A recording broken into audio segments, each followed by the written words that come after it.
Members. Mayor Sohi, would you mind response script this morning? Yes, please. Thank you. So before council begins today, I just want to go over the emergency response plan for this room. If there is an emergency, everybody is required to evacuate through the nearest safe exit.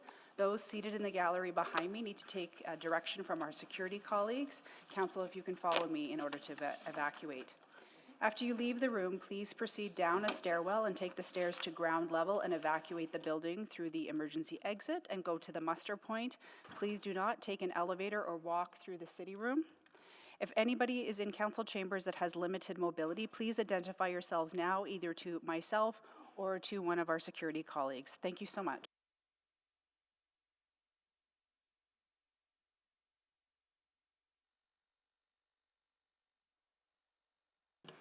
Well, good morning, everyone. I would like to call this meeting to order and acknowledge that we meet on the traditional land of Treaty 6 territory and Métis homeland, and acknowledge the diverse indigenous peoples whose ancestors' footsteps have marked this territory for centuries, such as Cree, Dene, Saulteaux, Blackfoot, and Korasu, as well as Métis and Inuit, now settlers from around the world. I will do a roll call of council colleagues. Councillor Wright. Good morning. Councillor Knack. Good morning. Councillor Principe. Good morning. Councillor Stevenson. Good morning. And Councillor Paquette is away. Councillor Tang. Good morning. Councillor Hamilton.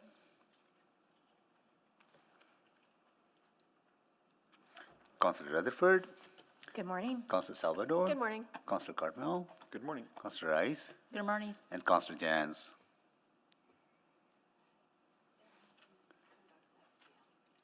Sarah's on the way? Oh, Councillor Hamilton is at FCM. Okay, got it. Good. Oh, it's on the way to FCM? Okay, cool. And Councillor Jans. Okay.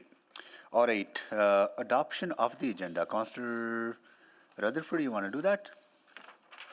Sure, I move the adoption of the agenda that the December 2nd, 3rd, 4th, and 5th council budget meeting agenda be adopted with the following changes. The addition of 5.2, fall supplemental operating budget adjustment attachment 10, private set pursuant to sections 21 and 24, a replacement report 5.4, the 2024 reserves review, and the deletion of 5.4, 2024 reserves review attachment 11. Second. Please vote. I'm a yes, Madam Clerk. Councillor Tang's a yes. Can I just confirm that you're okay with the items being dealt with together? Yes, sorry, I did not realize that was still part of the same Thank motion. you. Yes, I also move those pieces. Second. Yes. Thanks, Mayor Sohi. I'm a yes as well. Thank you. We will mark you in attendance, Councillor Jans. Thank you. Just waiting on 2 more votes. You did get my yes?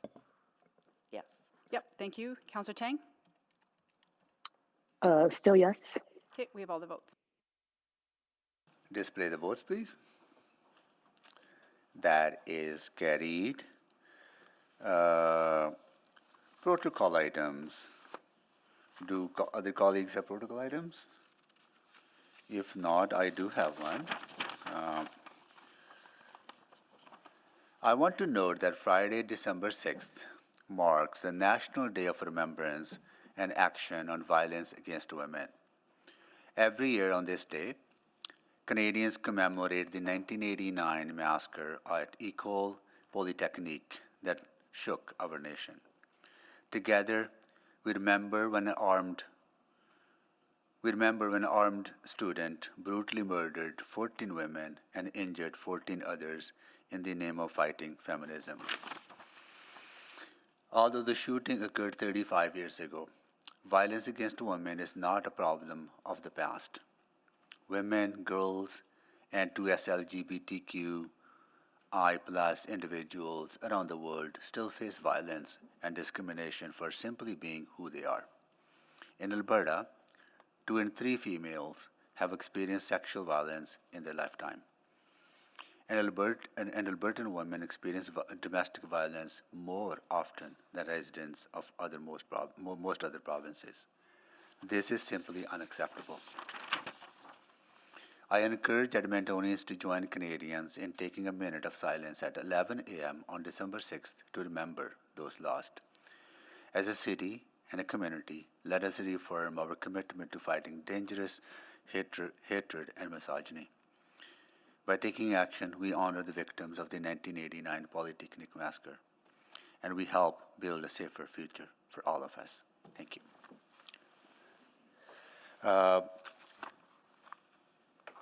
Any other protocol items?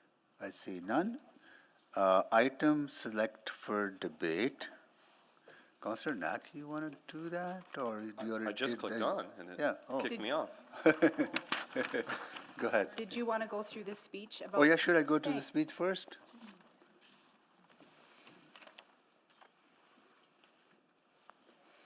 Okay. All right. So welcome to December 2nd, 2024 City Council Budget Meeting. This meeting is scheduled for 4 days beginning today and continuing on December 3rd, 4th, and 5th, 2024 if required. There are 8 public reports in front of us today. Not all items are required to be selected for debate. If you're selecting an item for debate other than 5.1 and 5.2, okay, because those have been already selected, right? Okay, all right. Okay, I'll go through the notes first, actually. If you're selecting an item for debate other than 5.1 and 5.2, please indicate if it is for voting purposes, if you have any questions or amendments. Before we start, I will explain the overall budget process briefly. 2023-2026 operating and capital budgets. City Council approved the 2023-2026 budgets in 2022. This budget meeting is an opportunity to continue discussion with the administration about the recommended changes provided to us in November and hear some updates this morning. We will also have the opportunity to ask questions of Edmonton Police Commission, Edmonton Police Service, Edmonton Federation of Community Leagues, and Explore Edmonton, who will be available today at 1:30 p.m. I'm hoping everyone has had the opportunity to talk to the budget office and clerk's office if you were intending on making amendments this week. Once we have finished all of our questions, we will move to putting the main budget motion with the administration recommendations on the floor for capital. I will state my multi-part capital amendment, and then I will call on any other amendments from my colleagues. We will follow the same process for the operating budget, and then before we get into deliberation, I will walk through the debate and voting process in more detail. As previously agreed by City Council, all amendments will be tabled before we start debate. Before I move to items selected for debate, I would like Council to pass the following motion to suspend some of the rules in the Council Procedures Bylaw, which will provide flexibility on when we can ask questions, making and debating amendments. The motion would be that Council suspend the following rules, right? Requiring a motion to be on the floor at City Council meetings prior to questions and debate. The mover of the main motion to make amendments, permit Council to debate the merits of the main motion and amendments at the same time, and remove the requirement to vote on a second round of questions. So can someone move that part of the procedural amendment, please? It's in the chat. Is in the chat? Okay. Who would like to move that? Councillor? I'll move that City Council suspend the following rules to requiring a motion to be won on the floor at City Council meetings prior to questions and debate, and that the mover of the main motion to also make amendments and permit Council to debate the merits of the main motion and the amendments at the same time, and to remove the requirement to vote on a second round of questions. Second. Okay. So please vote. Are there any questions? I don't see any questions. Yeah, that's previous, yeah. Please vote. In favor. Thanks, Councillor Jans.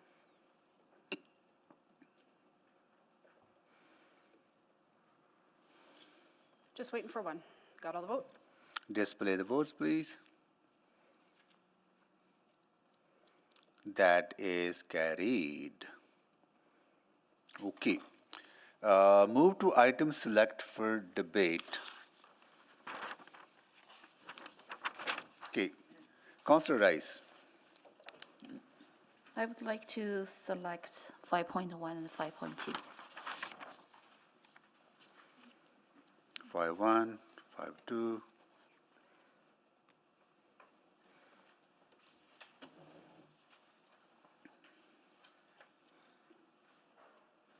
Any?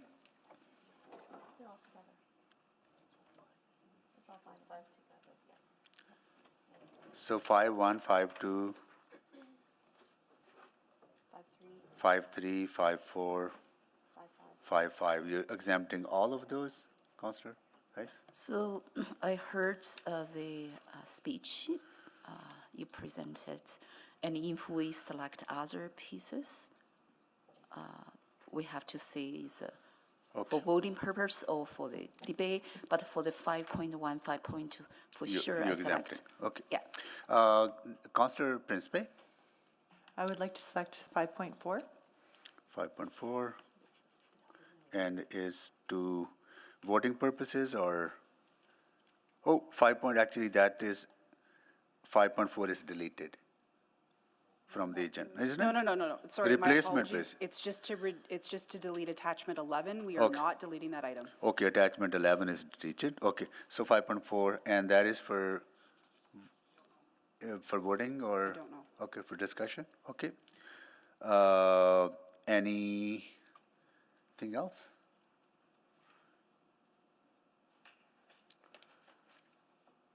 Okay. Can someone move the balance? So just to confirm, I've only got 5-1, 5-2, 5-4. 5-1, 5-2, and 5-4. Yeah, okay. So moved. Thank you, Councillor Naik. Need a seconder? Second. Okay, please vote on the remaining.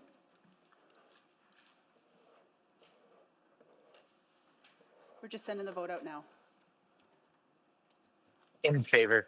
Yeah, thank you, Councillor Jans. We're just going to send the vote out. We're just updating.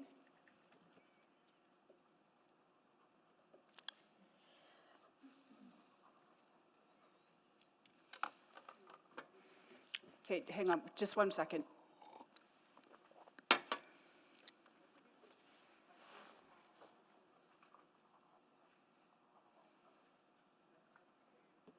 We're just sending the vote out now. Thanks for your patience. Okay, please vote. Thanks, Councillor Jans.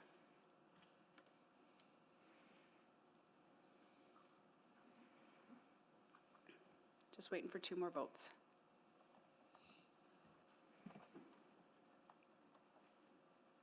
Just waiting for 1 more vote. I did vote. We have all the votes. Display the votes, please. That is carried. Would you like me to read out what Yes, council's done please. this morning? Thank Yeah. you. So this morning, City Council has approved the following recommendations in item 5.3, the fall 2024 carbon budget update. Item 5.5, the review of multi-year budgeting policy C578. Item 5.6, the waste servicing 2025 rate filing. 5.7, the Waste Services Climate Action Plan, and 5H, the Blatchford Renewable Energy Utility 2025 rate filing, and the Fall 2024 Supplementary Budget Adjustment.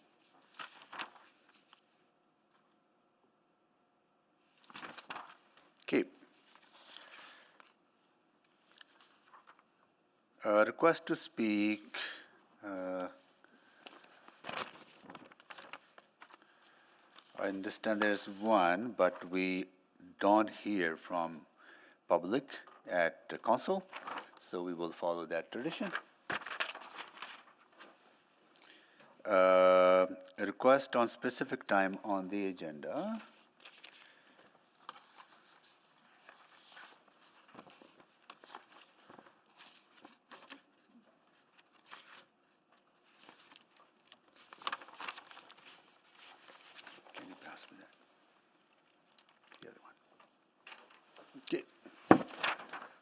right.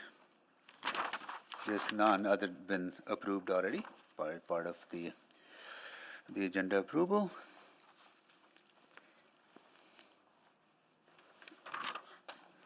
Vote on bylaws not selected for debate.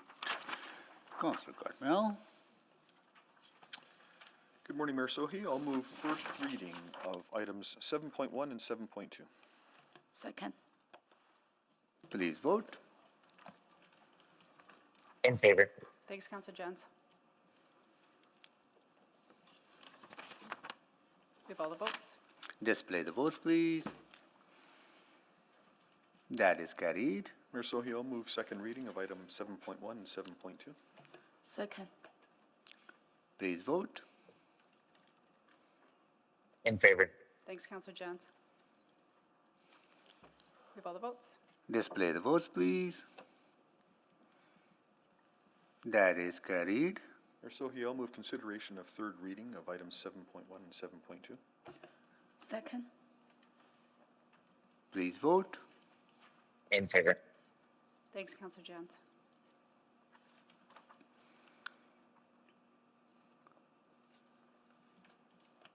Alien, can you pass me? We have all the votes. Display the votes, please. That is carried. Mayor Sohi, I will move third and final reading of bylaw 20962, which is Blatchford Renewable Energy Utility Amendment Number 6, and bylaw 20990, which is the Waste Services Bylaw Amendment Number 2. Second. Okay, please vote. Favor. Thanks, Councillor Jens.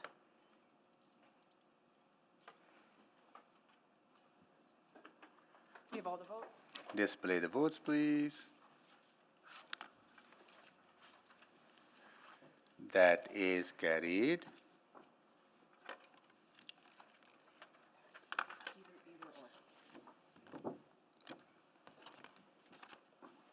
Okay, Councillor Principe, you're on board. Oh, just from before? Okay. All right, so that deals with bylaws.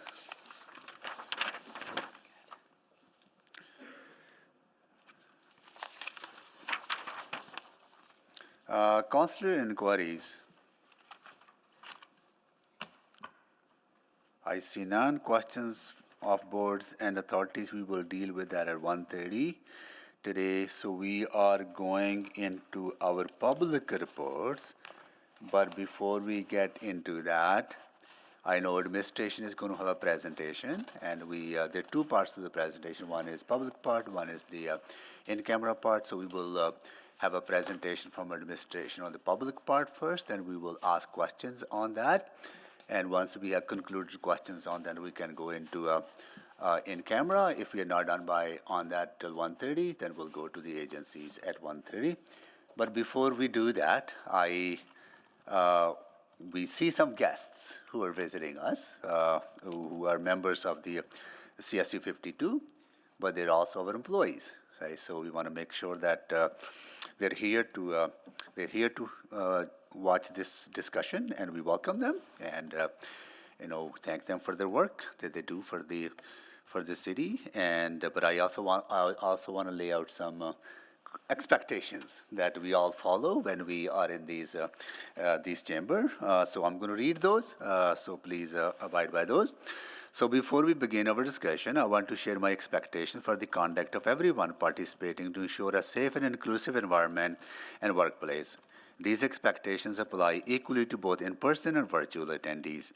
Hearing from the public, or public coming to the chamber hall, is an important part of council's process to ensure we hear and the full diversity of opinions that exist in our community. As meeting chair, I have a responsibility to ensure the safety of all participants in today's meeting. As part of that responsibility, inappropriate comments or gestures will not be tolerated. If they occur, I will direct the clerk to immediately remove anyone engaging in such behavior.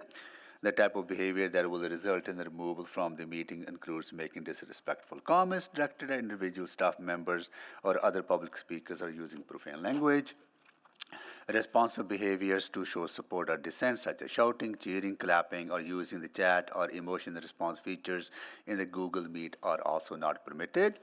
I will not provide any additional warnings, and once removed, the person will not be permitted to rejoin the meeting. This meeting is being live streamed, and everyone is welcome to view the live stream online. Again, my role as chair is not to moderate the nature of the content being discussed, but to ensure chamber behaviors are maintained to support a safe, respectful, and neutral space for my colleagues, city employees, and the public. So thank you so much for joining us. And with that, I am going to go to our administration to make a presentation. Good morning. The information this morning is meant to supplement the information that was provided publicly for the fall capital and operating budget adjustments. One of the key changes is the incorporation of revised bylaw for EPCOR power franchise fee. This bylaw increases the franchise fee percentage to 17.65%, which will result in incremental revenue of $9.679 million in 2025 and $3.544 million in 2026. We've also made a number of other changes to the budget, including incorporating an addendum of service packages received after August 31st, 2024, in with the other service packages. We've provided additional information regarding the impacts and implementation plans for the items identified in Attachment 4. And Attachment 7, related to the Yellowhead Trail redevelopment project, was made public. As a reminder today, the budget deliberations focus solely on the municipal portion of property taxes. This is the portion determined by the municipality to fund local services like roads, public safety, and community programs. It's important to distinguish this from the provincial portion of property taxes, which relates to provincial education taxes. The municipality has no influence or control over the provincial education tax. It is set entirely by the province. While we understand that the property tax bills include both portions, the discussions over the coming days is strictly about the municipal portion. This allows us to concentrate on the areas where we do have control and provide clarity. With that in mind, let's move on to considerations needed when determining the municipal portion. I wanted to take a minute to remind you of the budget principles we follow. Ongoing expenses are funded from ongoing revenues.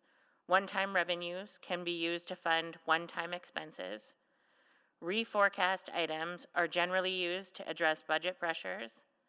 Management actions that result in savings are more discretionary and can be used for reallocation. For example, the change in revenue due to assessment growth compared to the previous forecast would be applied to address budget pressures. On the other hand, if we're actively making decisions that result in savings, such as OP12 decisions that were made in March, those savings will be directed for reallocation. Given the financial pressures we're facing, we're recommending that all savings be directed towards addressing budget pressures we face prior to considering new projects or new services. It's important to acknowledge the risks in our budget. This includes ongoing structural budget variances, which may result in service erosion or budget deficits. Through the fall supplementary operating budget adjustment, our recommendations addressed $29 million of the $88 million in identified structural budget variances. $59 million remains to be addressed in the upcoming years. Personnel accounts for nearly half of the operating budget. There are numerous unsettled collective agreements. None of our unions are settled beyond 2024. This can create uncertainty in the future wage budgets. We've also identified numerous budget risks that are unquantified as part of the October 2nd Budget Planning Update Report, which contained a list of the items that pose a risk on the city's current budget on top of the structural budget variances that had been quantified. We continue to monitor these risks and address them within our capacity as they arise. One of the most notable is the underfunding of the renewal in the capital budget. The operating budget is experiencing increased financial pressure due to the lack of renewal funding in the capital budget. A lack of renewal funding in the capital budget leads to increased costs for maintenance in the operating budget, aging infrastructure, awaiting for renewal costs, more to maintain, and is at a higher risk of requiring costly repairs or requiring total replacement. Likewise, shortfalls in the operating budget result in an inability to maintain the appropriate levels of maintenance, results in a decrease in the life of assets, and places a heavier burden on the renewal budget. This budget pressure will continue to grow as renewal remains underfunded. Administration mitigates risk over the 4-year budget cycle using 2 different financial mechanisms: the Financial Stabilization Reserve and the Financial Strategies Account within corporate programs. The Financial Stabilization Reserve was established in 1997 to provide flexibility in addressing financial risks associated with revenue instability and unforeseen costs on a transitional basis, and to ensure the orderly provision of services to citizens. The FSR is intended to manage one-time budget pressures. As it is a limited pool of funding, it should not be used to fund ongoing expenses. The source of the funding for the Financial Stabilization Reserve has generally been tax-supported operating surplus. Tax-supported surpluses are transferred to the reserve, and tax-supported deficits are absorbed by the reserve, resulting in a decrease in the reserve balance recently. As per the reserve policy, a minimum balance of 5% with a target balance of 8.3% of the current general government expenses has been established.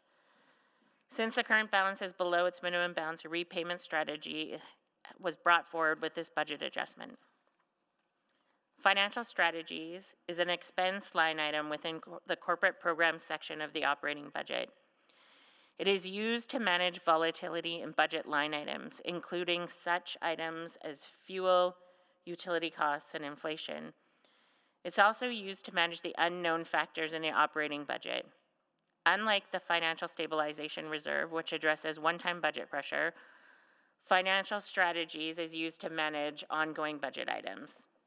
The balance is determined based on risks in respective budget line items, and we consider volatility and unknown amounts. And we make an estimate for unknown amounts. Both the Financial Stabilization Reserve and financial strategies are critical to the financial sustainability of the corporation and to manage financial pressures. Since the release of the budget, our Q3 results are available and year-end projections have been updated. These will be discussed in further detail with Council on December 10th. However, a high-level summary is presented here to help inform your budget decisions.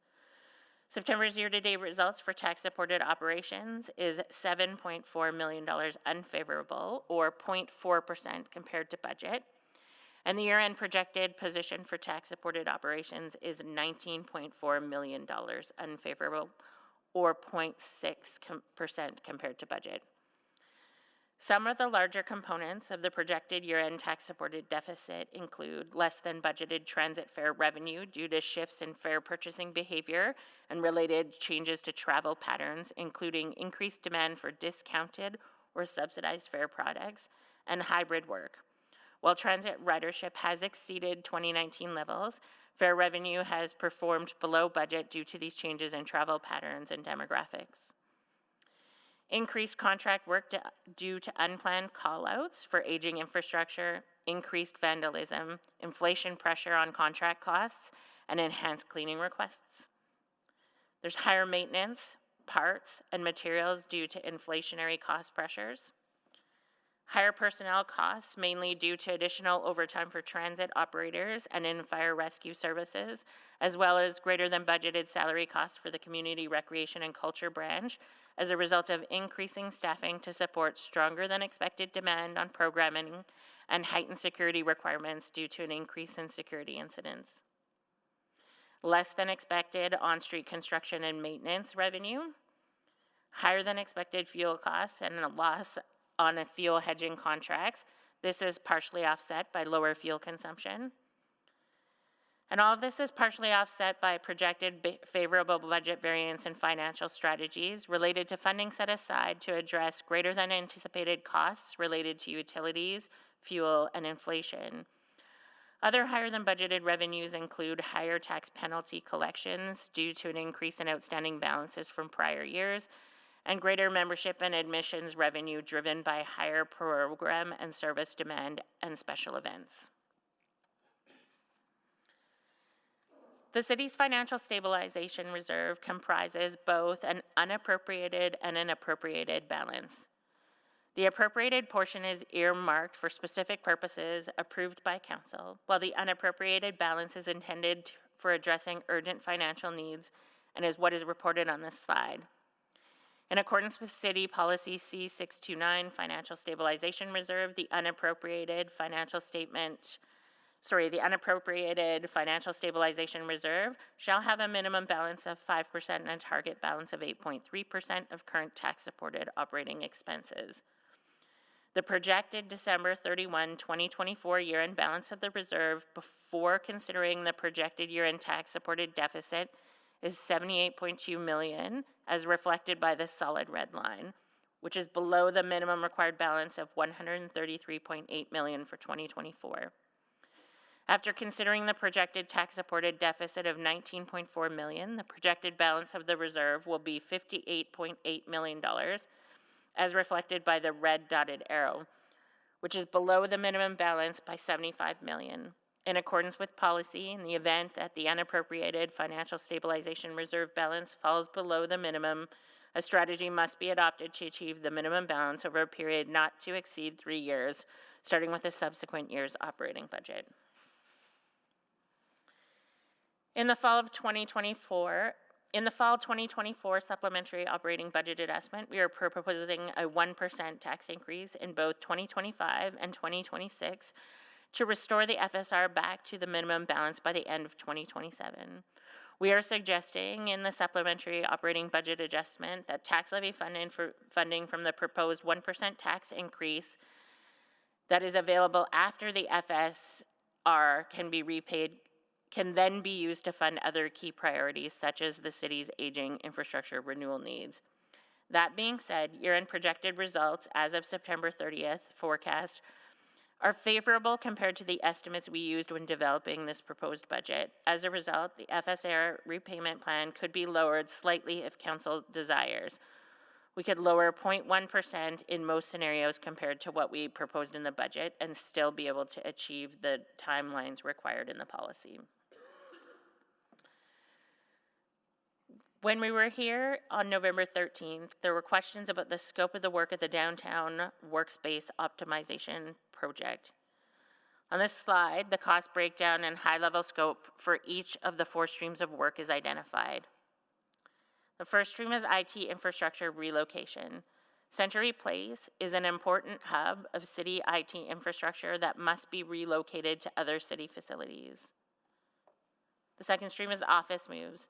As many as 3,000 staff will need to move to a different location, either a different building or a different floor. Facility modifications. Modifications and reconfigurations are required to maximize the space at City Hall, Kathleen Andrews Garage, and other locations.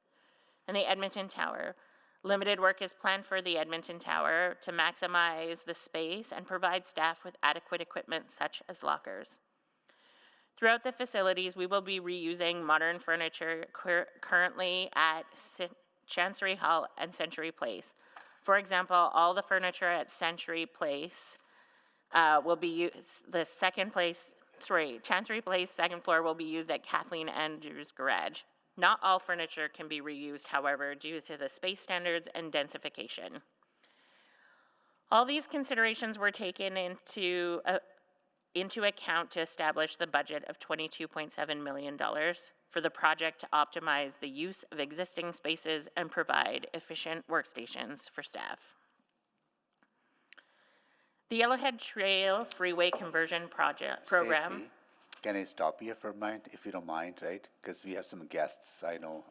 This kind of a separation from the president before we get into Yellowhead, right? So if you don't mind, I know how long they're going to stay here. They're going to probably not be able to stay longer.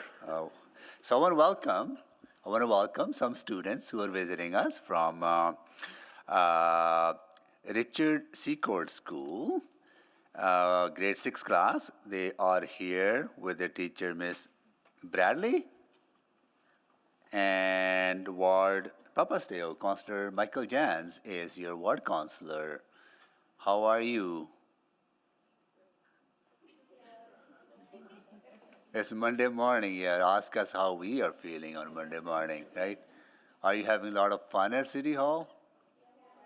Really? That doesn't sound like a lot of fun at City Hall. How much fun? This much fun or this much fun? All right. Okay, that is better. Right. Okay. Are you going to do any mock council? Have you selected your mayor? Who is your mayor? Mayor, you want to come down to the podium?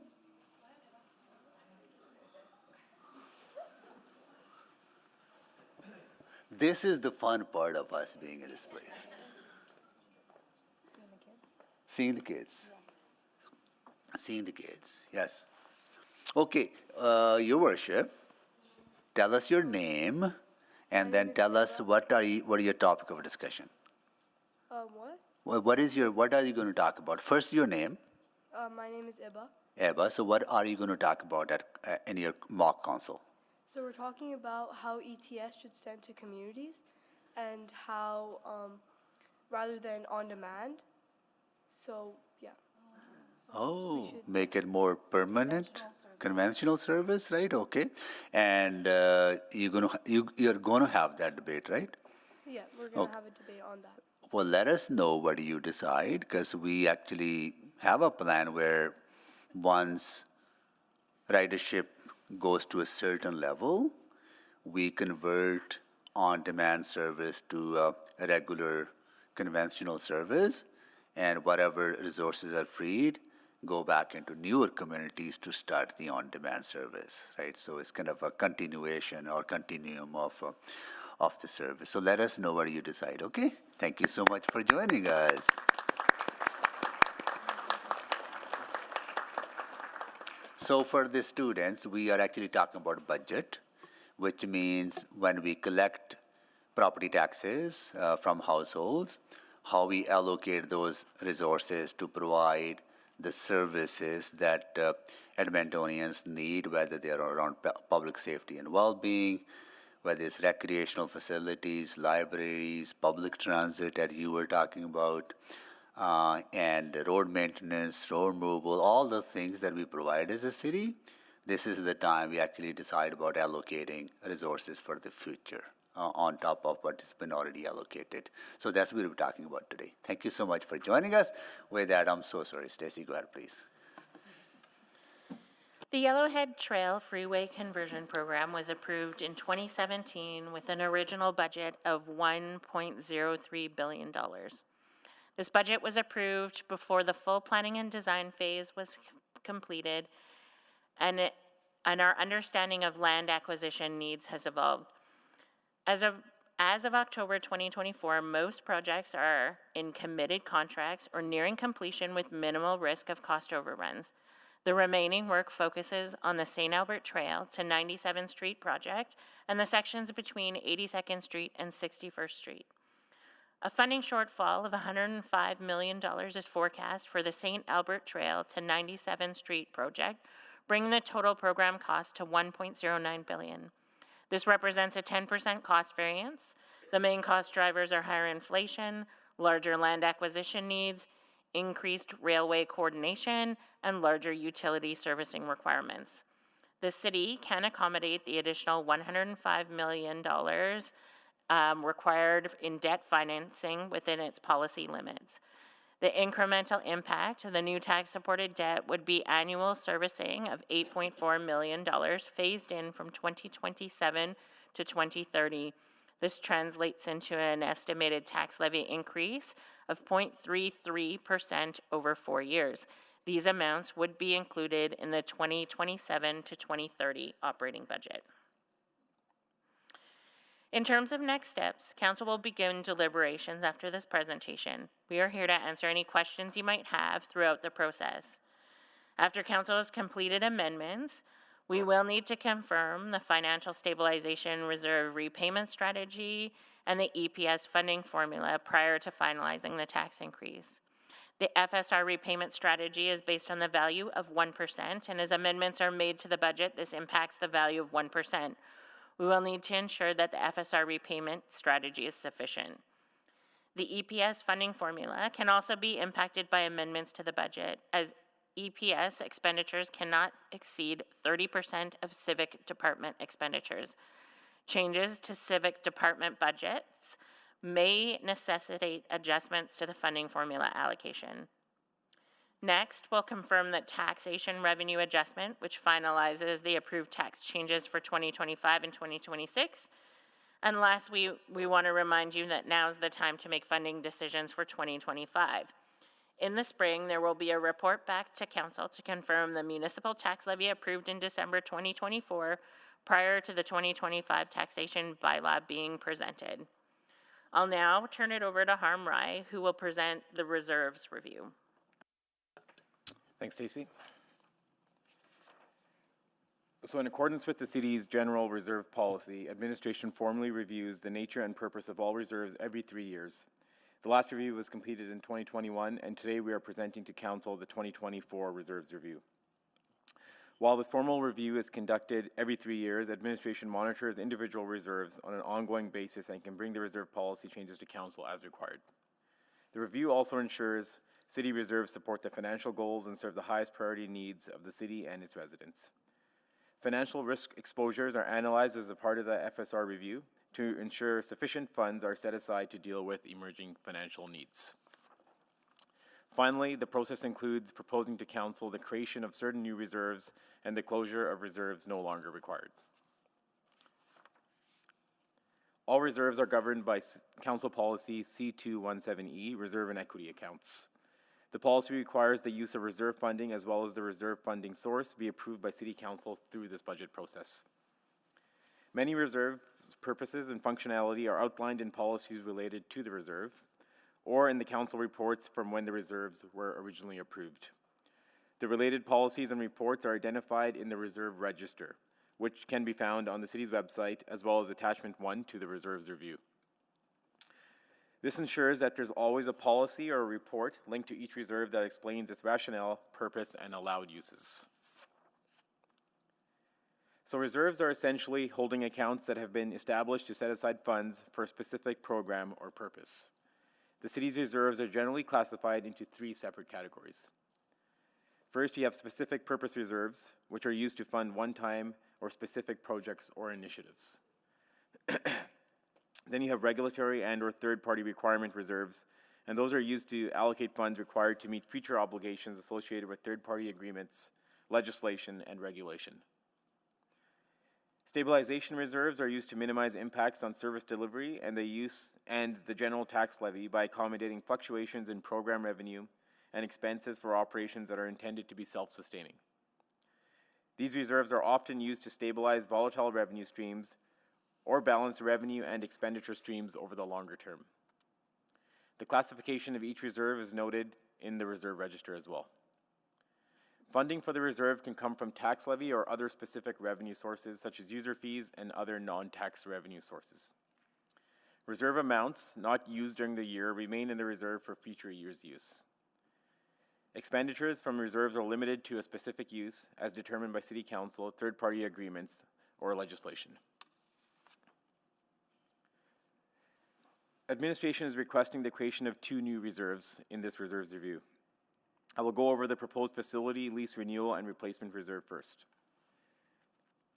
The City of Edmonton has various lease arrangements with tenants for lease of city facilities. Certain lease arrangements require the tenant to contribute towards future replacement or renewal work required at that facility. As the city enters new lease agreements or renews existing agreements, this reserve will capture those contributions as per the lease arrangement. Amounts will be withdrawn from the reserve to fund future renewal or replacement activities associated with that facility. So this reserve will track the funding, the use of that funding by facility lease. This will allow administration to have a better oversight and management of the required contributions from tenants and renewal work at those facilities. One of the more recent examples of where this reserve will be used is the Citadel Theatre lease. So council approved the lease renewal with Citadel Theatre on May 14th, 2024.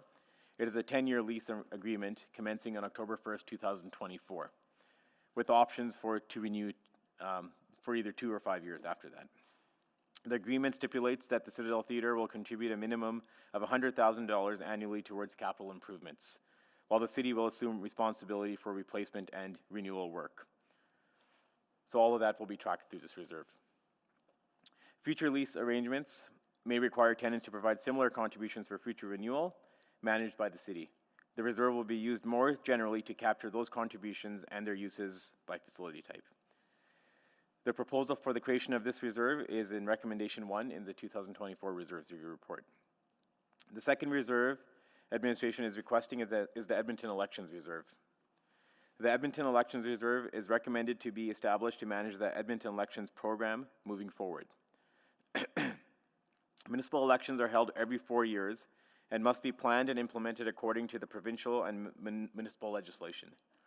The election is highly complex, legislated, and high-profile program that involves unique election technology, voter engagement, candidate outreach, citywide communications, and recruitment and training of thousands of election workers.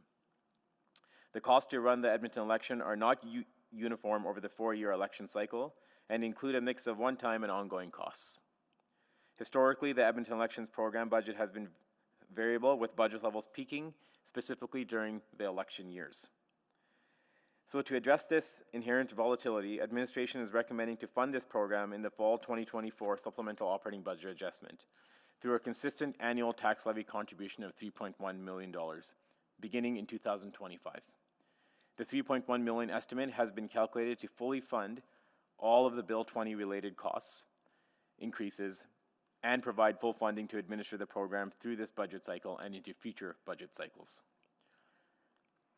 So due to the fluctuating annual cost of the program surpluses and deficits are anticipated to be realized over the 4 years. These program surpluses and deficits will be managed through this reserve moving forward.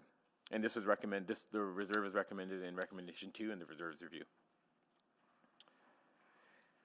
So a bit more on the Financial Stabilization Reserve. Stacey covered some of this earlier. So the Financial Stabilization Reserve, or FSR as we call it, was established in 1997 to provide flexibility in addressing financial risks associated with revenue instability and unforeseen costs on a transitional basis, such as snow removal costs, and to ensure orderly provision of services to residents. The policy guidance for the FSR resides within the policy C629. The 2024 Reserves Review includes a risk-based assessment of the city's unappropriated Financial Stabilization Reserve balance requirements to determine whether sufficient funds are set aside to provide financial stability. Before diving into the risk-based assessment, I wanted to take this opportunity to highlight and provide some background on the FSR. The main funding source for the reserve is the tax-supported operating surplus.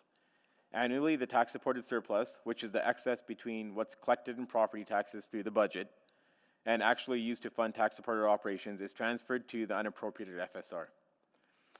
If a tax-supported deficit exists at year-end, where expenditures are greater than available budget, the excess expenditures will be funded through the reserve at year-end, which will result in a decrease in the reserve balance.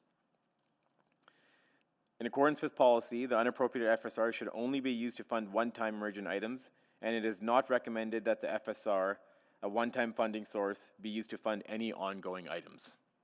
For example, the FSR should not be used to offset any potential tax increases. All this would be doing is pushing an ongoing funding need down the road, which will compound every single year. City Council can approve amounts to be set aside within the reserve to fund one-time priority items or hold on to current year operating funds or surplus funds not spent by year-end but required to complete ongoing project work. The funds are set aside within the appropriated Financial Stabilization Reserve. So I've just mentioned the appropriated and unappropriated Financial Stabilization Reserve, so I want to quickly explain the difference. The unappropriated Financial Stabilization Reserve is mainly an accumulation of prior year surplus funds or other transfers to other reserves that is not restricted for any specific purpose and is used to address one-time emergent items. Funds that have been set aside within the reserve and approved for specific projects or initiatives are tracked and maintained within the appropriated financial stabilization reserve. You can think of it as two separate portions of an overall reserve. One portion that is unallocated to address emergent items, and the other portion that has been restricted for specific projects. Through this policy, the city is required to maintain minimum and target balances for the unappropriated FSR. The minimum and target balances are to be reviewed every 3 years. So moving forward in this presentation, just for simplicity purposes, I'll refer to the unappropriated FSR simply as FSR or the reserve. So setting the appropriate level of the FSR is a balancing act. Having an excessive amount in the reserve can result in inefficient use of city financial resources, but an insufficient amount could impact the city's ability to react to urgent or emergent needs and reduce the city's financial flexibility. Based on best practices, the city applies a risk-based approach to set the optimal FSR minimum and target levels. So in our risk-based review of the unappropriated FSR, best practice guidance was taken from the Government Finance Officers Association established risk-based general stabilization reserve methodology.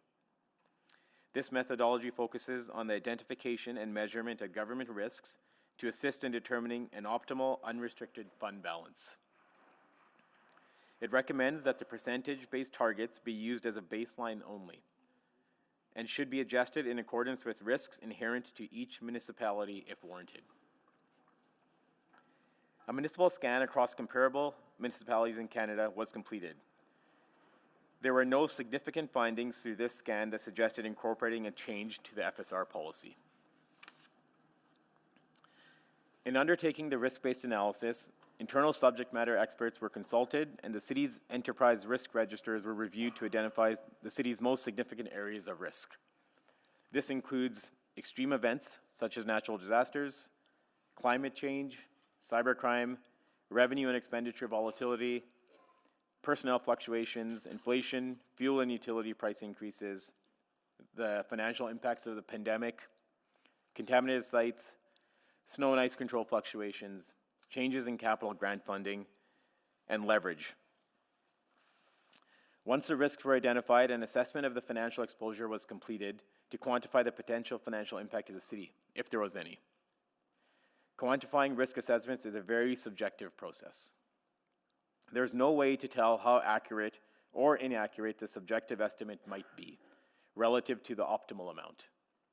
In order to alleviate some of this subjectivity, the Government Finance Officers Association recommends looking at historical experiences wherever possible, the experiences of other governments, and other sources of data to estimate the potential cost of the risks that the government might be subject to. So that's why you will see in our risk-based review, we use historical examples to quantify financial risks where the information was available. The financial impacts were then adjusted based on the likelihood of the event occurring and the extent that mitigating factors are in place that would impact this probability. The risk and probability methodology used is explained in detail in Attachment 5 of the Reserves Review Report. A limit of any risk analysis is that you can only analyze the risks you know about or the known unknowns. But there's always a chance of experiencing a loss from a totally unexpected source, or what we can call the unknown unknowns. For instance, 10 years ago, not many governments would have anticipated the COVID-19 pandemic and its impact on government budgets. So even though we try our best to quantify the financial risk exposure to the city and the funding required in the FSR to manage those risks, it's not a perfect science and actual results could significantly differ from our estimates. This is one of the reasons we do the FSR risk-based review every 3 years, so that we can update the risk analysis based on the most current risks that we are aware of. So this table summarizes the results of the risk-based review. Each of these categories is based on research from the Government Finance Officers Association, and the specifics of how these risks apply to the City of Edmonton are discussed in more detail in Attachment 5 of the Reserves Review.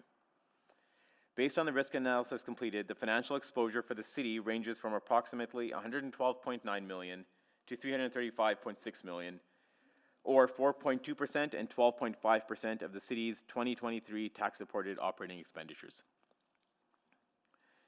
The analysis resulted in a target balance of 12.5%, significantly higher than the existing target balance of 8.3%.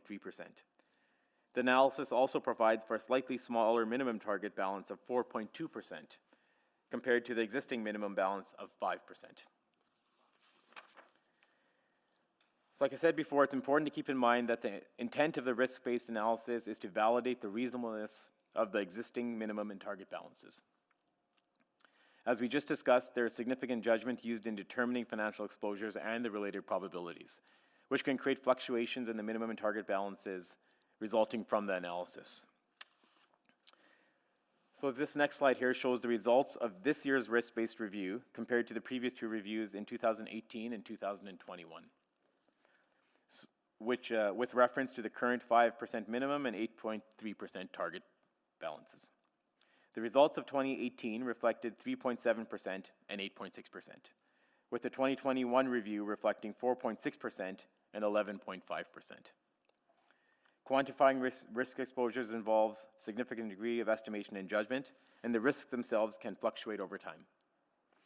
A change in the 5% minimum balance might be warranted if a consistent pattern of minimum exposures significantly different than 5% emerges from future risk-based reviews. So let's say, for example, if the minimum balance was consistently coming in at 3% or lower, or even 7% or higher. This is when we might consider amending the minimum balance. However, based on the current analysis, with the last two reviews indicating 4.2% and 4.6%, administration is of the opinion that there is not sufficient evidence to warrant such a change at this time. The maximum financial exposures have consistently exceeded the current FSR policy requirement of 8.3% of tax-supported expenditures as the target balance, ranging from 8.6% to 12.5% of tax-supported expenditures. However, the FSR has never approached the target balance, and setting an unattainable target above 8.3% is not recommended right now. Accordingly, administration suggests that the minimum and target balances for the unappropriated FSR remain unchanged at 5 and 8.3% respectively. The current minimum and target amounts appear to be sufficient to protect against and provide flexibility in addressing financial risks faced by the city. The minimum and target balance can be reassessed at any time, and if administration feels there is a need to do so, we will revisit the minimum and target balances before the next mandatory 3-year review.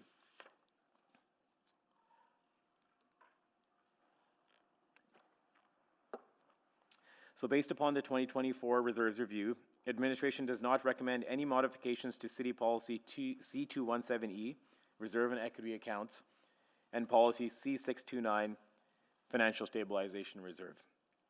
As such, administration requests that Council approve the existing policies with a revised approval date of December 2024 and with a subsequent scheduled review to occur in 2027 as a part of the 2027 Reserves Review. The policies with updated approval and next scheduled review dates are included in attachment 10 and 11 of the 2024 Reserves Review. On July 4th, 2023, City Council approved several recommendations regarding the Arts Common project, including seeking the return of funding originally provided to Edmonton Community Development Corporation for the project, and that any funds returned remain earmarked for community within the appropriated Financial Stabilization Reserve. In October and November 2023, repayment of $3.3 million were received and held within the appropriated FSR earmarked for the community, as directed by Council. Per Recommendation 5 in the Reserves Review Report, administration has identified this funding as an opportunity to be released to the unappropriated FSR to help replenish the reserve balance. Lastly, we wanted to provide an update on our plan with the LRT reserve and the funds currently in that reserve. The balance of the reserve at the end of 2023 was $151.6 million. The balance is projected to be $104 million in 2050, the end of the Valley Line Southeast funding plan, which is the lowest ending balance to be forecast since the inception of the plan in 2015. The LRT reserve was initially established to fund debt servicing payments on the original South LRT extension. In 2015, it was used to phase in tax levy increase to fund the Valley Line Southeast P3 project. The current inflows and outflows of the LRT reserve are provided for reference in the report. When the funding plan was approved, Council was advised that the LRT reserve strategy would need to be revisited when the reserve reached zero, originally projected to be in 2041, to determine the best future use of excess funds that will begin to accumulate starting that year. Changes in forecast and delays to the Valley Line Southeast in-service date have moved this policy discussion up to 2025. Administration is planning to bring forward a new LRT reserve policy in the second quarter of 2025, with the following three recommendations. Operating payments currently funded with the reserve will be carved out beginning in 2026, with the related tax levy funding currently directed to the reserve being redirected to the base budgets of the areas incurring those expenditures for operations. Contractually obligated Valley Line Southeast rehab payments will continue to be funded from the LRT reserve. And after considering the first two recommendations, any remaining available reserve funds will be constrained and used towards the renewal of city assets to help alleviate the capital renewal funding deficit we currently have. Additional time is required for administration to develop the policy and gain more certainty regarding the operating period payments from the reserve. This updated policy will also establish clear guidelines on the constraints surrounding the potential use of reserve funds for renewal purposes. The proactive communication of these upcoming policy changes underscores the city's commitment to ensuring that the LRT reserve is utilized strategically and pragmatically, and to avoid the use of the reserve as an ad hoc funding source for supplemental capital and operating budget adjustments.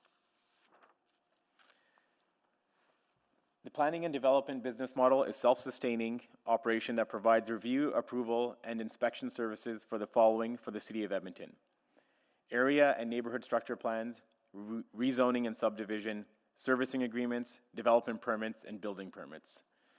The planning and development reserve is currently above the 75% target balance established by policy C610. To return to the target balance, administration will be shifting ongoing expenses to the PDBM for enforcement, inspection, and landscape security administration activities directly related to planning and development business model services. Sorry, PDBM stands for Planning and Development Business Model. Adjusting staffing levels to meet high volumes of permit applications and inspections that have been previously communicated. Maintaining incremental fee increases below inflation but continuing to charge for services provided. And conducting a cost of service study to assess the cost and revenues of services provided by the PDBM to ensure a sustainable business model for the city. The high reserve balance is in part thanks to efficiencies and continuous improvement, but primarily driven by record levels of immigration and housing starts. With national immigration expected to slow in 2025, our estimate is that we will be drawing on the reserve by the end of 2025 and back below the 75% target in 2028. So that concludes our presentation. We look forward working with you through the process and to amend the budget to find a place between addressing our financial pressures, taxpayers' tolerances for increases, and Edmontonians' expectations for service and infrastructure. Thank you for your attention through this detailed but important presentation. Well, thank you so much for the presentation and also all the detailed information that you have given us today, supplementing the previous presentation when you presented a couple of weeks ago. So I am going to open for questions now for council colleagues. We will deal with the public component of this report first. So any questions related to this? I'm going to, Councillor Rice, you exempted this. You want to start? I am okay for my colleagues started because we need to discuss. That is why I picked. Okay, Councillor Jans, you want to start? Sure, thank you. Just picking up on that PDBM, could you remind me what the impact would be in a dollar figure over the next year?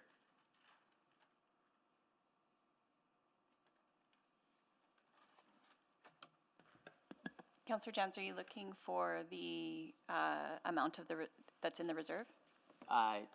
So if I understand it, we're moving to a new model where more of the costs are going to be picked up by the developers. Is that correct? Yes, we are moving compliance and landscaping fees into the planning and development business model. And how much do we expect that will bring in terms of revenue? That, let me just, sorry, just look. The expenses are just under 1.2 million, I believe, in terms of moving those resources under the planning and development business model. 1.168 million, sorry. So previously that had been just carried on the general tax levy? Tax Now it's levy. now it's being incorporated into the, Planning and development business model, yes. right? Yeah. Cause it's supposed to be paid like, cost recovery, right?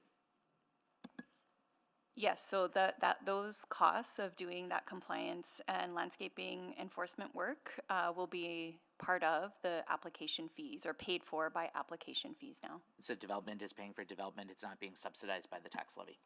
That's correct. Okay, so that's a good change. Is there, I'm curious if we had, so it's 1.8 million you said about that? 1.168 million, 1.1. and then an additional 0.2, so I'll just 0.4 or 1.4 million approximately. Okay, so if are there, so I'm glad this is happening now. Are there other areas that are not cost recovery yet that we still have yet to incorporate in? No, one of the key principles of the planning and development business model is that no fees or no services are provided for free. There is one activity within the fees that is new, which is related to an electrical inspection. So that's a new inspection process that we are charging a fee for that's included in the budget package. Yeah, but we hadn't included landscaping as part of that. Like, I agree with the philosophy, but it looks like we had exempted landscaping now for a decade. Yeah, I think previously, compliance and enforcement activities were largely dealt with, like somebody calls, makes a complaint, so it was seen as more appropriately funded by tax levy. We recognize now that the impact of developer or builder construction practices is part of the application or the development process, and so that's why it's part of the justification in terms of moving those activities under the planning and development business model. Thank you for this. I kind of on the same thread about renewal. So when we don't pay for renewal, we have higher operating costs. We have a study that shows that the Descouteaux ASP is going to cost the city $1.4 billion at the end of the 50 years. Are there other areas in the budget that we can point to where we are investing in or spending on building new infrastructure that we are not that could be spent on renewal instead, or that we have an offset there? Calgary has this graph, and I'm looking to replicate it. It shows like, okay, this neighborhood we're building this new neighborhood. It's going to cost this much. This one's going to cost this much. But it's hard to kind of determine a breakdown. So is your question just with respect to the new neighborhoods that are being brought online? Or Yeah. are you talking about overall? When the new neighborhoods in particular. So when we have a new neighborhood plan come online, with part of the package that comes to council, there's a body of work called an integrated infrastructure management plan that forecasts operating and maintenance costs for the development of a new neighborhood over time, along with the revenue anticipated from property taxes. And where in this budget is that sort of reflected? Would we be seeing expenditures going towards a neighborhood? Or is it not? It's just kind of rolled in more generally. So each time we plan a new neighborhood, that gets incorporated into the overall capital budget in the various individual projects that are required. Mm-hmm. So we don't necessarily do it, and I'll look to Ms. Petron to correct me, but we don't do it necessarily by neighborhood. We do it by X number of kilometers that are being built. Yeah, maybe come for the second one. Yeah, please, yeah. Okay, before I go to Councillor Wright, I want to acknowledge some guests that are visiting us today. And they are here from Richard C. Cord School, grade 6 class, and joined by their teacher, Mrs. J. Goringchil? Goringchak, okay. I know, it's not the handwriting, it's my reading. That's the problem, yeah. And Ward Papasteo visiting us. So thank you so much for joining us. Huh? Some hard-hitting questions. Yes, I'm going to ask you same question that I asked your other class that were here earlier on, little earlier on. Are you having fun? Nah, that is not really a sound of fun. How much fun are you having? Like this much or this much? This much or this much, right? See, that's how much fun we have here on this side, right? So particularly when we talk budget, yeah. Have you selected your topic of discussion for your mock council? Yes. Okay, who is your designated mayor? So, Mayor, you want to come down to the podium? You know, honestly, this is the funnest part of being the mayor and council here, is just seeing you guys around. Okay, tell us your name and also tell us your topic of discussion.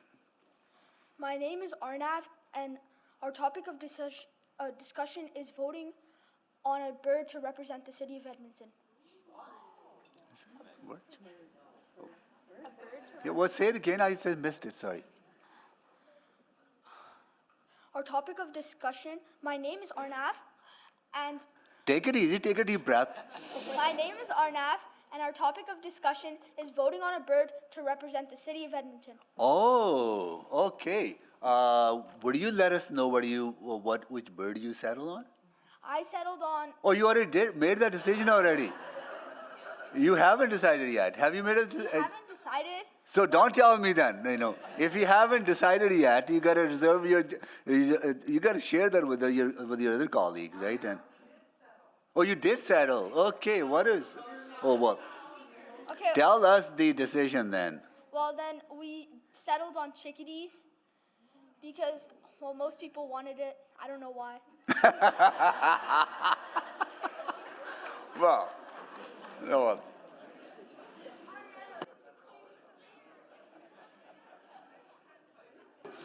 Well, that's no surprise. That's how we feel sometimes. Thank you so much. Really enjoy. Welcome. Well done. Well done. Okay. All right.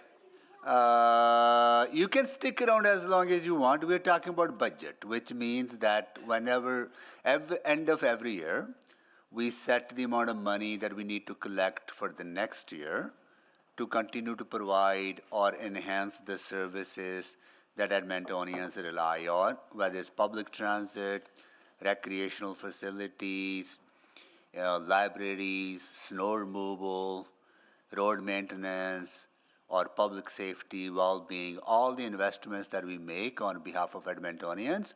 We discuss them during these couple of weeks, and then we approve the budget, then we carry on providing those services for the next year. So that's what we're doing today.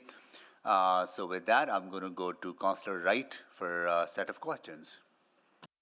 Thank you very much. I was going to say just continue on answering Councillor Jan's question, but now I can't remember what that was. So, but I do want to, in regards to the IIMP, that does that sort of projects what operational costs for those new neighborhoods would be going forward. Is that correct, Ms. Petrin? It does, yes. Okay, so then we can take that into account. And has that been done in the past? It's been done. I'd have to have the team give me the year that we started doing that, but it was related to our future growth areas from the previous municipal development plan. I would just flag that, as a city as a whole, we do, that work looks at the neighborhoods individually versus looking at the city as a whole, which is how we budget. So our residential neighborhoods provide places to live and community amenities, and our non-residential areas provide businesses and wealth generation. And so we need to also look at the costs as a whole, which is what we do through the budgeting process. Okay, and those operational costs then, they aren't necessarily added into the operational budget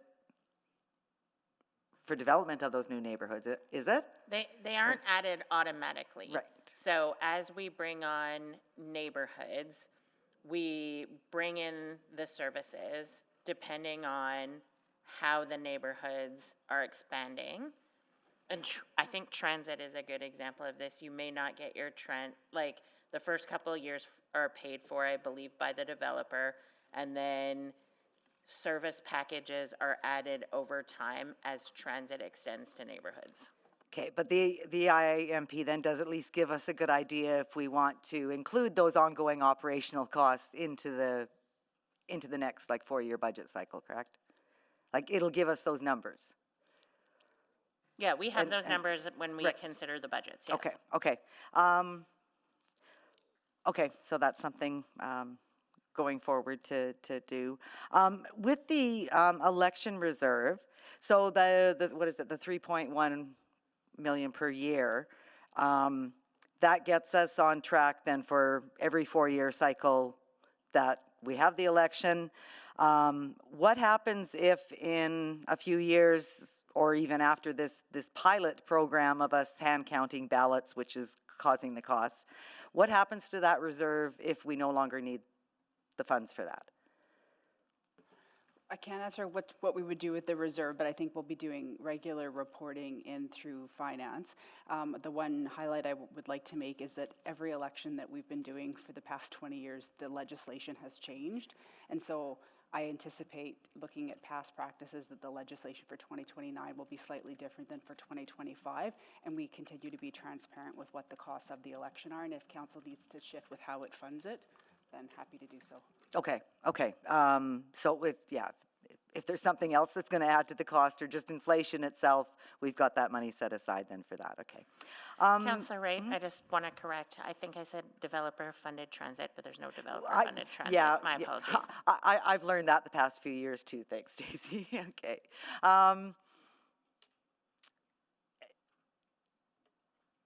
And Harm, just one thing that you were talking about, unknown unknowns. Did we anticipate things like inflation or like substantial reduction in funding from other sources and that? Was that an unknown? So I'd say I'd reflect that more as a known unknown. So we know there's volatility in those budget line items. So we've incorporated that into our reserves review. If there's fluctuation in those line items, how much might that amount be that we need to set aside in the FSR? So then we also got some funding and financial strategies on an ongoing basis to handle those kind of volatile budget line items. So so we've considered those as a part of our risk-based assessment. The unknown unknowns is stuff that comes totally off the sidelines that we don't. Like the pandemic. Like the pandemic that you can't be really prepared for. Okay, thanks, that's all I have. Thank you, Councillor Wright. Councillor Rutherford. Yeah, thanks. I just have a question before I ask questions. We received a memo, which is something I know I was inquiring about specifically about the appropriated. Am I allowed to ask questions about the detailed memo and the items in that? Yep. Okay. So I know you mentioned releasing the one item, but I'm trying to look at, is there potential to release others to help bring up our FSR quicker, our non-appropriated FSR quicker? So I guess one of the things I see, for example, is like the COVID financial impacts that we did a council motion. I remember this motion because I did it on November 30th, 2022, to offset revenue impacts for the 2023 to 2026 budget for transit fares, recreation center revenues. But then I'm hearing we're having shortfalls, but why have we not used that money? So that money, and that's close to $6 million I think you're referring to, that's appropriate in the FSR, yeah. So that is factored into the budget, so it's sitting in the FSR right now. Over the next 2 years, it'll be drawn out to offset some of the recreation. So is it sort of drawn out at like a 50% for 2025 and 50% for 2026, or how is it drawn out? I forgot what the exact increments are over those 2 years, but it does Okay. get fully used over those next 2 years, and so that's factored into the budget, so, yeah. Okay, what about stuff like, and I don't know, I thought that Dwayne's home was already demolished. by the so I know we had put some money aside for the Dwayne's home demolition, but I thought that it ended up happening.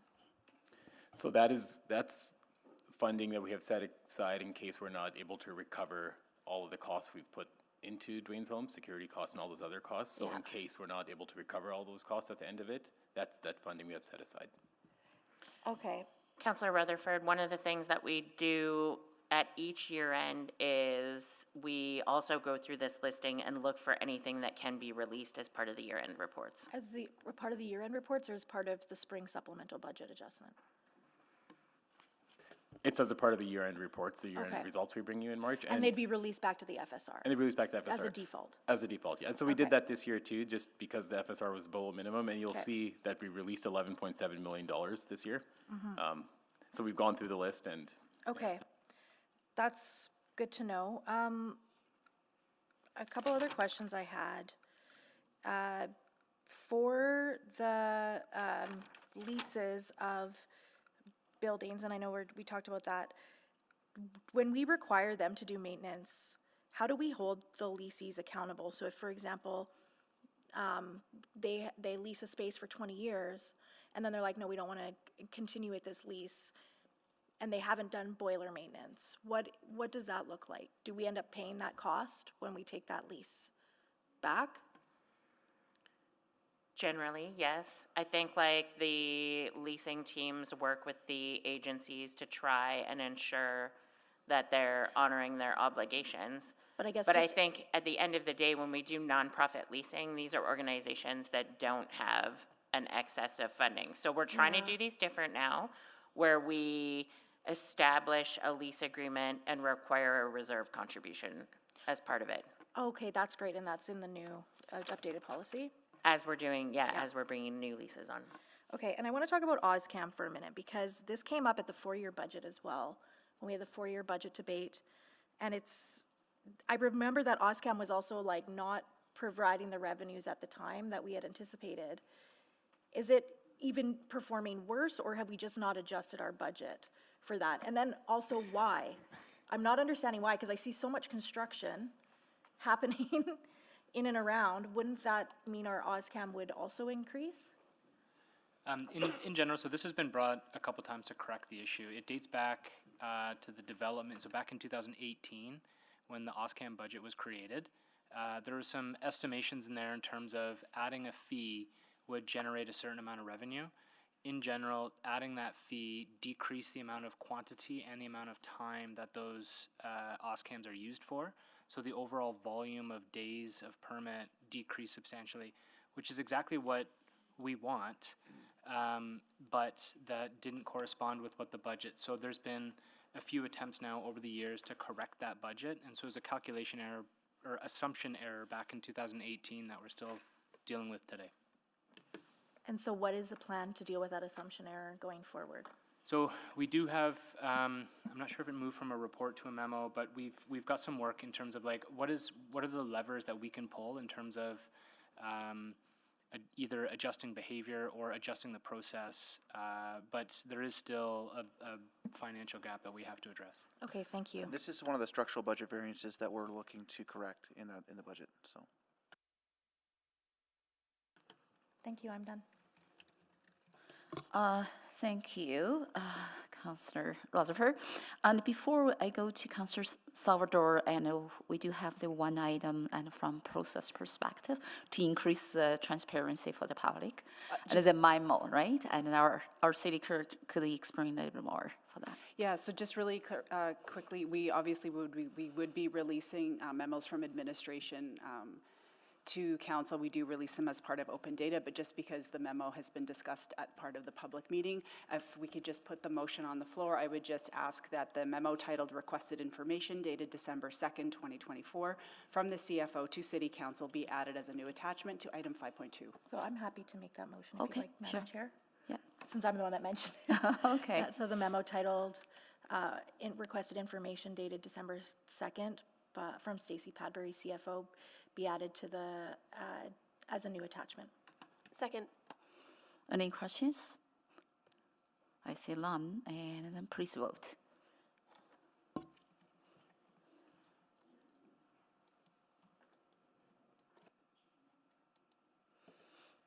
We have all the vote. Please display the vote. So that is carried. We move to Councillor Salvador. Yeah, thank you so much. First question is related to the EdTel fund. So understanding that June 30th, the fund reached 12.8% above the inflation-adjusted principal, I'm wondering if the fund reached more than 15% above the inflation-adjusted principal at any valuation date this year. I would like to just double check that with the investment folks, but I don't believe so. And the measurement date in the bylaw is June 30th. Oh, okay, so when it says any valuation date this year, that's sort of the cutoff in terms of, I'm just looking at the bylaw, and I was referencing, I think it's Section 5.2 that talks about if at any valuation date, if the fund is more than 15% above the inflation-adjusted principal, the subsequent year's dividend can be increased by 25%. And I'm just wondering, if we were close to that 13, did we get close to 15? Yeah, so it's only as of that one date, so only as of Okay. June 30th, and we were below 15 at the number you'd quoted. Darn, okay. Thank you for that. Then my next question is, so this is a question that I was referencing back to the four-year operating budget. And the question is related to the phase-in of the tax levy funding for the new LRT lines in Pago. So I wanted to just ask about the timing of that gradual phase-in. My read of it is that the LRT levy is phased in with 9.4 million in 2025, going to 18.8 in 2026, and that goes to Pago. I'm wondering about opportunities to adjust that timing slightly. If we were to reduce the 2025 and 2026 contribution there, what would the implications of that be? Or are we even able to adjust that and move it around?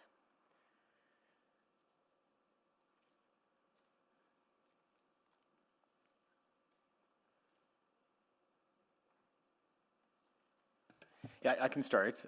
So I believe it was phased in, so with additional funding in those 25 and 26 going towards Pago, and then once it catches up to the LRT costs. So I believe if you reduce that amount, the impact would be, cause that's committed in your capital budgets, would be a reduction to capital projects, so you'd have to find a way to cut some funding from the capital project. Well, and I guess I'm not talking about a cut necessarily. I'm talking about a more gradual phase-in. Does that change anything? I would say the same thing. So if you have that amount of money set aside going towards Pago over the 4-year capital budget, we have allocated that Pago within the capital budget to capital projects. So if you're changing the phased-in approach and pushing stuff out to subsequent years, you're also going to have to do the same on the capital budget side. Okay, I might ask some further questions there, but I'll jump to a question about the FSR and options for, redirecting those funds once the FSR is replenished.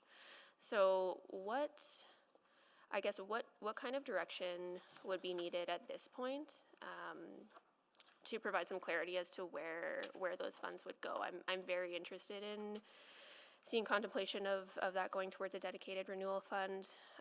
Is that something that we could provide direction on now, or what does the timing look like on that? So I'll start, and I'll maybe ask my colleagues in law to jump in. What we were saying is when we do an ongoing tax levy increase to repay the strategy over 3 years, at the end of 3 years, there will be funding at which at some point in time you can decide what you do with it, and that could be one of the resolutions to renewal. I'm not sure that there's, that would be in a budget cycle that is beyond the budget cycle being debated here today.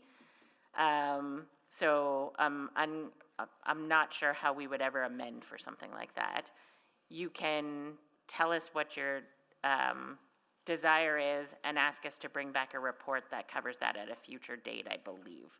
Okay, so that could come in the form of a subsequent, for example. I think that would be preferable. Okay, great. I'll come back for another round. Thanks. Thank you, Councilor Salvador. Councilor Carmel. Thank you. So some questions about downtown workspace optimization. So flipping to your slide here, first of all. Maybe before I get into the weeds, what is the overarching goal here with this optimization plan? Like, what are we trying to do here? Are we trying to empty a couple of buildings out? Are we shuffling the deck chairs for economies? Like, what's the goal? So I'll start. I think this is part of the long-term strategy to divest of assets, particularly assets that have higher future renewal costs, and I'll ask Craig to weigh in. That's exactly what this is about. Would you care to elaborate? Like, how are we selling these buildings? Are we Yes. renovating these buildings? Are we? Yeah, the intent is to clear them out so they can be sold. Okay, so clear them out so they can be sold. So there's 4 categories of things here that are all centered around emptying the buildings. That's correct. So presumably then, maybe this is a private conversation, you tell me if it is, we have some understanding of what those buildings would be worth once we sell them?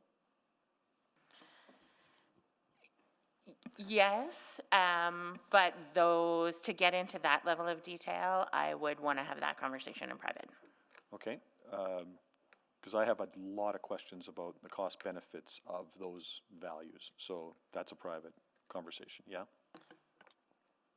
Yes, if you want to, especially if you want to talk about the valuation of the buildings. Yes, okay. Reserves. So I'm looking at attachment 2, and it's a bit of a hard list to read, I would say, just from this perspective. It's hard to understand just how much money we have tied up in reserves, and I'm wondering if this is entirely necessary. So certainly some are, but there's, so for instance, we have a reserve for the Fort Edmonton train with $100,000 in it that hasn't moved in years. We've got 2 or 3 that are, one's called natural areas, another is called parkland, a third is called some sort of a developer reserve. So I'm wondering if we're holding money in reserves and that the accumulated value of that reserve is in excess of what our actual risk is. Like the reason to hold money in a reserve, as far as I understand it, is because you have some contemplation of future payments out of that reserve. But if we're holding money, and we're holding a lot of money, and the risk that all of those expenditures would all come at once, have we done that analysis? I just feel like we're holding a lot of money in our savings account that could be used. So I think each time that we do the reserves review, we look at whether the reserves are sufficient and if, in fact, there's too much money in reserves. There are certain reserves that money has been contributed and we might see to the extent that it is funding a grant program and a grant program is undersubscribed. We look at those things also. I would say, if the question is, do we have too many reserves? I think reserves are always, they're a tool of council to be able to set money aside for future things. We can look at starting to eliminate some of those, but then you have to be willing to fund those things when those things come up in the future. And so even like the question on leases, if we set up reserves for buildings, for maintenance, for things like the Fort Edmonton Park train, and then we don't hold that funding for when they're required, then we just seek a budget adjustment at that time. Right. I guess my question is there analysis, has an analysis been done that would consolidate a bunch of those funds and then establish what the risk is. You know, so for instance, SSSF has got $100 million in it. I know we're talking about that later, but right now there's virtually no risk that we're spending any money out of that fund. But if we had to find $100 million, that's a big deal. If we had to find $100,000 to fix the train, not as big a deal. So, you know, have we done that kind of analysis? I don't know what that would ultimately release in terms of actual dollars that we don't need to hold anymore. I don't think I got a full 5 minutes. It doesn't feel like 5 minutes. I can I can try adding a bit to what Stacy said there, Councillor Cartmel. So, so a lot of it goes towards the type and nature of the reserve as well. So if we have like a project-specific reserve, so those funds are specifically set aside for a project expenditure that we're expecting. So if the funds start to accumulate, that just means the project's been delayed or deferred, so we're holding on to those things. Like the item you're talking about, the risk analysis, that happens with our stabilization reserves is where we mostly do that. And I say we've done that for our stabilization reserves. It's kind of like insurance, right? So you want to say, do you have enough set aside for the risks that this reserve is facing? So we did that with our FSR. We do that with our other stabilization reserves as well. And so I think, like, and otherwise we get into a deficit and we, you know. Yeah, right. But so it's the best guess. No, I'm not. I'm just, I think sometimes 5 minutes go fast. Well, I can usually get more than a question and a half in 5 minutes. Anyway, I'll come back. Thank you. Yeah, you can always come back for a second round, Councillor Cartmel. No, we won't play. We're not going to play the video back or anything. Right? Councillor Rice, go ahead, please. Thank you, Mayor Sohi. I did have similar question with Councillor Cartmel regarding downtown workspace and optimization. So I'm not repeat that question we will discuss in private, but I do have following two questions related to this. Number one is because for this $22.7 million right now, if we're deal with right now, that means we will pay through the tax. It's tax supported, but I know the motion said that we will offset and from sell those two buildings and in the future.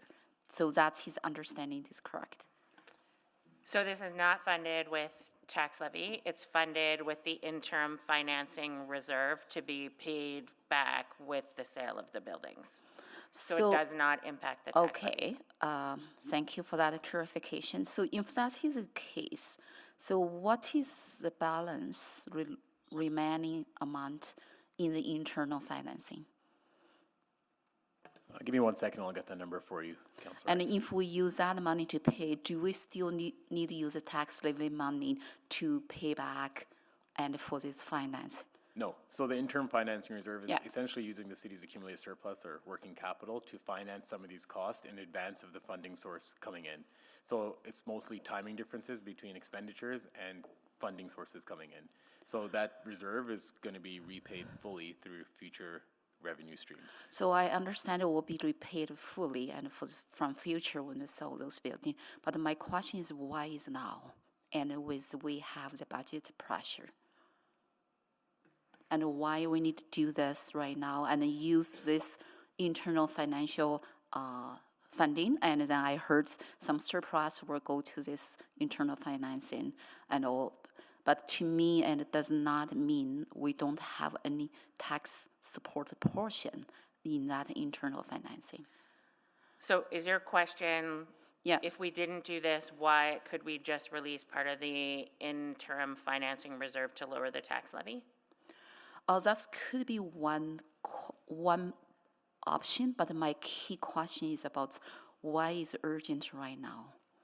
Why is the project we need to urgent? do. We need to do this 22. We need to spend this $22.7 million right now with the budget pressures.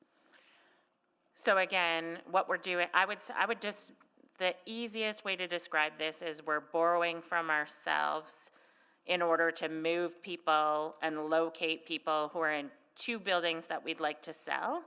And when we sell those buildings, we'll pay ourselves back for that. We don't have to do this now, but it means continuing to carry the older buildings that have significant maintenance and renewal obligations. That is why I say the similar question. Do we have specific analysis reports to demonstrate some comparison? What is a high maintenance cost compared to we pay right now, and use some internal financing? I'll ask Mr. Sure, maybe I'll ask Pascal to give a bit of context on that. For sure. So, Councillor Rice, I think one of the key things to keep in mind is that so not only are these facilities requiring significant investment in maintenance costs, we are also trying to mitigate future risks. We have delayed investment in renewal of systems like the ventilation systems, the elevators, things that are crucial for the continued operations of these buildings. And the longer we wait to proactively move our staff out and dispose of the facilities, the more risky we will have to make those significant investments. And so that's why the timing. I would like to see more detailed report on that type of analysis, so we can talk about more later. But I feel like same way is already 5 minutes. I do have one more question, and for this round, and it's about the deficit. For the deficit, and in the attachment 2, it indicated our city had $40 million deficit for 2023. So right now, and from today's information, is a 19.4 deficit, right? 19.4 is projected for the end of 2024. The 40 yes, million for is the, for last for the year. end. Yes. So I don't have time. You finish my question. No, I come back. Please come back for a second round. Councillor Stevenson.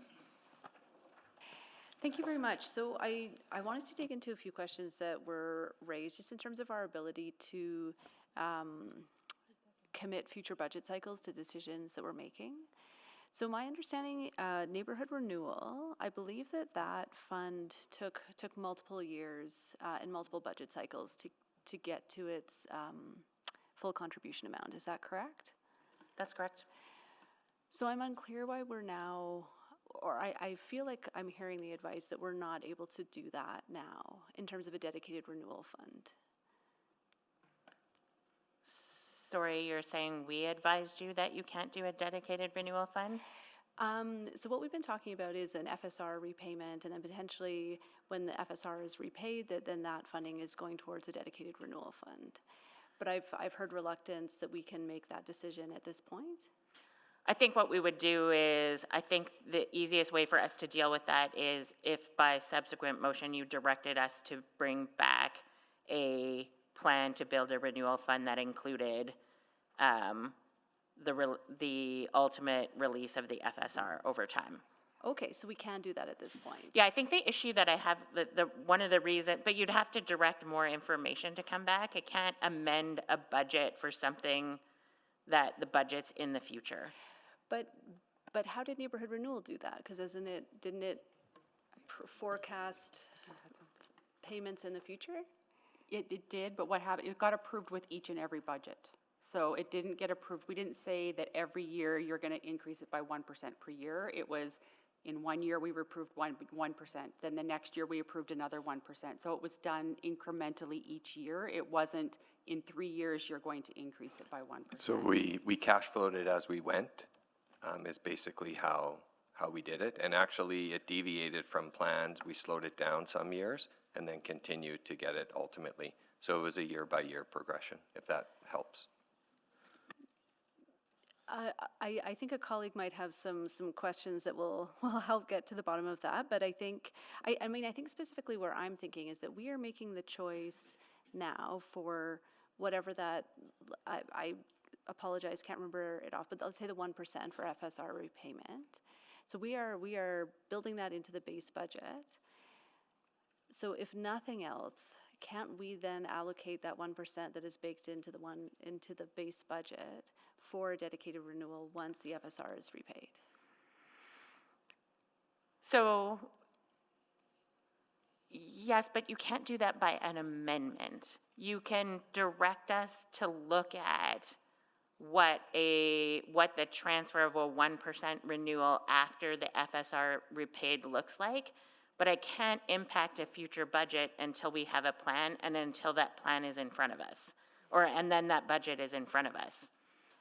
And Jody's correct. Like each year we brought council a budget with neighborhood renewal. There was an overall plan, 2% for neighborhood renewal, but each time a budget came forward, you effectively approved that year's increase to neighborhood renewal. And we used to do single year budget, and then we did multi-year budget, but at no time did we pre-approve things for the future. So did it come forward to each of those budgets as funded or unfunded? It came forward as funded. Okay, so I feel like that's not, yeah, it was in the base. So anyway, I think we can continue to have that conversation, but that's a helpful precedent to be aware of. And maybe just, I'll stay on this topic then for the rest of the minute. So maybe there's just like how long would it take if we made that a subsequent motion? How long would it take for that policy to come back so that we say this portion of our base budget is currently allocated here for this number of years, and in the future it's going to be allocated here?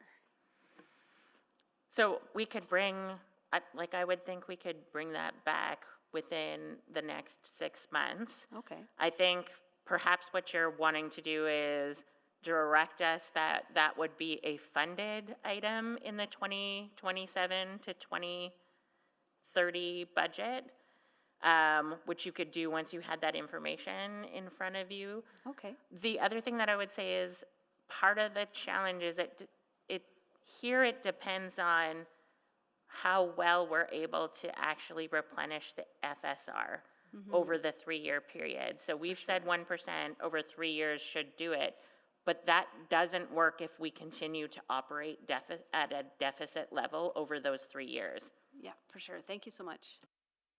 Thank you, Councillor Stevenson. Councillor Knack. Yeah, thanks, Mayor Sohi. And sorry, I wasn't going to jump on. I just, maybe I'm still confused, sorry. So, because like even within the presentation, we're talking about Yellowhead, which is something that's 3 years out. Like, so I guess. It's capital. I get it, but wouldn't. So if a you'd like renewal us plan to. is also a capital, right? Yes, but this is an approved project that requires funding to be allocated in order for us to enter the contracts to finish the completion of the project. So it's just the fact that that's a project that has a multi-year contract. I guess where I'm, and again, maybe I'm confusing myself over the years of the neighborhood renewal. So it was a fully funded program based on a plan that council at any year could have chosen to remove, and actually did, I think, 2 separate years we pulled back on, but that was built in to the assumption as a fully funded program.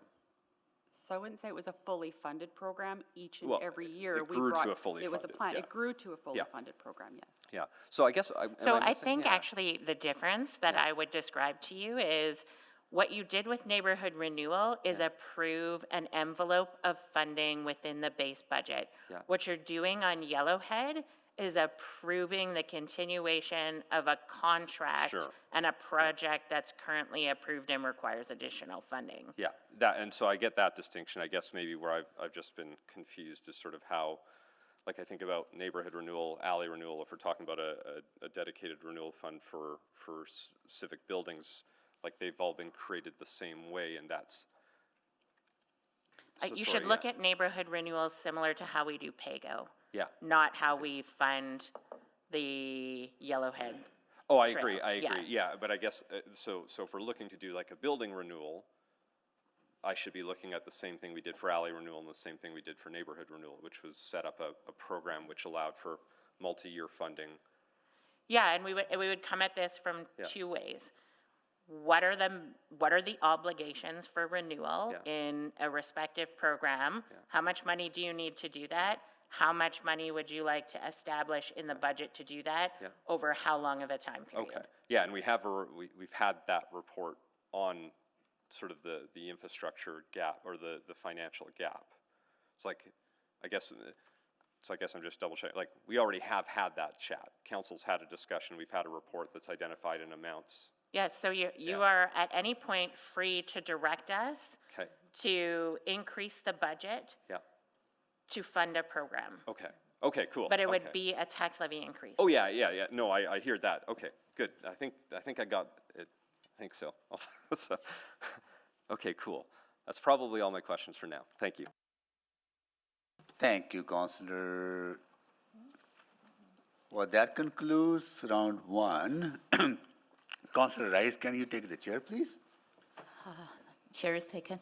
So just to follow up on that, Stacy, say if we say we have a gap of, say, pick a number, $100 million in the renewal, we can direct you, say, we are going to allocate this much tax levy on an annual basis to get to that $100 million mark. Yeah, you would do something like, you'd tell us you'd like to increase pay-as-you-go. Yeah, pay-as-you-go, So that yeah. that funding is available for renewal, and then once the funding is in the operating budget for transfer to capital, then you can decide what you'd like to fund with that Yeah. capital funding you've made available. Yeah, pay as you go. Because I remember I was here for the conversation on neighbor renewal. We made a decision that we're going to have 2% tax levy. I think it was 2009, right, or 10, and that tax levy of 2% will continue to be billed over 10 years, every year 2%. That was the decision made. Then council made a decision to reduce that to 1.5% in some future years, right? But it was built into the base budget. Yeah, so knowing that was your strategy, Yeah. each time we brought a budget forward, Yeah. we increased the tax levy for 2% Yes. to fund neighborhood renewal. That's kind of, we are asking, like, if that, why would we not be able to do that now, as we were able to do in the neighbor renewal program? So we did, perhaps I'm just confused with what you're looking for here, but when you did it for neighborhood renewal, you outlined a plan, it was 2% a year. Yeah. Each time we brought you the budget, you approved that 2%. And there were years that you chose not to approve 2%. Yes. And approved something different. So- But we still put it in the budget, Yeah. the budget that it's approved in. Yes, yeah. So if we start with, say, 1%, 1%, whether we start 25, 26, that's what I'm saying, we have the ability to do that. Yes, you can absolutely do that, but you have to do it through tax levy. Yes, of course. I'm not looking at any other, that's clear to me, it has to be ongoing tax levy. And historically, it's been done in the year that you were going to budget for it, not multiple years in advance of. I think that's what Stacy's saying as well. Like with the neighborhood program, it was done. Yes, it was 2% this year, next 2%, next 2%, next 2%, Right. next. That was built, that was the budget was built. But it got established and completed Yeah. in the year it began, Yeah. not future years Yep. before. Got it, okay. Can you let me know how much land do we have available that we haven't disposed with related to all the projects that we have? Like we have Valley Line, Yellowhead, we purchase land for construction, then it becomes surplus. Why are we not looking at disposing that land that may not, if it's available for housing, absolutely we need to look at it. But if it's a small portion here and there, why are we not compiling that list and disposing that and then count it toward paying the debt? There are a number of properties. Stacy, I don't know if you want to, if Chris is online or if you want to go. Yeah, I'll start if Chris isn't online just yet, but we do have a process for surplus lands. And so when we've obtained land for purposes of a project, it goes through the surplus land process that we have. We essentially look around the corporation to see if that land is required for any other requirement, be it affordable housing, another project. And then once we've determined that it's truly surplus, it goes through a sales process. Once it goes through a sale process, does it kind of discount it against the project cost or just go to envelope within the city corporation? I'll maybe ask Mr. Hodgson to answer that if he knows. Thank you, Stacy. And Mayor, it's an excellent question, and I would just add to Stacy's comments on, I guess, related to the specific projects that you referenced. There are situations where there are funding elements that are tied to each property, and those are considered in terms of the timeline for disposition. So there are some restrictions that do exist in terms of funding arrangements with other orders of governments that do add in some complexities in terms of the timing for when we do surplus and sell properties from those major projects. And so that would be an item that I would just add to Ms. Padbury's comments from earlier. I don't have the exact acreage in terms of land holdings that we have currently associated with the properties, but that is something that I can certainly arrange to get for you. I would be interested in that information if you can use that to deal with some of the debt related to Yellowhead. Okay, I am going to move the second round. You don't need to do that Oh anymore. yeah, right. We may change the. We changed the rules, of course. All right, Councillor Jans, go ahead. Thank I'll you. take the chair back. Yeah, thank you. Chair. Okay, so I have trouble thinking in percentages, and I'm just trying to quantify this in dollars. So maybe if I understand it correctly, what we're talking about, assuming an 8% municipal property tax increase, that would be $828 for every $100,000 in assessed home value, an increase of about $62 per 100,000 compared to last year. Is that correct? I believe so. Sorry, I'm just opening my document. And the average home in Edmonton is about $440,000, I believe. I believe it's based on 428 we're using. Okay, so easy math, let's say 400. So am I correct then that an 8% property tax increase on a $400,000 home is about $20? Is that correct? Per month?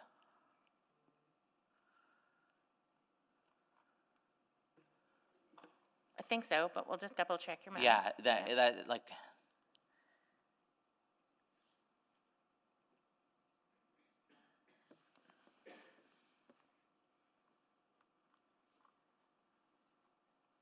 Are you done, Michael? No, I'm waiting on. See So if you're waiting for me to calculate Okay. this number right now, I probably, if we can just get back to you, we can Sure. even do that after this is lunch. the Yeah. like I was looking at page 5, and it has a breakdown, and it's great, and I see these percentages floating around, and I see this survey floating around, but the difference between an 8% property tax increase and a 6% property tax increase on a $400,000 home is $4, I think. I'm just trying to like make sure I'm doing this math correctly. Why don't I take away and tell you what the impact of every 1% is? Okay, that would per yeah. $100,000, and I'll come back with that this afternoon. Thank you. And so just to be clear though, when we're talking about this 828, that is just the money going to City Hall. That is not your total property tax bill, which is going to education taxes as well. That's It is separate. just the municipal portion, So correct? you might be paying $20 a month to the city, but your education property tax may be an extra $7 or $8, right? Because is it 40%?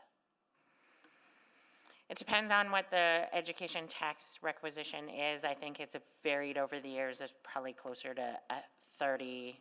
Your bill is probably a 70-30 split. Okay, so if I'm an average home of $400,000 and I'm paying an extra $20 a month with this property tax increase of 8%, when we look at raising transit fares, if an adult fare goes up by about $10 a month, that's the equivalent of that home paying a 12% property tax increase just for the extra. Like if my property taxes are $20 on 8%, but I'm paying $10 for extra on a transit pass, or if I'm a family of 4 and maybe my spouse, and then my kids are also paying, very quickly, the transit fare increase would completely dwarf any property tax increase my $400,000 home is facing.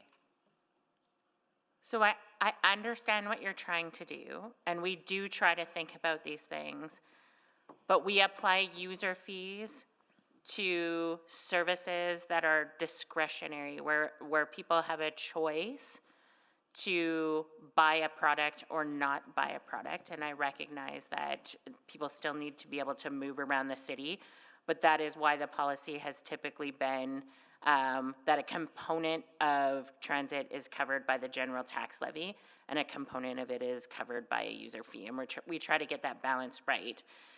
But we do not necessarily go through the exercise that you're going through right now because we're doing it on a policy application. For sure, but when we communicate it and we put out these pieces, that's where I think we're maybe needlessly tying our feet together. Like if we were very clear that, listen, we're talking $20 more for the city, 4 of which right off the top is going to the police. And then, you know, now we're paying for roads, transit, parks, libraries, tourism, transit, economic growth, housing, seniors housing, elections, democracy, potholes, neighborhood renewal, I think it would kind of depoliticize a lot of this. The percentages, and when we do these surveys of Edmontonians and ask them, 63% aren't comfortable with more than a 4.7%. What is 4.7%? Like on a monthly budget? Like when I hear my car insurance is going up 15% now, I can, that's $30. But I can't, it's hard to, so I guess what I'm looking for is like, can we get some dollars even on average home? It would be $22. $22. Okay. Per month for the average home. Right. And, okay, well, I'm out of time. Thanks. Thank you. Councillor Cardmell. Thank you. So I'm picking up a little bit on Councillor Salvador's question. So looking in the budget documents, I'm not quite sure what chart this is, but essentially it says that there's going to be an increase in tax levy going in that represents phased in LRT capital renewal. So in other words, we're going to start collecting property tax to pay for LRT capital renewal. And that's $9 million in 25 and $18 million in 26. And then below it says, so we're doing this ramp up thing on income tax to pay for LRT capital renewal. But then we're going to take that money out and put it in pay as you go and use it for other capital projects. So when I look at the LRT reserve, like it would seem to me that if we're investing dollars for future costs and we want to build it up, kind of like neighborhood renewal, then it ought to go into the LRT reserve and sit in the LRT reserve until we have to start paying some of those capital costs. But it's not doing that. Can you explain? So I need to take this away because my understanding, so I just want to follow through all of the approvals and the various iterations that were done. When I believe you're correct, the first part of yours is correct. When we originally established the LRT projects and we came with a funding plan, we had intended to fund operations and maintenance through an incremental increase in LRT specified funding. Right. That reserve would grow over time and it would cover the capital maintenance requirements. So I just have to reconcile the pay-as-you-go thing. And if I can just take that away over the new because network. my knock-on question is, okay, if those numbers were coming in, and I'm not trying to, right, but if those numbers were coming into the reserve, then we would see dollars in the reserve, and we would see this accumulation until the curve started to bend, and we were spending money. Because when I look at the reserve, there's dollars, there's withdrawals for the reserve that are debt payments, for service level payments, for rehab costs, for cellular service in the tunnels. All good. They all make sense because they're transit-related expenditures coming out of the reserve. But there is a suggestion that we're going to, and I don't want to, but there's a suggestion that we might pull money out of this reserve to do something that is not transit-related. And there ought to be money going into the reserve that is, yeah, this is why I just want to go back and double check because it is, the other thing that may be possible is when we project out the capital requirements, if the capital requirements were altered or went down and we released some of that funding from the reserve, we may have released it to pay as you go instead of releasing it to the tax levy. So that's why I just want to go through the iterations of how we landed there because I think there was a series of decisions that were made, and I'd like to just have a minute to go through that. 100%. And so I'm happy to give you that time, Ms. Padbury, to figure that out. But if we're collecting tax dollar levies that ought go into a reserve, and that reserve is projecting a balance of 156 million in 2026, maybe we don't need to do that. And that's 1%. So I'd like to, that's an answer I'd like to get. Yeah. Okay, and that, like, all my other questions are on the amendments that are being tossed around. Thank you. Thank you, Councillor Cardwell. Councillor Stevenson. Yes, thank you very much. I wanted to speak briefly about the commercial revitalization reserve that's highlighted in section or report item 5.4. It seems to me that there's quite a bit of funding that has accumulated there, and that we don't anticipate that will be spent in the coming years. Is that an accurate understanding of the information that's in attachment 2? Ms. Petrin, perhaps? I'm gonna just follow up on that, just looking if anyone from the team is online to speak to that one. I can just confirm high level, like the numbers that you're seeing in there do suggest that that reserve is growing over time, so we're making an allocation, and that the funding required for the programs that are identified in there, which are things like storefront, aren't consuming the full amount of funding. Okay, great. And am I also understanding that it's not a restricted reserve in any way? Except, is it restricted in any way?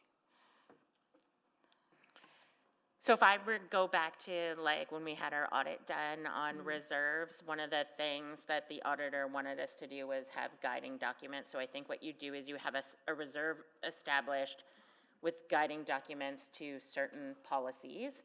And so it is restricted to the extent that you've made it restricted. Gotcha. Okay, no, that's really helpful. And I think I'll speak to it a bit later. So then maybe I just have a series of questions on the Industrial Growth Hub. Again, for Ms. Petrin. The service packaging indicates that there will be 2 FTEs, but the overall package is about $450,000. So just wondering what the remainder of the funding is going to be spent on. Yeah, maybe just to provide some clarity, part of what we're doing here is using existing resources. So we've reprioritized work and we've reprioritized budget within the team. The 2 FTEs noted in the service package and the differential there would be used for things like marketing and communication bodies of work, and then sort of, I guess a bit of the printing costs and other miscellaneous items like that for operations. Okay, so sorry, my understanding, the 2 FTEs are reallocated, like none of that 450 is going to pay salary? For Okay, clarity, it will pay yeah, for 2 new FTEs, yes. Okay, and so I guess, the thought of further expenditure on marketing and communications does make me hesitate, just that we do have external agencies that are intended to fulfill that role for us, so the Industrial Heartlands, Edmonton Global. So I'm just a bit concerned with the duplication of activity there. So for clarity, Alberta Industrial Heartland would really focus only marketing on the lands within the Industrial Heartland, which is the Edmonton Energy Technology Park. Edmonton Global is focused on international foreign direct investment, so slightly different, where we would be looking at providing materials to be able to give them something to market as it relates to Edmonton. So what they're doing now is, in some way, some general information about industrial growth in the city of Edmonton. We are really looking at being more specific and targeted. Could you give some examples of what that would look like? So I'll maybe look to Alyssa leading the Industrial Growth Hub online, if she could speak further to some of the specific examples related to the marketing and communications.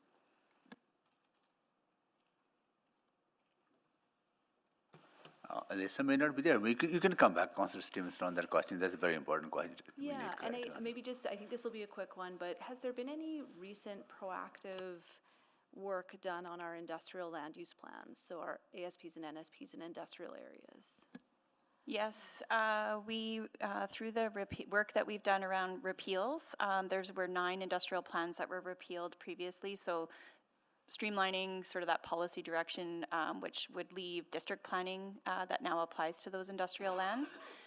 We're also working on the Rabbit Hill district plan and updating that for further direction from council in terms of the non-residential area and identifying it for growth. Thank you. Some specific examples. Okay. Thank you, Councillor Stevenson. Councillor Rice, go ahead, please. Thank you, Mayor Sohi. I want to go back my previous question. Do we have the number for the internal financing right now? Yes, I think that reserve is sitting at a $34 million deficit at the end of 2023. So what is the reserve's full name? Interim financing reserve. I'm just going to double check the number real quick. So then what type of funding source and to form this reserve?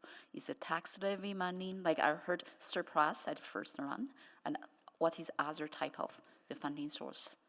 Yeah, so the things that run through that reserve are the timing differences between a lot of the debt on the downtown arena and the dedicated funding sources such as rental revenues, ticket surcharge revenues, and parking revenues. So the timing differences between the revenue streams and the debt servicing, that's probably the biggest item in that reserve. So if that is the case, so if we're going to use that $22.7 million right now, what's this timeline and for us to put back? Let me get that right back to you. I got the schedule. I just got to pull it up. Okay, so you have that schedule there. And then do you have the specific data and what is the next year's maintenance cost could for those 2 buildings?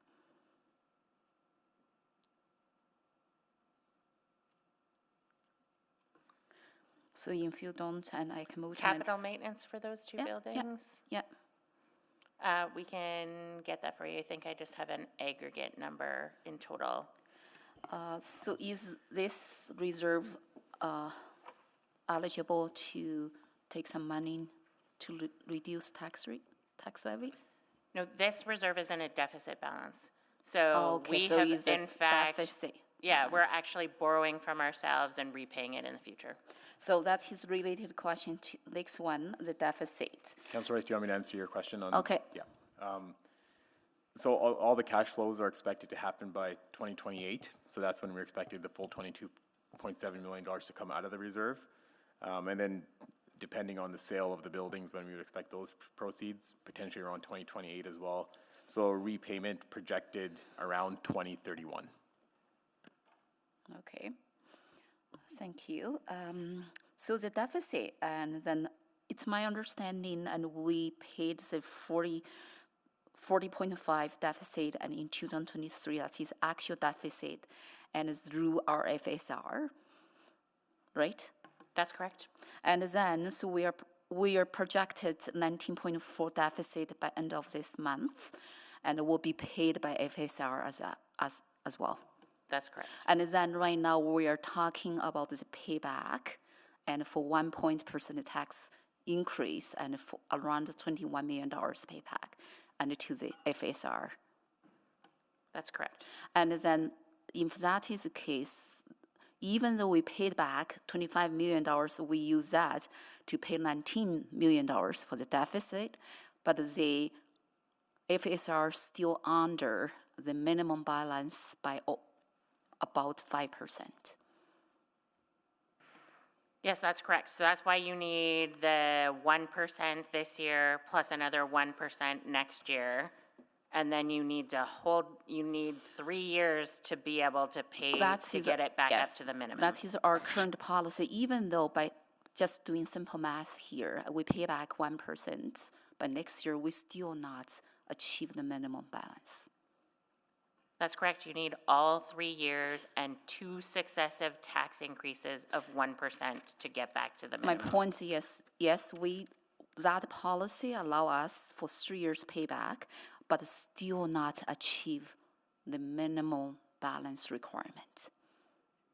So we achieve the minimum, our strategy achieves the minimum balance by the end of year 3, provided there aren't significant deficits between now and then. So but we don't know that deficit could be for the next year yet. And so that is my big concern here. I don't think I have So enough Councilor Rice, time. if you look at the Yeah. table we have in the Yes, presentation, yeah. with the 1% or the 0.9 revised Yeah. percent tax increase, you're gonna generate $100 million by the end of 2027. The repayment required would be 93.9. Yes, So by but the the end of those minimum- years, you'll generate enough to bring you back above the minimum balance. Unless projected we by the end of change, 2027. unless we change the policy and the minimum requirement is $133 million, we still not achieve that. But we're not recommending a change Yeah. in the minimum balance. Okay. Thank you. Councillor Salvador.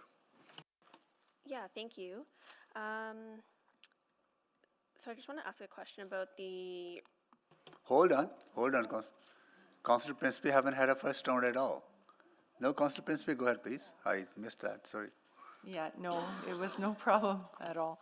I do have a question. Would you need a motion for the recommendations that you presented today? Or is that something that's just going to be implemented? Or will you need a motion for that? Or amendment, I should say.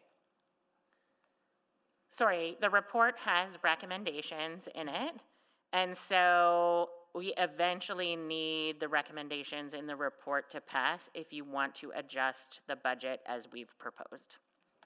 Okay, and would we do that during this budget adjustment? Yeah, so what the mayor read out this morning is once you're done all of your questions in public, you've got some guests coming at 1:30, then there's additional information that needs to be provided by administration in camera, and there might be a couple of quick questions. Once that's done and all the questions have been answered, the mayor will ask somebody to put the main budget motion for capital on the floor, which is just to approve the adjustments that are in certain attachments. Those are the recommendations from administration, and then perhaps council has amendments you'd like to make to administration's Okay. recommendations. We've got a plan to walk you through all of the decisions. Yeah, that we that's made great. today. Okay, good, thank you, thanks. And then, Ms. Padbury, you had said about the extent of how council has made the reserve funds reserved for certain things. So what about something like the tree management? That's, it's a fairly significant amount, I think almost $9 million. Is it something, like, could we use something, or would we have to change the policy to use it for pruning?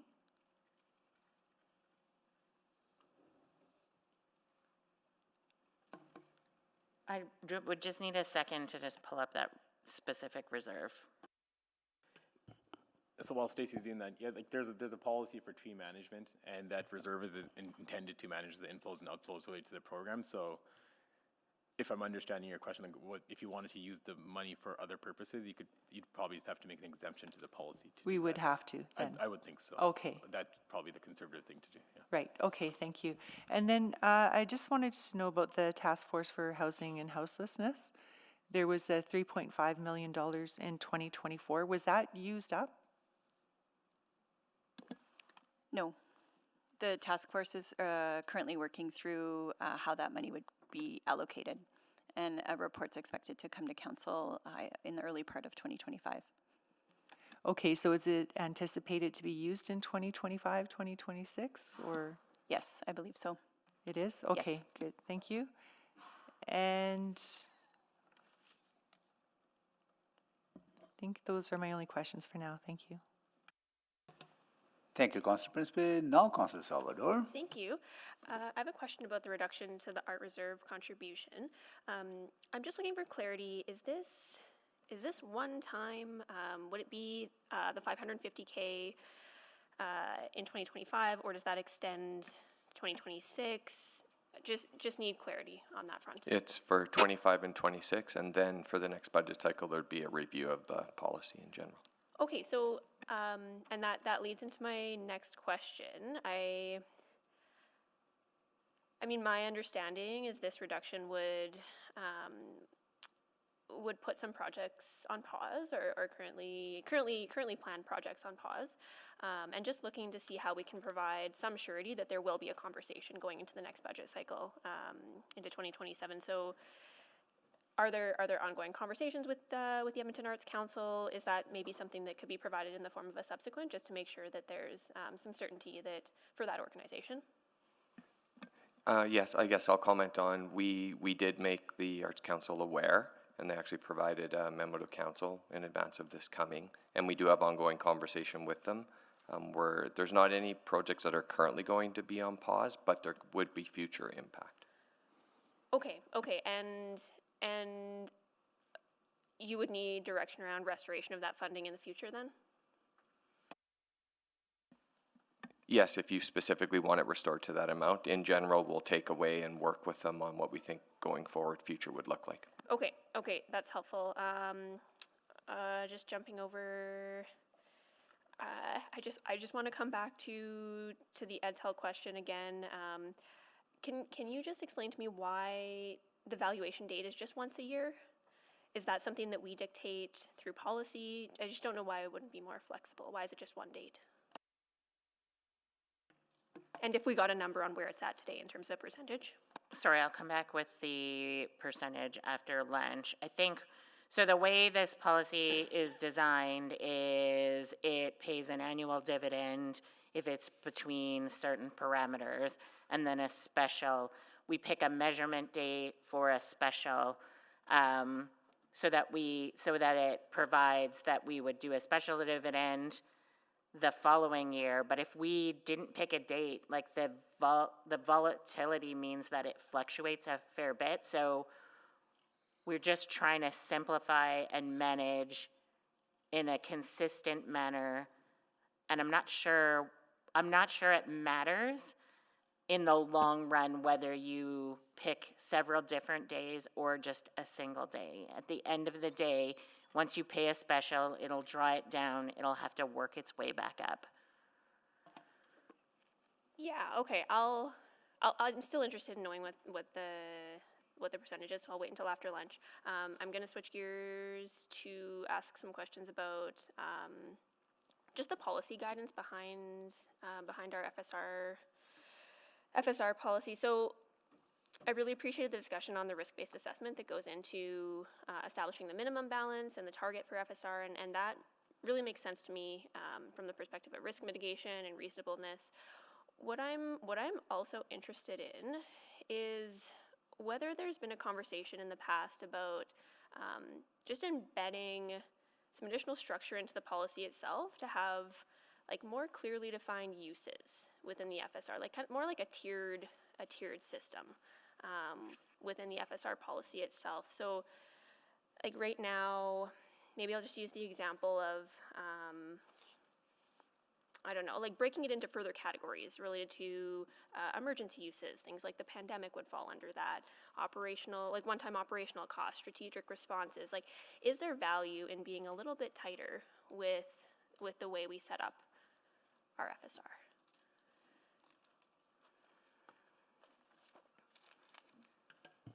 So I'll start, and then maybe Stacy can add on to this. So the FSR is, it's a pool of funding to address emergent items that might arise for the corporation. So we think of it as a general pool of money that's available for those kind of things. We base the risk-based analysis based on those categories you just referenced, right? So that's how we kind of rationalize the balance that's in there, but we don't say we're specifically setting aside this much for cybersecurity or this much for natural disasters. So an example is if you have a really bad snow and ice event in 1 year, that could take out a large portion of your financial stabilization reserve. And I don't know if we'd want to restrict a portion of it, like this is all you could use for snow and ice, or this is all you could use for the pandemic. So that's how we've kind of done it in the past. When we've done reviews of other municipal jurisdictions, they haven't done anything like that. It is kind of a stabilization reserve. And the GFOA, the Government Finance Officers Association, also does not recommend breaking out your stabilization reserve into specific components like that. But the risk-based analysis is based on that kind of structure. Right. Okay, thanks. Thank you. Councillor Rutherford. Yeah, I'll pick up on that line of questioning first, because I actually wanted to talk about the reserve review recommendation number 1, and keeping it the same percent ratios. So I think in the assessment and through the presentation, you talked about max exposure would be 12.5% and min exposure is 4.2, kind of above and below where we are with our policy, but to keep it the same. But one of the things that really struck me is the bigger swings we're seeing in sort of uncertainty. And so it goes back to actually what we were talking about at audit committee about risk appetite. And I'm hearing that admin is fine with the level of risk appetite. But I guess the question for us today as governors is, are we okay with that level of risk appetite? Is that correct? Yeah, I think at its highest level, we're fine with these parameters, but we bring it to you and have you approve it in the event that you're not, if your risk tolerance is lower than ours, we would want that direction and we would change those parameters as a result. I think the minimum right now, based on those big swings, for me personally, is low. And also I worry about like the replenishment to the FSR for 3 years, that's to the minimum, right? So I think not to the max. That's correct, it's to the minimum. And that's all we require is the minimum. So if our minimum's a really low threshold, there's a big delta between 4.2 and 12.5. That's correct. Yeah, okay, I need to think about that. So the one thing that I would say is like, as we do this risk-based reserve and we know that you're underneath and that you need to build yourself back to the minimum, if you were to increase the minimum, we would just have to take back the financial stabilization reserve plan to figure out how we get back to the new minimum. But one of the things that we think. Or can we change the policy that it has to be, that the reserve has to be beyond the minimum? Like I don't, like, is there a possibility of that? Like, I just feel like you're giving yourself a higher percentage of swing of risk. Sorry, you want to change the policy or? Like, so basically, we keep renewing to the minimum, and that's a requirement that we have 3 years to replenish the minimum. But then something to the effect in the policy that the ideal state, and there should be a continuation of investment into the FSR until it reaches the max. Yeah, so this is a question I think that we've gotten over time is how do we get up to the maximum or the target balance? I would say it's depending on the economic circumstances facing a city. In the past, we've never really struggled to maintain the minimum. And when we've been over the minimum, we've generally spent back closer to the minimum. So this reserve has never been at its target. No, I know, and I appreciate that's why you didn't want to increase the maximum of 8%, because we also don't want to make unreasonable targets. But even that 8% seems like more of a sweet spot in terms of mitigating the swings between the lowest and the highest. Yeah, and it would absolutely, if you were at the target instead of the minimum when we started the pandemic and we started to experience this period of inflation, we would be in a significantly different position than we are now. That's just a factual statement. And then I'm just going to switch my last line of questioning completely to something different for the last minute and a half. In the memo that we received from administration, it talks about that only 2% of Edmonton's vacant land currently is shovel-ready. And I'm just wondering what is budgeted in 2020, 25, or 2026 to get more shovel-ready industrial land? Because I know we have our action plan, but a lot of it is, as some of my colleagues have already mentioned, around like marketing and those pieces. But if the real problem is absorption and shovel-ready land, what are we doing for those things? And what reserves go to that? So there's two service packages. The other one is the Industrial Development Fund, which is intended to address that issue. So it's sort of a service package that the funds would be held in abatement. There's a report that would come to council in 2025 that would clearly articulate how to deploy that budget in terms of... and that is coming? Yes. Okay, no, that's great. That's my only question. Thank you. Thank you so much. We'll take a break here. We'll be back at 1:30 and we will be dealing with boards and agencies in public at 1:30. Then we'll go into in camera after we are done with that. So until then, we are on recess.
So.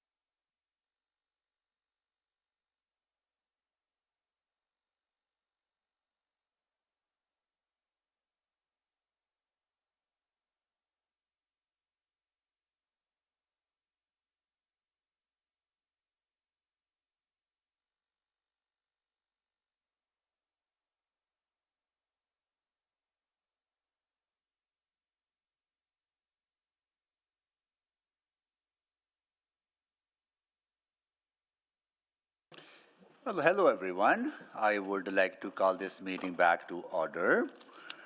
And we'll do a roll call of council colleagues. Councillor Wright. Good afternoon. Councillor Knack. Good afternoon. Councillor Prince Hello. Bay. Councillor Stevenson. Good afternoon. Councillor Paquette is away. Councillor Tang. Good afternoon. Is Councillor Hamilton still en route? I don't believe she's joined us just yet. Okay, no worries. Councillor Rutherford. Hello. Councillor Salvador. Good afternoon. Councillor Carmel. Good afternoon. Councillor Rice. Good afternoon. Councillor Jans. Good afternoon. Okay, everyone is here. Is there specific order we're following when it comes to presentation from boards and agencies, or? As far as I know, the three organizations are here for questions. If you want to group your questions per organization, you could do that, or councillors can ask questions of all three at the same time. Okay, maybe ask them, any one of you have presentations that you want to make, or just go into questions? Okay, we'll get into questions then. Okay. Who would like to start? And Chair McDougall is joining us virtually, right? There's a number of your colleagues from EPS on the call, EPC, sorry. Okay. Questions, colleagues? Let me see.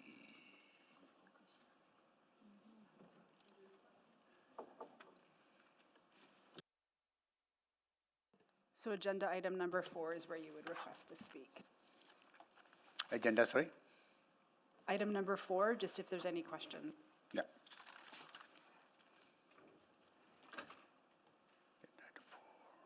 Councillor Wright, go ahead, please. No particular order, right? No, anyone you want to start with? Okay. Ms. Cunningham Chaplay, the request that you had for EFCL, can you just maybe just a little bit more information as to what that funding is going to provide for? You bet. Thank you, Councillor Wright, before I knock my water over.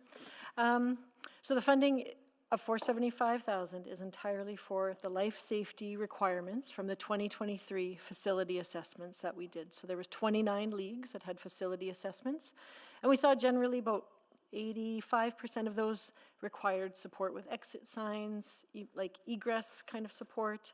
We saw fire penetrations, about 72% required that sort of support, and fire separations. So everything is to do with life safety of these halls to make sure that when events are happening, anything, the play schools are running, that everyone can get out safely. And that's $475.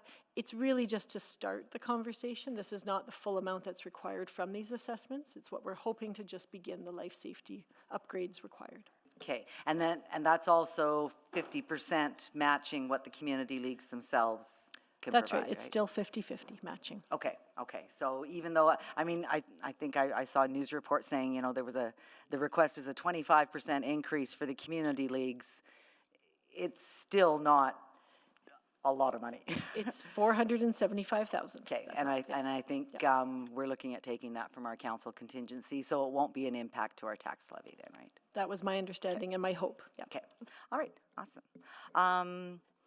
And Ms. Bednar, I'm just concerned with, we're not concerned, but I just would like maybe a little bit more information on what Explore Edmonton does, I mean, I know, we know the sort of the big items, the CFR and the farm fair and K-Days and all that, but what else does Explore Edmonton fund that creates, I think, that vibrancy in our community and the economic impact as well?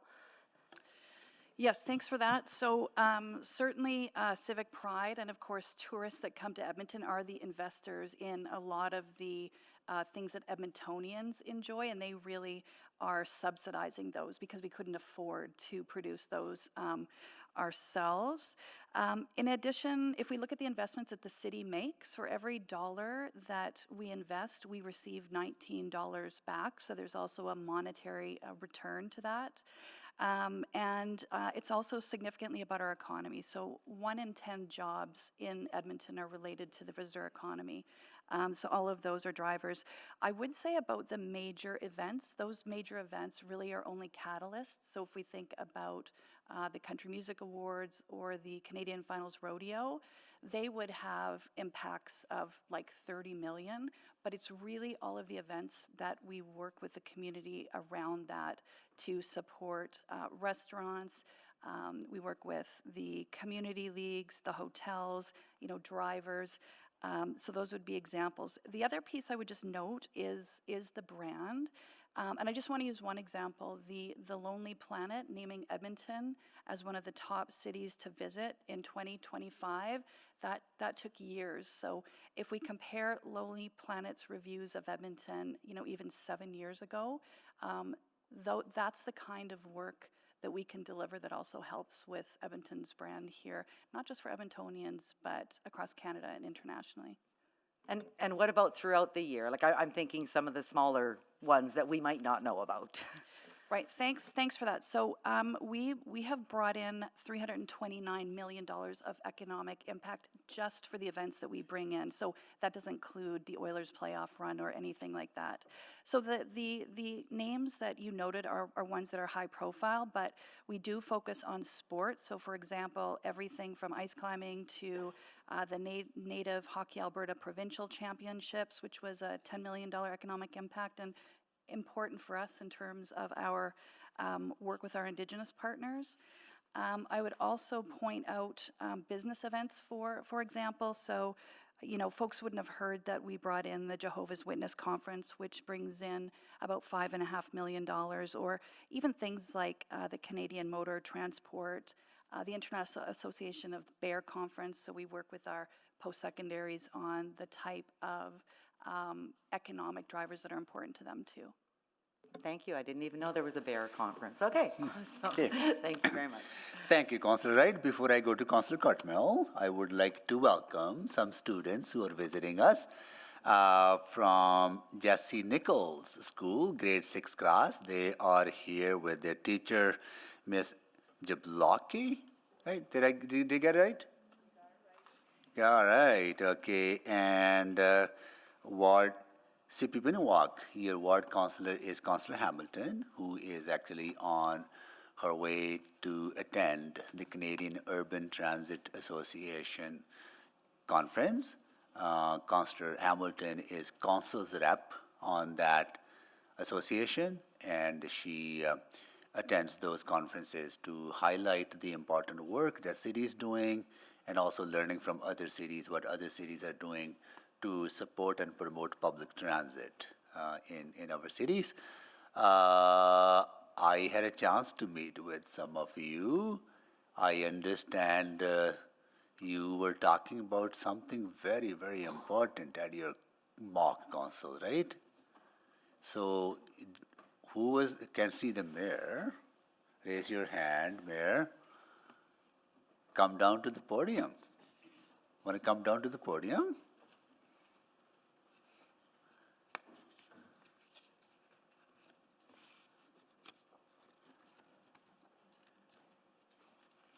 Well, tell us your name first, then you can tell us what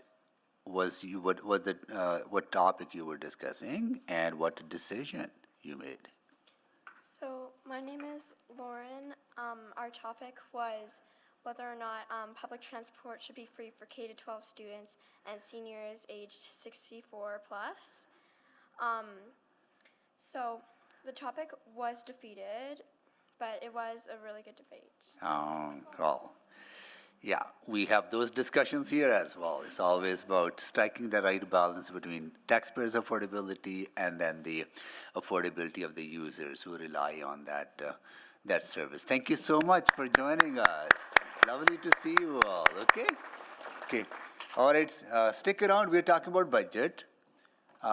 We do this every year in the month of December about how much money we need to run our city for next year.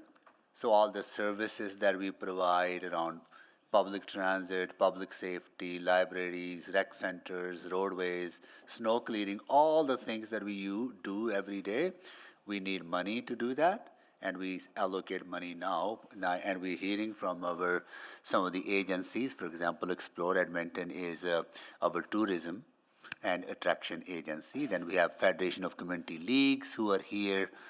You are very familiar with their work. They run various community-based programs. We also have a police commission and police service joining us. And who else?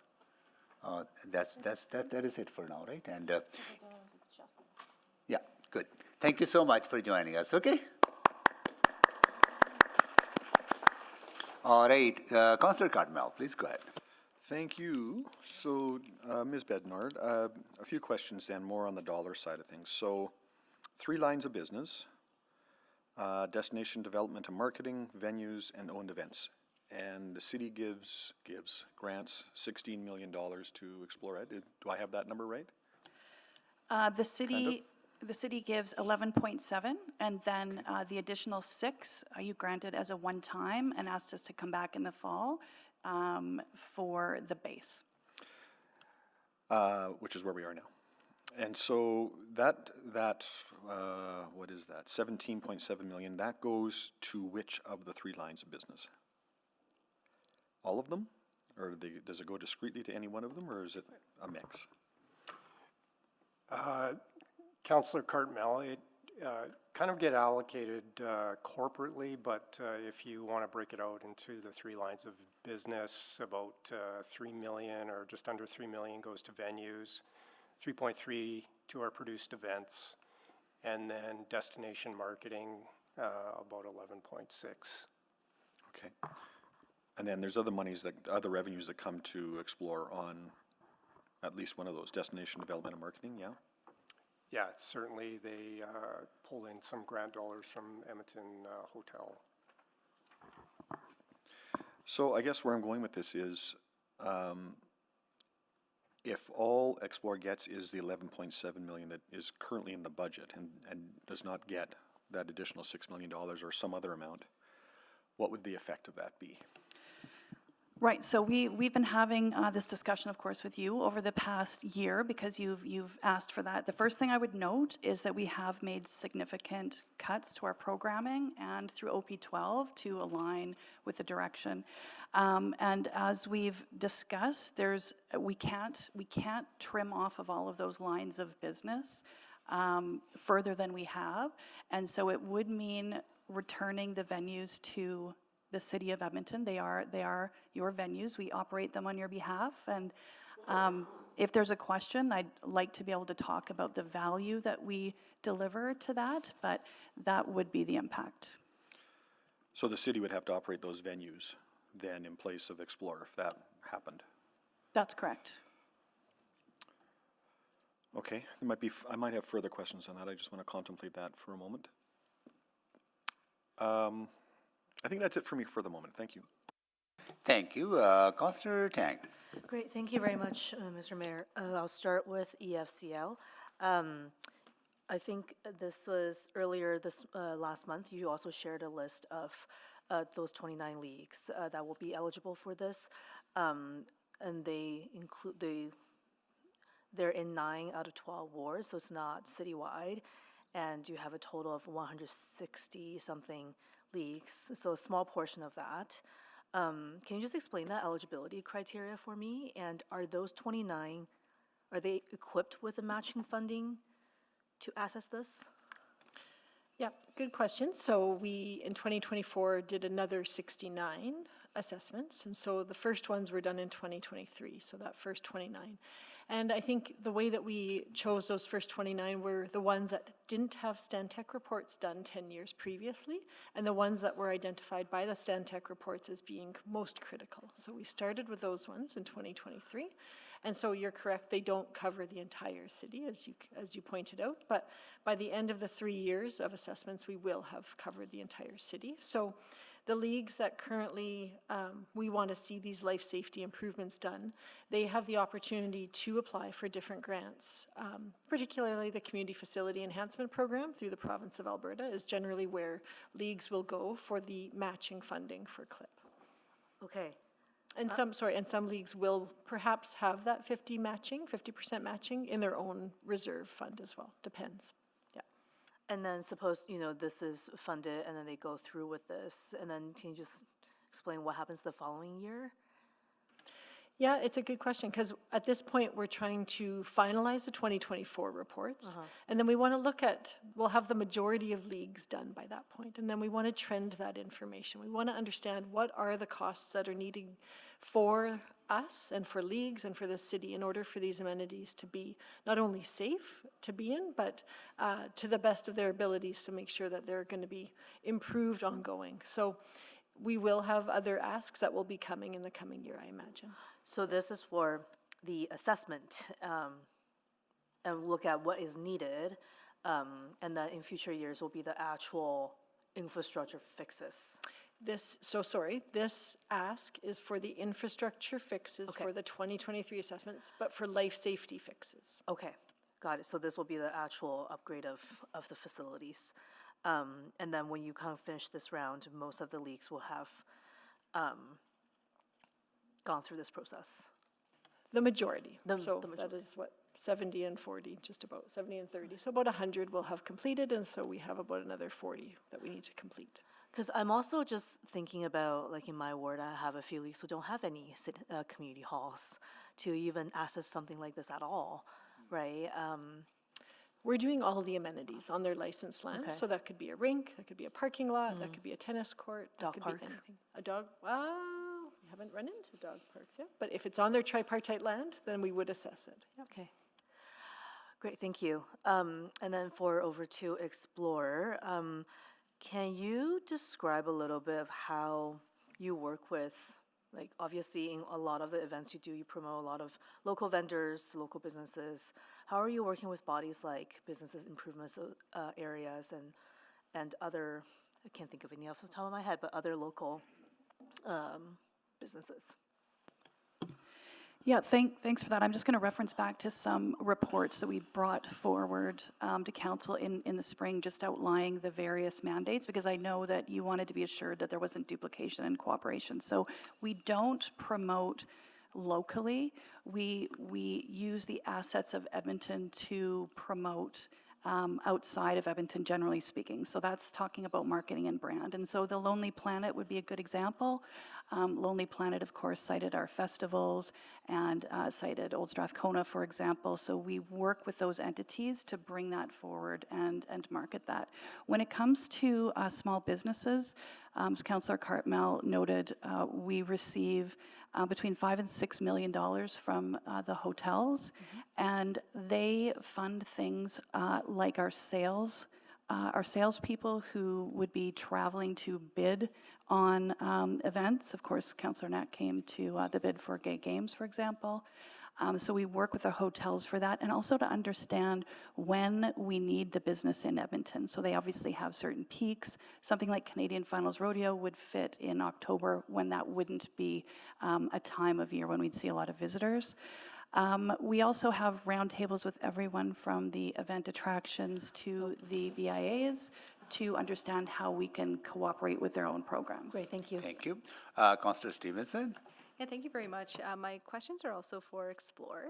I wanted to talk a little bit more about the owned events. I think in my mind that seems like a pillar that could be hived off, but wondering if you could speak to that a bit more. Yes, thanks for that. So we have 3 owned events, and this was part of the Northlands transition to Explore. And again, there was not funding that went with us. However, with K-Days, Farm Fair International, and with the Canadian Finals Rodeo, we've been able to find significant investments from other entities that fund all of that. So with those 3 owned events, we don't need staffing times 3. We use that same staff complement to be able to produce those events. But if I use Canadian Finals Rodeo is the latest. So if I use that for an example, the city's investment is $300,000 into that. The province's investment was $1.5 million. The hotels was $750,000 to $1 million. The federal government's was $500,000, and then we were able to raise between 1.2 and 1.4 million from corporate sponsors. So while those events do have a modest overhead, they drive significant economic impact to the city, and we can fund the majority of those programs through other funders. Okay, and I, have certainly heard, representing six BIAs and connected to a number of those small businesses, really continue to hear that desire for a vibrant nighttime economy and also just more local tourism, so marketing Edmonton to Edmontonians. Just wondering if you can think of some approaches to help advance these strategies, recognizing that additional funding is probably not on the table for that. Yeah, so I'm going to answer that in 2 parts. We've certainly been aligned with you in terms of nighttime economy, and of course we worked with the federal government to fund that nighttime economy study, which is helpful. So we do have a lot of pillars, and when we think about the BIAs, there's a lot of alignment too in terms of the programs that they have identified would be important. And so I think we can continue to play a role in the nighttime economy, but it's more around looking at the programs that we have and prioritizing how those are invested there. I also think because we manage the Edmonton Convention Center, for example, and Expo, we are part of the producers of nighttime economy, and we think of the scale and the visibility they have, how we can use those to better support nighttime economy. In terms of Edmontonians, of course, I mean, we view ourselves as a real opportunity to build civic pride. There's so many great events that we celebrate here and so many great businesses that we promote. But we haven't done that promotion directly to Edmontonians because our mandate has been inbound visitation. However, having said that, if we look at visitor sentiment, it's very high. People who come to Edmonton like Edmonton. When we ask Edmontonians how they feel about Edmonton to visit, it's not as high. So when I think about opportunities like the Lonely Planet, which we've already worked for and achieved, when I think about the Conference Board of Canada naming Edmonton in terms of the growth leader, I also think we have some unique opportunities and accolades that we can be better promoting, not just as Explore Edmonton, but with some of our other colleagues to Edmontonians. So I think about the Chamber of Commerce, I think about Edmonton Global, for example, BIAs and other partners like that. Great, thank you. No further questions. Councillor Rice, go ahead, please. Thank you, Mayor Sohi. So how many agencies here, how many organizations, Explore Edmonton, EFCL, and may I get a confirmation from City Clerk? Sorry, Councillor Rice. Number of agencies present. Sorry? Number of agencies present today. So Just Explore the 3 Edmonton. that were identified at the start of the meeting. 3 Explore Edmonton. EFCL and the Edmonton Police Commission are online. Okay. So if I have questions to other agencies. Councillor Rice, I think last week we emailed council indicating that if you had questions for other agencies, you needed to let us know in advance so that we can invite those agencies. Yeah. We didn't receive any feedback, so we have not invited the other agencies. So my apologies because I just identified some additional agencies yesterday, and then I think your team is aware of that. So if that's his case, I will focus on the question to Explore Edmonton first. Then for other questions, I will probably request some support and to get from city administration. Can I have my time start? But I haven't asked a question No, yet. that's part of 5 minutes. You can always go for second round. So the question to explore Edmonton. Let me start.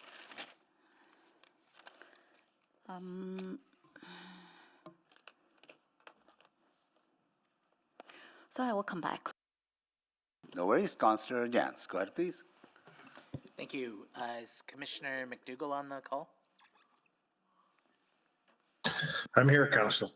Hey, good afternoon. I just wanted to check I'm reading this correctly here. So, the Edmonton Police Service had 2,914 FTEs, and that'll be going up this next year to 3,054 FTEs. Is that correct? If that's what you have in front of you, that's correct. Okay. Do you know the breakdown by how many of those new members are sworn? I do not have that information in front of me, Councillor. Okay.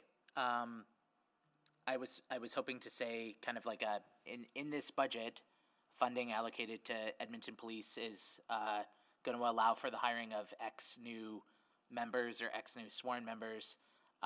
Is it possible we would know that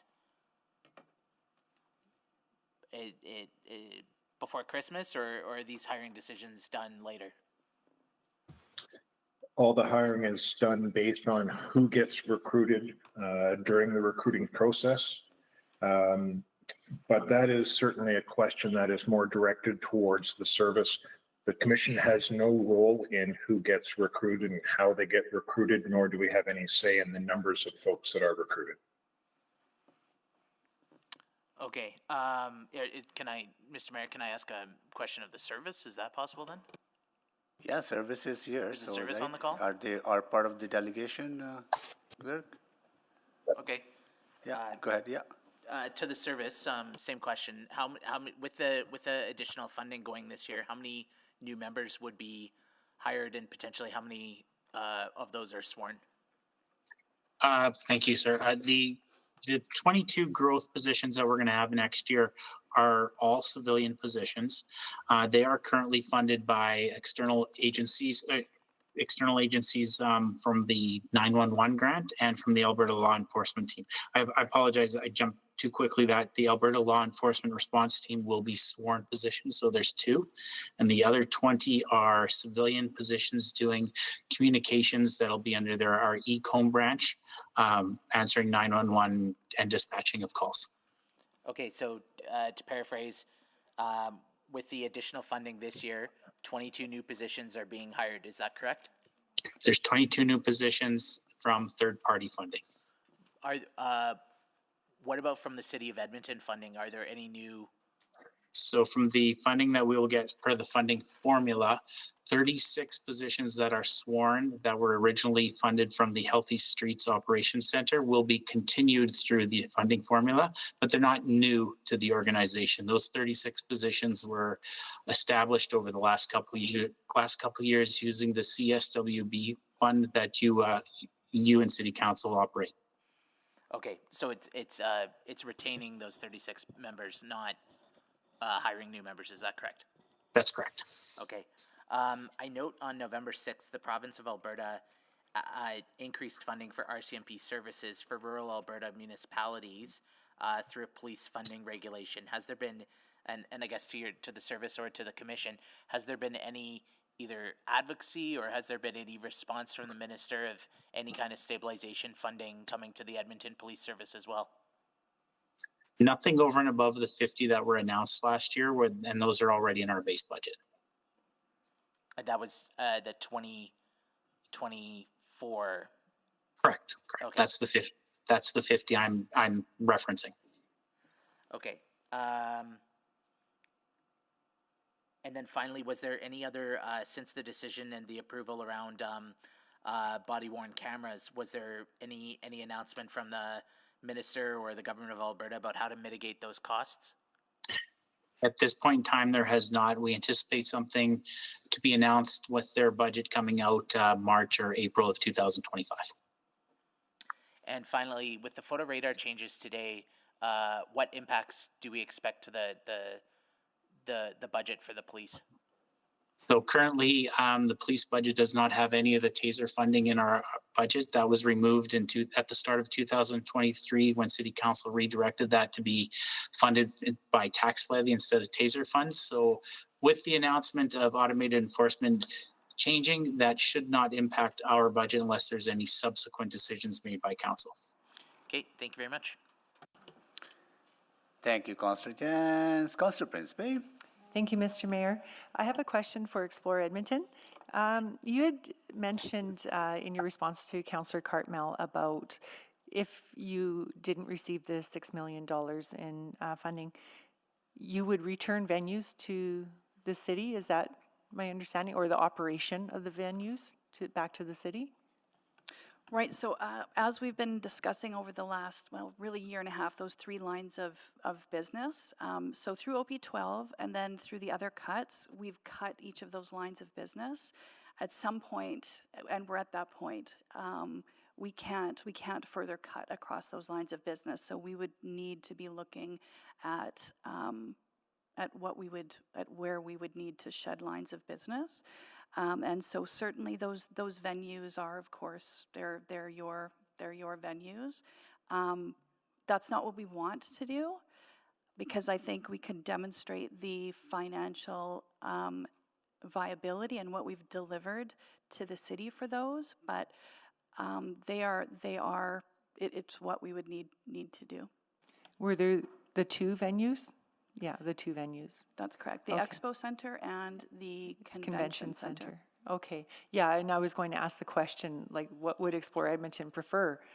To not receive the $6 million and hand over operation of the venues back to the city, or to continue operating? We want to continue operating them. From our perspective, it is a huge strategic differentiator for us relative to other communities.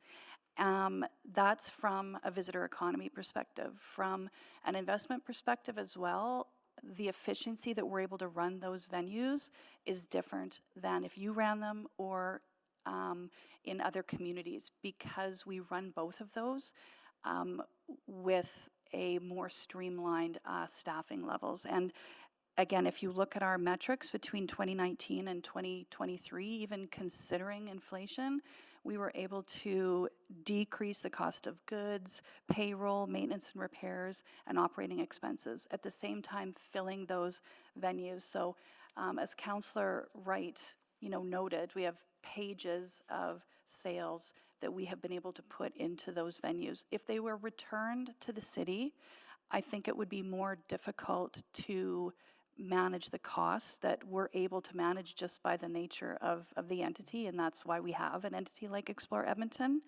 And to be really direct, there would be a loss of sales, so you would not be filling the building, and they would become more like rec centers.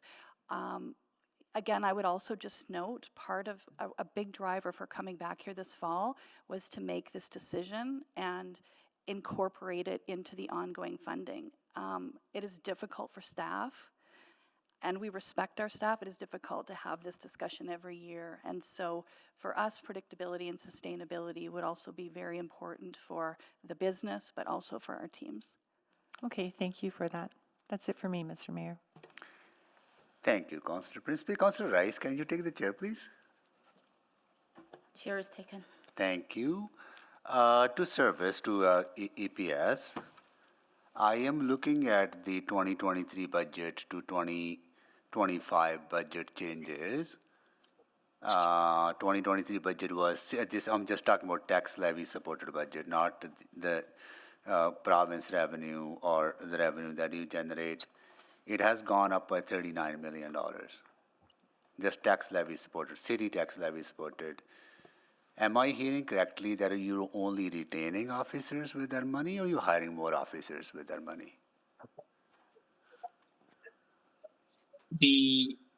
The major increase there, sir, would have been the collective bargaining settlements, and collective bargaining settlements don't give us an increase to our number of staff complement. Okay, do we So- know the breakdown? I'm sorry, I missed that. Do we know the breakdown between like how much of the $39 million will be collective bargaining settlement? I can ask that from administration as well if you don't have that handy. I do not have it in front of me, sorry. Yeah, but I would appreciate if that, because it's important for that. You're right, like if it's just going to wages, then you're basically retaining officers that, legitimate cost. I just want to understand the breakdown. And you also said that $8 million that you received from the province is built into the base budget now, right? It is in the budget, part of our base, and we are working with the province on extending that agreement in perpetuity. Got it. And all the 50 officers funded through that are hired? We're still in the process of hiring some of them throughout 2025, or backfilling the people that have gone to do the work in that area. So there's still some work ahead of us on fulfilling all positions. Okay. Yeah. I think some breakdown will be helpful because I continue to hear from businesses downtown and Chinatown. I just had a meeting with the folks in Kingsway that they're not seeing officers in the neighborhoods. I want to just get a good breakdown how many officers we had in 2023, how many we are now, right? So we can I can give them a good information because, thank you for that information. If you can provide that working with the administration. To explore, 11.6 million of city resources are going toward marketing, right? Yes, currently 11.6 within the base budget for the city of Edmonton goes to Explore Edmonton. Yeah. As Ms. Bednard previously mentioned, another one-time $6 million was provided in 2024. Yes. And that went towards running the venues? Where did that $6 million go? Overall, it kind of gets spread out into the three lines of business. So again, 2.8 roughly in venues, 3.3 to the produced events, and about 11.8 to destination marketing. So the venue gap is $2 million. The venue gap is about $2.8 million. 2.8 million. Because it's important to understand that that if you're going to, if there's a gap to be filled for you to continue to run the venues, it's a $2.8 million gap, not a $6 million gap. Yeah, the qualifier there that I would provide is it doesn't necessarily provide all the costs. So there are some additional overhead costs associated with running the venues. What would that be? Like another million? $500,000? Yeah, we would have to take that back and do some numbers. I would appreciate if you could provide that, right? Because, there are other ways of raising revenue. Like why would you not charge more for venue, or why would not charge other external partners for marketing, recognizing money is very tough at City Hall as well, right? So just trying to understand what is required from us to continue to run the venues that you have. So if you could provide that breakdown, it will be helpful. Is it in the range of $500,000, $2 million, $1 million, any scale? Well, I think of the problem is some of that overhead is split across three. So if we split it out, we'd be hiring new staffing. So we can look at that number. The reason I'm asking is that I'm hearing that you would have to turn the venues over, right? So I need to understand that in order for you to continue to run the venue, what is that gap? I hear 2.2, sorry, did you say 2.6 or 2.2? It's 2.8. It's 2.8 and plus the overhead. So please do provide that information. That'll be helpful. Good. Councillor Rutherford, go ahead, please. Yeah, I had a similar line of questioning for Explore, just looking at specifically, I think the most compelling piece right now is the cost to run and operate those two, and if it was to be turned over to the city, the cost that would put back on us. But I'm just trying to get a sense, and I know we've had a lot of information, so I apologize, I know this might have been provided before. What is the percentage of occupancy rate that you currently have? with you in those facilities? So like, I know you have a list of like kind of, but like on a given month, are we seeing 60% utilization rate? Are we seeing 100, like what is that kind of average utilization rate?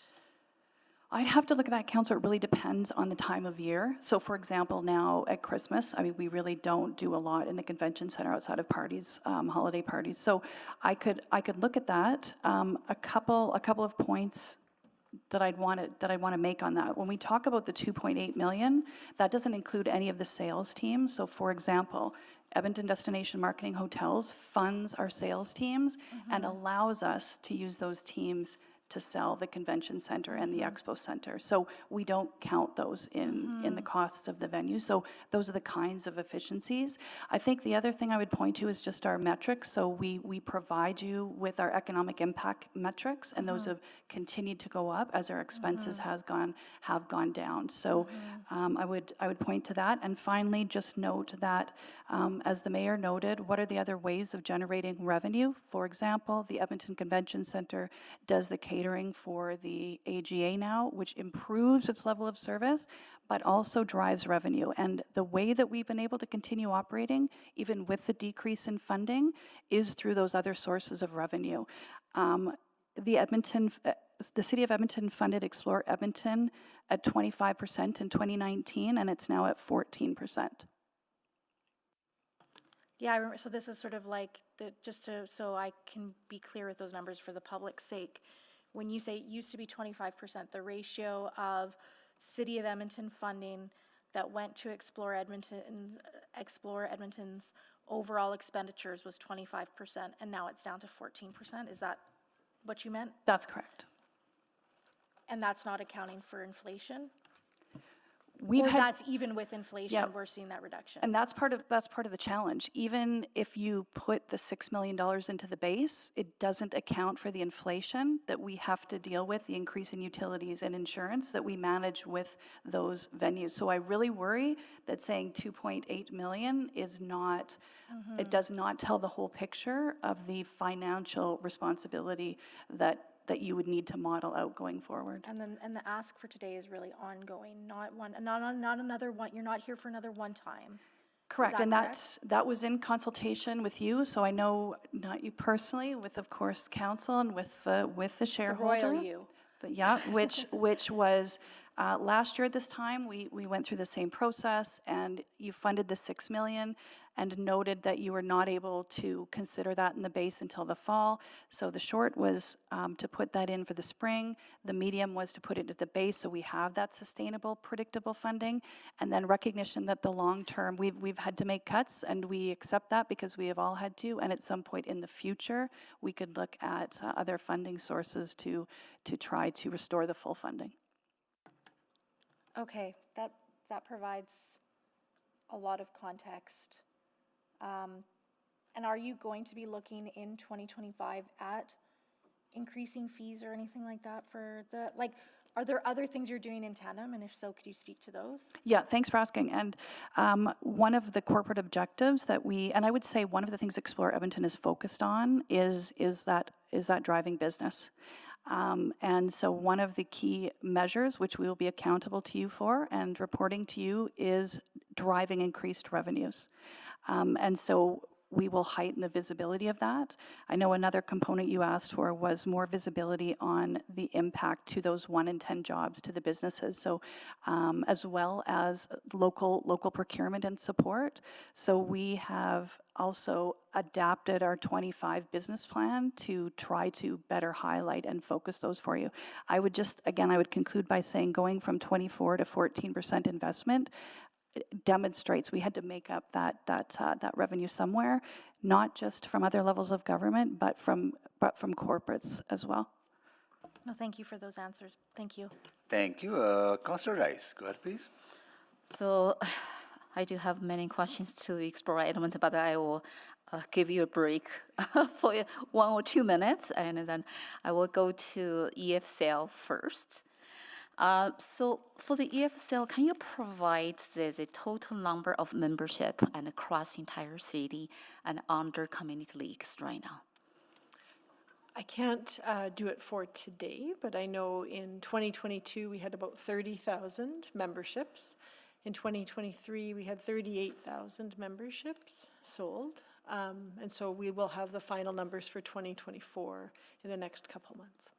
Okay, so compared to the population, can you explain to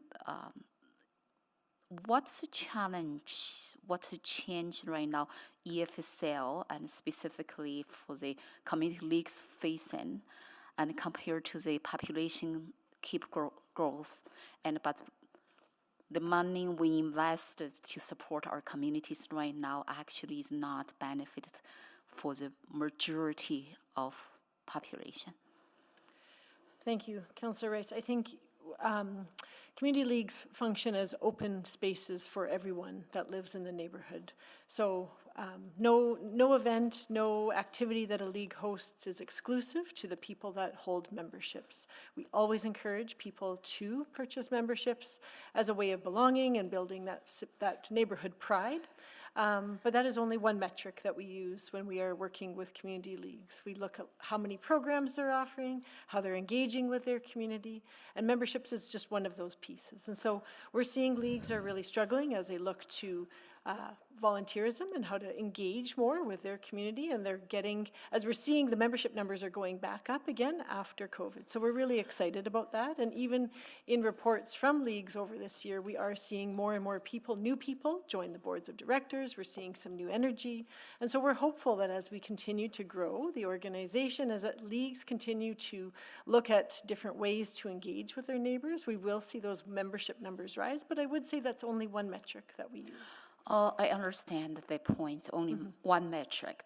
And then specifically myself, I'm actually the fan of the community leagues. I was volunteer there, I participated in programs, and then, but the challenge, right, the question, and then I received over and over from public to ask, and then we put lots of effort to increase the budget and last back to the 2022.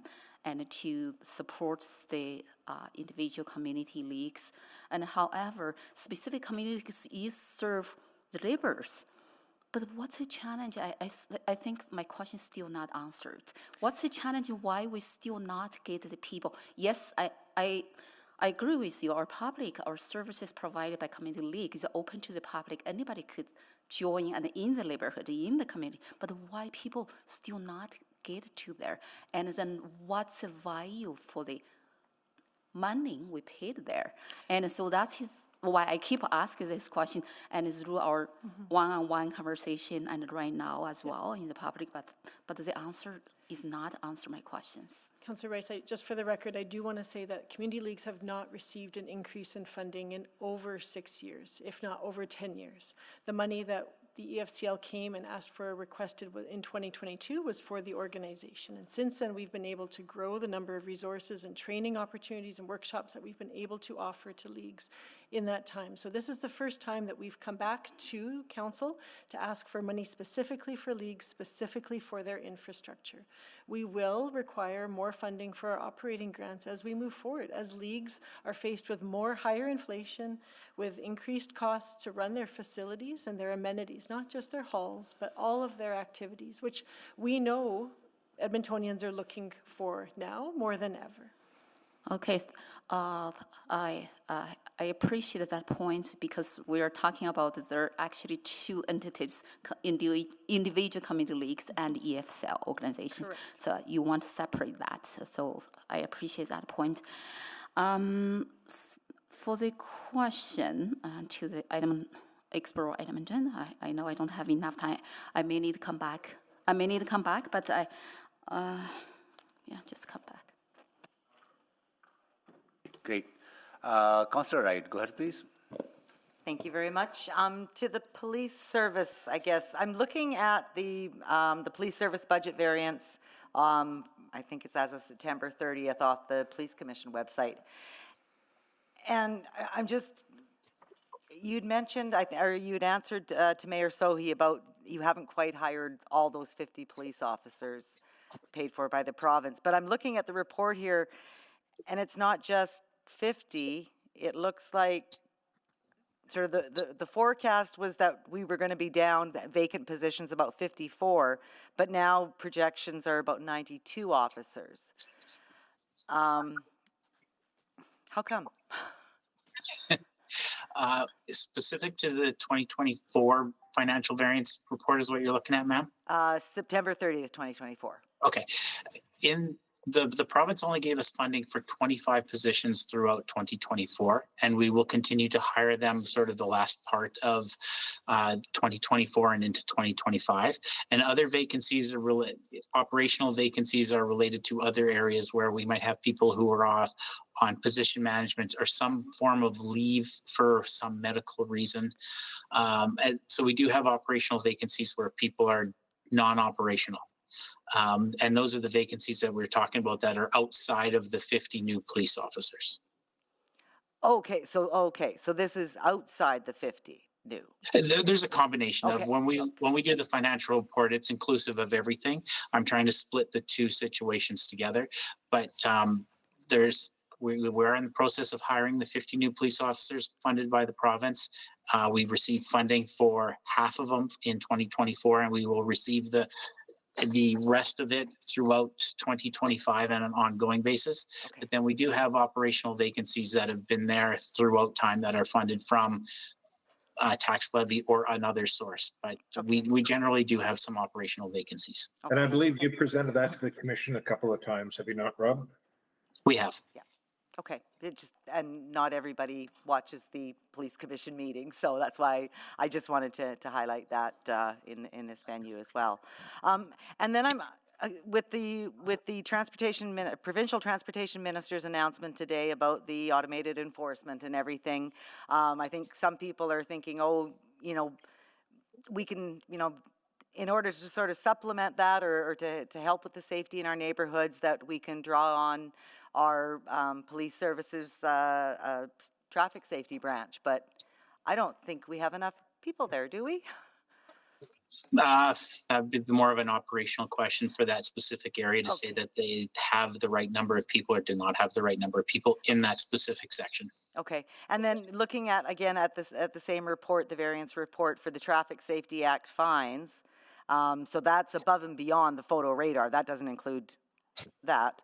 But there's also a variance there, and that's concerning to me as well, that there's a shortfall in just regular traffic safety fines. You're correct. Those are officer-issued violations directly, and we are running a shortfall compared to budget right now. And we're looking at for 2025 as a measure to help correct that variance. As well as if there's less automated enforcement, this is Rob's opinion, I guess, there could be more opportunity for police officer issued tickets. But I believe the last commission meeting too, Rob, we talked about the last thing we want to do is have a public perception of police officers having to meet a quota. And I don't think anybody in the public would like that. And I think that would probably reflect poorly, not only on the service, but it would make for unpleasant emails to councillors. Yeah, I mean, I don't see the need for a quota either. But I do see the need for traffic safety in our neighborhoods and communities. Thank you very much. That's all I had for this service, I guess. And just going back to EFCL, what support does EFCL provide to the leagues? I know, but if you could maybe let others. Sure, thank you, Councillor Wright. The EFCL responds to all 163 leagues. So far this year, we've had over 1,000 requests for support from leagues alone. So that's questions, attendance at meetings.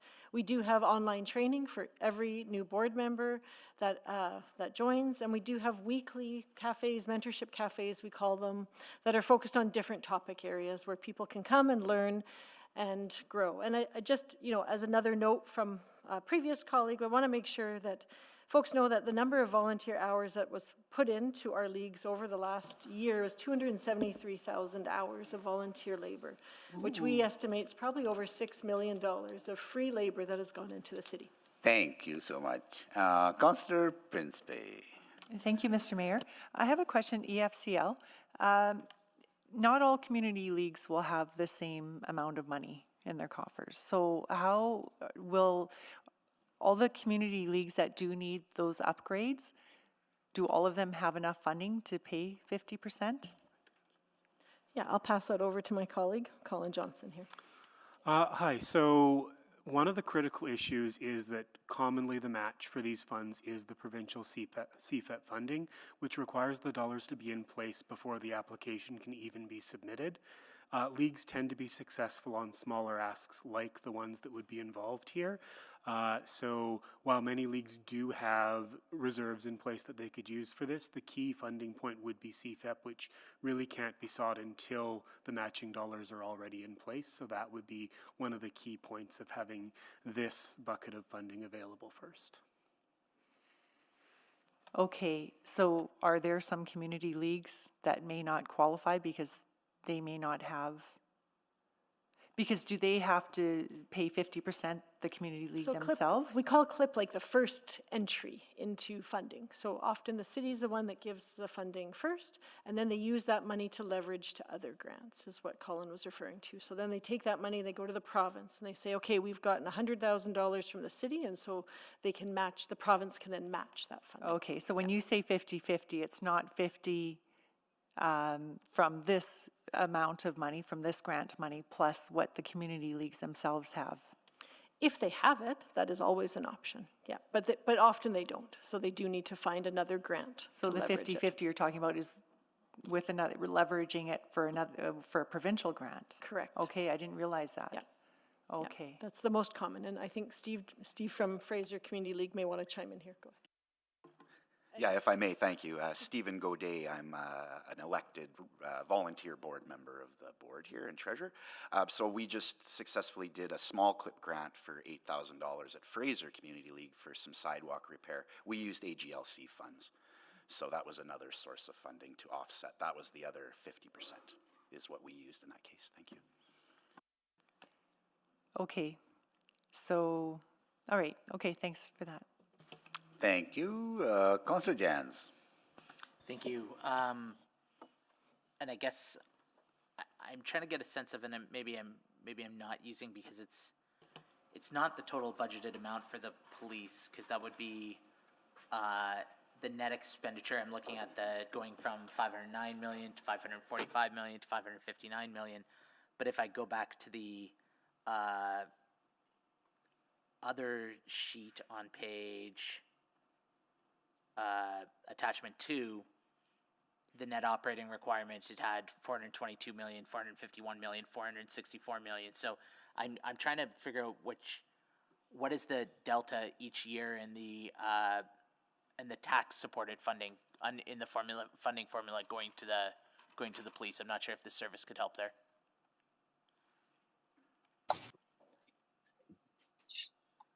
Hello, sir. It's Rob again. In terms of the funding formula, what we received in 2023 was 11. Sorry, I'm doing this on the fly. Pardon me while I do this. $11.8 million ongoing funding formula for the policy in 2024. $7 million in 2023. So I'll do that timeline. $7 million was approved in 2023 when the funding formula was currently suspended. And then when the funding formula was put in place, we did receive another $11.8 million.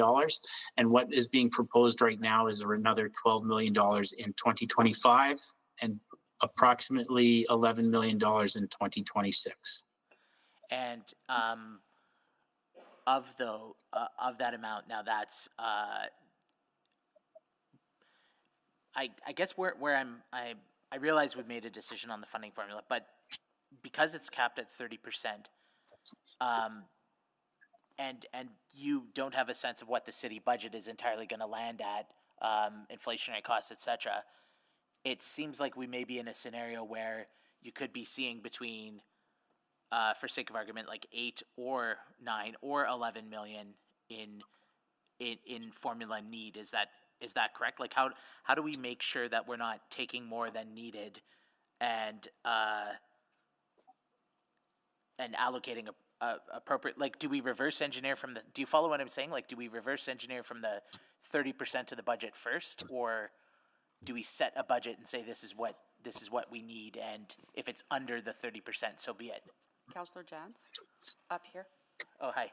When we set the budget, we always double check the cap, and then after all of the amendments pass, we will do one more calculation, and if we need to adjust down, we will. So we always, before, as we table, we double check it against the 30% based on what's being proposed. You will all pass all of the amendments today. Before you do the final passing of the motion, we will do one more double check to make sure that we are not exceeding the 30%. If it is, we will reduce it down. So how is that determined internally in the service then? Because they could be getting an extra $2 or $3 million that they haven't requested. That is up to them to manage. They know, we keep in touch with them, like we're always going back and forth to let them know what the sensitivities are, but it is up to them to do that planning. And we do the planning, sorry, sir, we do the planning around what we anticipate to get, usually with some conservatism around it. And then when the administration identifies what that number is, going forward, we'll adjust. So as an example, 2026 right now, we'll plan on the number that's been identified and it will get adjusted today throughout this week. We'll make those plans for 2026. And then when we get to the fall discussions next year for the 2026 budget, there will be a revised number that we will adjust and work internally with. Whether that goes up or down, we'll revise as needed. But it's sort of operating from a premise of allowable budget rather than required need. Is that? Fair statement. Okay, thank you. Thank you, Councillor Jans. Councillor Cartmel. Yeah, it's your second round. I just clicked. So I just circling back to Ms. Bednar for a minute more. In the materials that I think we all have that you circulated, there's a statement about that in direct impact alone, I'm quoting here, investment in Explore Edmonton generates an additional $12 for every $1 invested by the city. So for the roughly $17 million the city invests, we get a 12-to-1 return on that dollar. Can you elaborate a little bit on that? Yeah, thanks for that. And that is only direct. So if you look at the total impact, so the impact of restaurants and beyond, it's actually more like a 1 to 19, and that continues to improve. And how is that, sorry, but how is that, so there's 1 to 12 in direct. Yeah. How is that calculated, and how is the further 1 Yeah. to 19 calculated? So the direct would be the industries that are most directly related to that. The other industries would be things that would service. So for example, direct is a hotel. Indirect would include all of the financial servicing and insurance and all of the things that contribute to that hotel. Everybody measures full impact. We give you the direct because we want to be conservative and ensure that we have integrity with you. But in addition to the ROI, in 2023, there was $2 billion of visitor spend in Edmonton. So when we say that we bring in money to Edmonton, and when we say that visitors are the investors in the events that we get to go to, Metallica, because we bring visitors in. They sell out hotels, not just here and beyond, because of those visitors. So $2 billion we bring into the Edmonton community, and that's in addition to, or a different metric than what we talked to you about in terms of the ROI and in terms of tax dollars. The other point I'd like to make is the speed of the dollar. So if you look at something like CFR, you were all a part of us winning the bid for CFR. That took us about a year and a half, and that for you was an expenditure of $300,000, and in a year and a half we were able to deliver that $32 million of economic impact. So when I think about our role in terms of the long-term sustainability of the city of Edmonton, that quick return on a dollar invested is also a differentiator. So I just want to dig into this a little bit further. How do you, so $300,000 was the city's cost for CFR. I'm not sure quite what that means, but let's just leave that number alone for a moment. The event comes, people buy tickets, people earn dollars at I was going to say Rexall, at Rogers. all those things, right? Employment is gained, hotel rooms are bought, that's the direct. What's the indirect? Like, how do you get from 300,000 to all of the contracts that of the dollars actually spent to then $32 million, which is, you know, the dollars flowing through the economy? Is there a formula? Is there an algorithm? Yeah. Yeah, so there is a specific formula that's only used for events, and it's used across North America, so that we're all comparing it equally and not inflating a number. Right. Different events will have a different return. The CFR was a huge return on investment if you just consider the City of Edmonton's investment. So when we talk about economic impact, if we looked at your specific investments in each event, that might vary a little, but when we aggregate those all into a return on investment, we get the 1 in 12 or the 1 in 20, depending on whether you're calling it direct or total. And so something like CFR, it created, our investment created 32 million in economic impact for the one event. We've got a couple more years to go. That event moves to another city in Western Canada. $32 million of activity moves with it? That's correct. Is that reasonable to say? That's correct. So I'm trying to make 2 points with CFR. Just one is the relative return on the city's portion and how we leverage all of those other entities. And the other piece is the impact. Now, again, as I mentioned earlier, those big events are the things that are all visible and people associate with Explore Edmonton, but it's not about the 5 days of rodeo. It is all those people that spend the week coming into town and they're out shopping and they're dining and they're filling their restaurants and they're, you know, doing more of the kids' back to school shopping and they're buying their vehicles, etc. Thank you. Thank you. Councillor Rice, can you take the chair, please? Chair is taken. That return on of $12 per dollar invested at $1.20 return is very impressive, absolutely impressive. Have you done further breakdown around where does that benefit go? Like how much of that returns to city in the form of property taxes from hotels, businesses? How much goes to the province in form of corporate taxes? You know, income taxes, GST for the federal government, right? Have you done, like who benefits the most? Which order of government benefits the most from those investments? Yeah, so we do the event the event itself. So now we're talking the events, not necessarily venues or the full work, but events are calculated and they demonstrate each of those. And we can share the methodology with you in detail. Other orders of government, I think the federal government benefits the most in terms of specific taxes. Not surprising. I would also say we use that, and that is, I think, has been a very helpful tool for us to get additional funding from the province and the federal government because we're able to demonstrate that return. Would it be fair to say, you know, federal government is the most benefit, province the second, and the city the third? Yes. Right? And that's where we struggle all the time, right? Absolutely, we want to support you, right? And as you know, we continue to. So have you explored, again, shared services with other organizations, but the City of Edmonton, Edmonton Unlimited, Screen Industries, Arts Council, like we have different economic development agencies that have different tasks, right? But have you looked at exploring sharing services to reduce cost and bring more efficiency and also more probably alignment and collaboration? Mm-hmm. I think we could do more. We share investments, for example, with Travel Alberta and Destination Canada. So collectively we are marketing in Canada and internationally. We could never do that ourselves, so that would be an example of a co-investment. In terms of efficiencies, we're talking about, your operational services such as HR, communications, right, or technology and all that. That's what I want to know. Yeah, so we do that within. I mean, that's one of the benefits and one of the ways that we can manage the venues more efficiently, because that HR person shares venue and all of the 3 lines of business. So we do that within the conglomeration of the lines of business we have. I think we could potentially do more as well, but we also work with you, for example, in terms of insurance.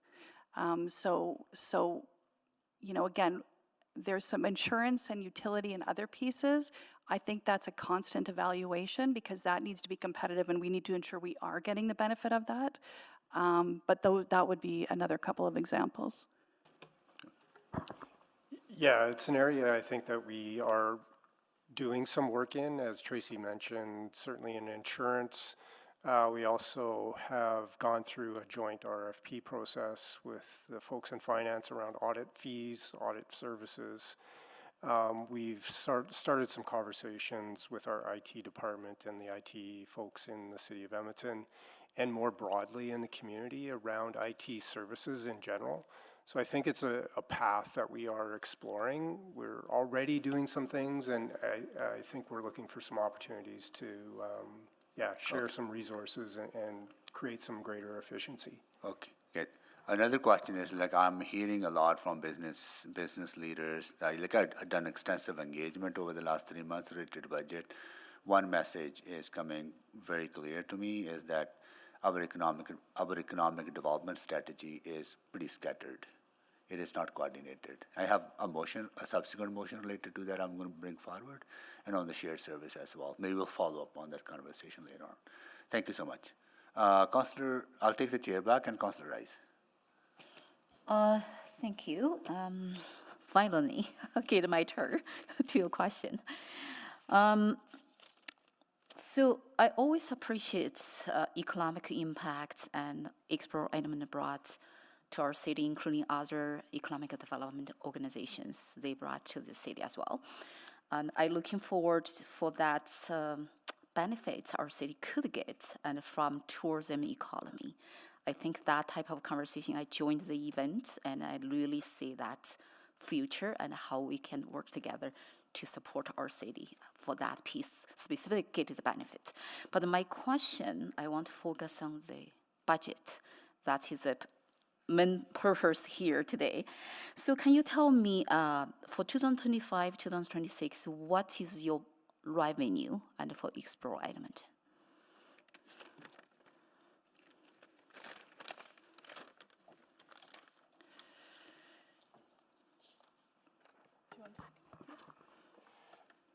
So for 2025, right now our forecasted revenue and expenditures as a balanced budget is $91 million.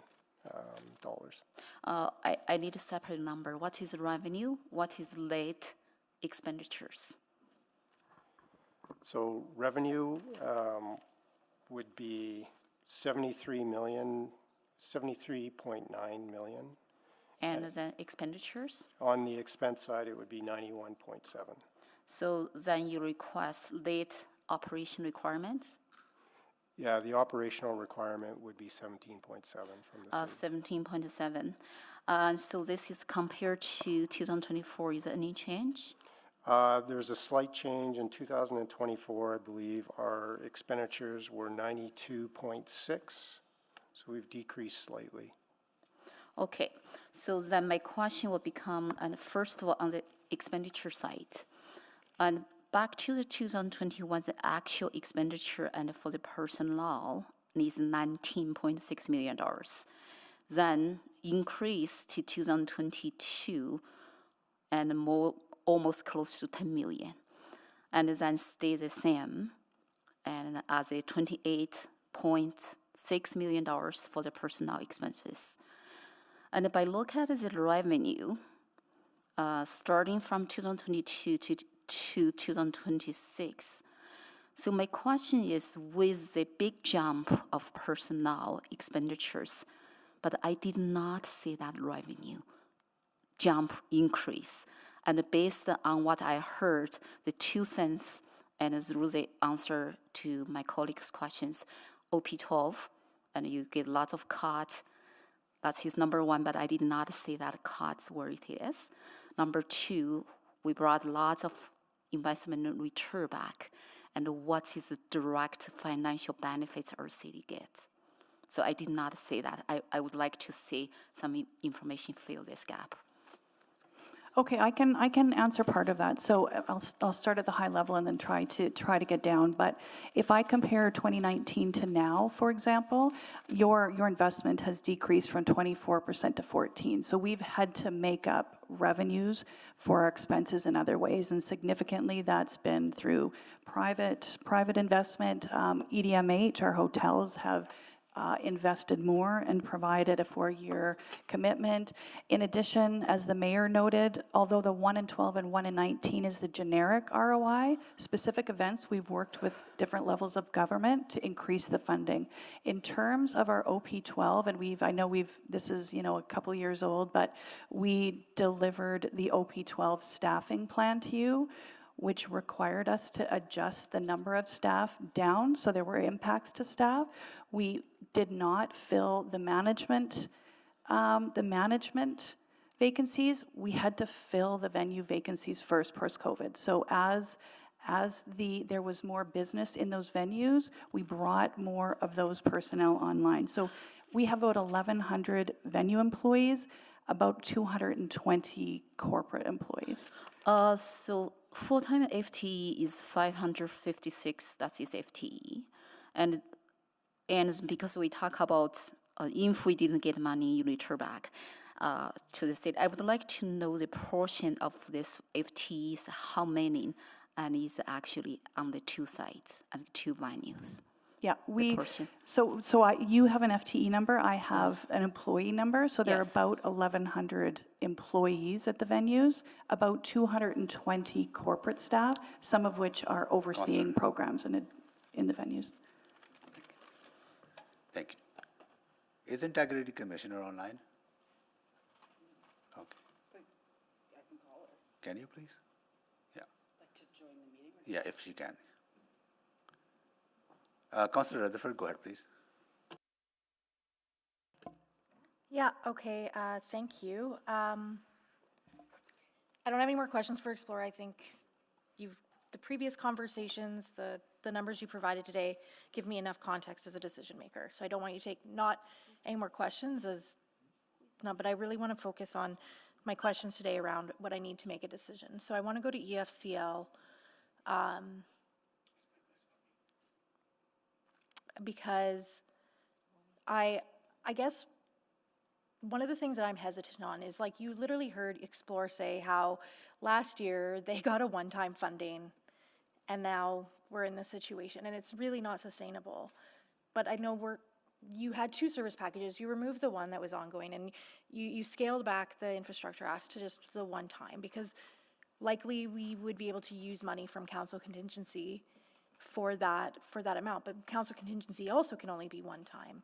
So what is the long-term plan? Because I think the longer question, we've talked a lot about infrastructure deficits as a city as a whole, and that's also the case with all the assets that the leagues are dealing with. And you're right, it's not just the hall itself. I have Athlone that's dealing with a whole bunch of stuff in their parking lot right now with the utility infrastructure. That's an unexpected cost. So I'm just trying to get a sense of, if we approve this one-time funding, and if somebody does put a motion forward for that and it gets approved, what's the long-term plan here, so that it's not just those 29 community leagues that get that funding, that we know there's bigger need than that?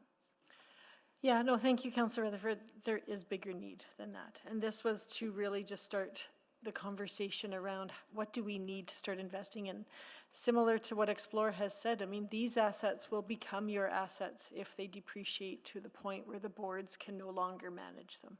And so at this point, this is what we're trying to do, is start changing and getting the conversation going with council and the city about the value of these assets in our community. So the long-term plan is we need to finish up the 2024 assessments. We need to have a better picture of what the investment requirements are in our facilities generally.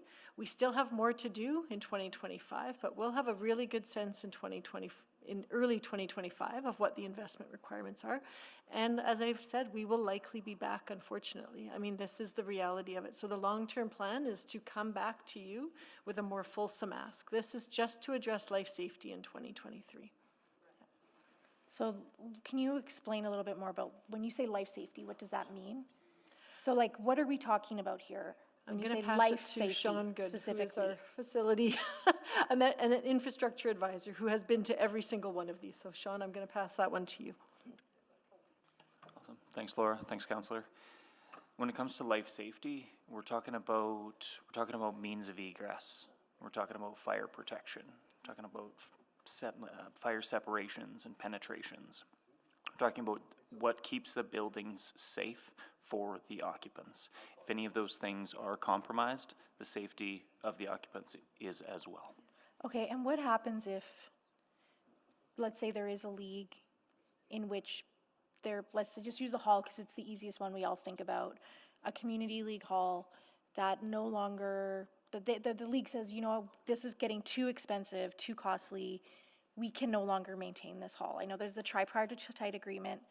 It would go to the EFCL for being responsible, and then ultimately would it end up coming back to the city? Like what's that sort of, because again, I think like if we're thinking long-term too, we have to think about not investing this, what's at stake in the future too. So I'm just trying to get a line of sight of that. Thank you, Councillor Rutherford. Yes, it would come to the EFCL, and the EFCL would do our best to manage it in the meantime, to recruit more people from the neighborhood to get involved, see what we could do. But ultimately, if we aren't able to manage it, it would turn over to the City of Edmonton. And at most, probably even cost for demolition or something. Absolutely. Okay, okay, thank you. That helps. That's all my questions. Okay. All right, thank you, Councillor Rutherford. Councillor Rice, go ahead, please. Thank you. So for the expenditures for 2025 to 2026, so based on the breakdown, what is the external services will be for the expenditures?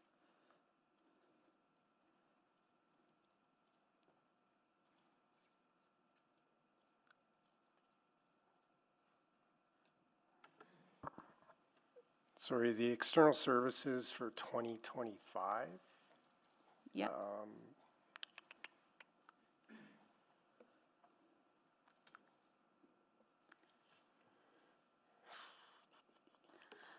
So the approved budget on my hand and is $24.2 million. So I just want to know for the new expenditures and number, what is the external services expenditures? If I take the 92 million, I would say if I remove payroll, you're looking at about 60 million of that 90 related to external costs associated with running the business. 60 million. Yeah, so I guess I'm not sure what the 24 number is that you have. From the budget documents. Councillor Rice, are you examining the 2023 to 2026 budget in the pages sort of towards the back that shows the amount of the net operating requirement by year, the 11.7? That is approved 2023-26 budget and I received from your team. Yeah, so the for external services, you have 24.162. Okay, so I think what goes into the budget binder is only a component of.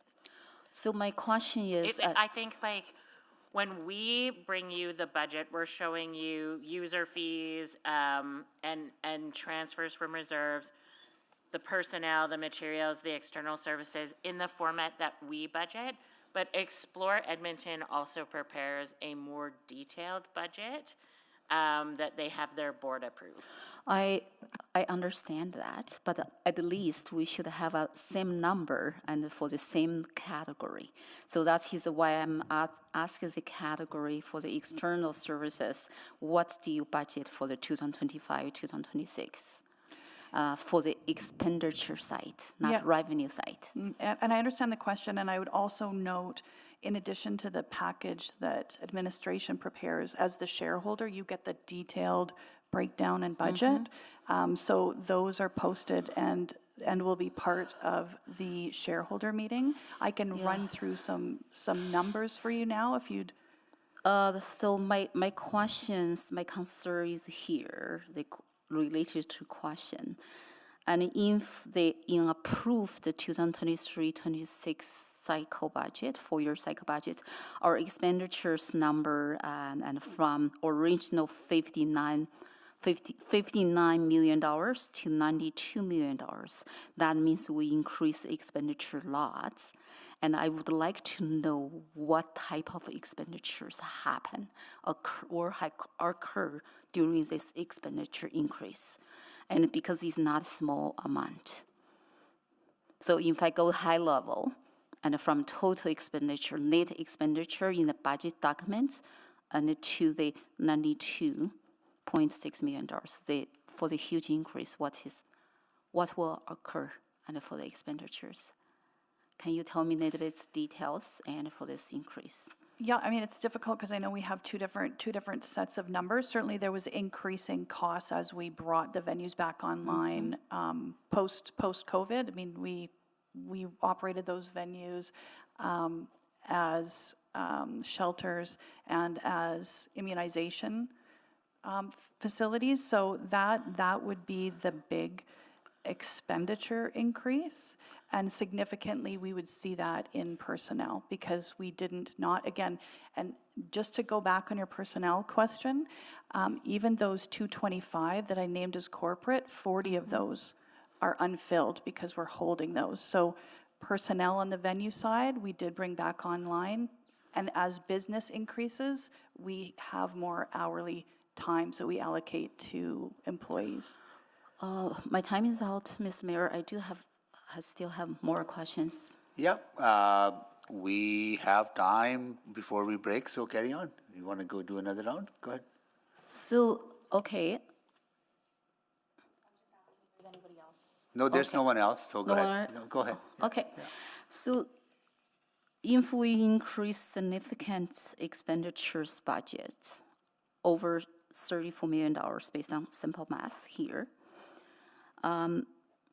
and with the significant personnel expenditures increase as well, and then how do you measure those expenditures increase to bring the financial benefit and for the city and for your revenue as well? If we just say on the paper, we keep say the expenditure increase, but we did not see the revenue.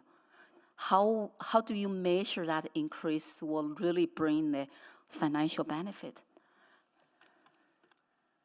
So yeah, thanks for that. And so that's where for us the metrics and the ratios are really, really important. So we're not asking the city for more investment. We're asking to restore that 17. I'm just using CFR as an example. So CFR costs multiple millions. We raise that funding from elsewhere. We need to have some base level from the shareholder, 300,000, to be able to match that. But when we bring on something like that, that's what we measure. Again, I'd point to your investment, and we've not asked you to increase the relative investment. So where you did fund the organization to about 25% pre-COVID, even as we've brought the venues and things online, we've not asked to continue that percentage. That's moved down to about 19%.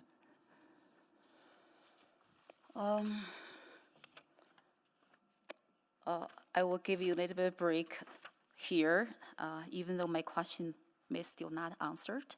But I'm going to different questions to the different organization, to city administration here.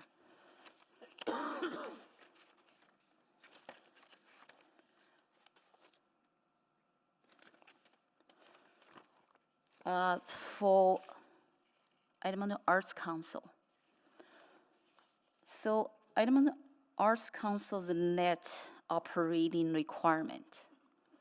Can you tell me in 2024-26 for the net operating requirement? Okay, so what we will do, Councillor Rice, is that let's deal with the agencies that are present and other agencies that are not present. If we have questions to them, about them, we can ask those questions to administration. right, later on. So let's deal with the agency that are in front of us today, then we can, because we have the time to ask administration questions later on as well, right? So let's follow that process. Okay. Okay, cool. So we're done with the, Oh, no, my question not done yet. go ahead, please. So I just want to give them some break. Yeah, please, go ahead. Yeah. So I come back to you now. Because the expenditure increased lots, and you talked about, I appreciate you mentioned about the OP12 exercise. So I would like to have details about where do you say you could save some expenditures? I'm not asking save budget or revenue. I'm talking about specific expenditures. Where would you say some expenditures and then you could save? Yeah, I mean, that's an ongoing process. So one of the things that I will give you as an example, and these are not sustainable, is we have been very, very judicious on maintenance and repair updates in the venues because they're expensive, but that is not sustainable. So we can put off something for a year, but at some point we have to be able to deal with that. Now, at the same time, we're trying to drive revenues and other sources of revenue like the AGA to try to help meet that. But that would be one example. Another example would be staffing. So where we have returned as much as possible the hourly staff hours into the venues as business increases, we still have about 40 positions on the corporate side that are not filled. So those would be a couple of examples that we continue to do, but that I have concern with in terms of sustainability, because we're still asking those people to take on the workload of these programs, and because we can only defer maintenance and repairs in our venues, for example, for a period of time. That is actually a very good point. Why I'm saying that go back sustainability and go back the city's investment to explore Edmonton compared to your FTE numbers. Sorry, Councillor Rice. And then my Sorry, question. Councillor Rice, time. Oh, my time for this time? Yes, Oh. yeah. Councillor Tang, go ahead, please. Thank you. Just a few questions to, I guess, wrap my head around the funding formula and more for administration, if you can weigh in.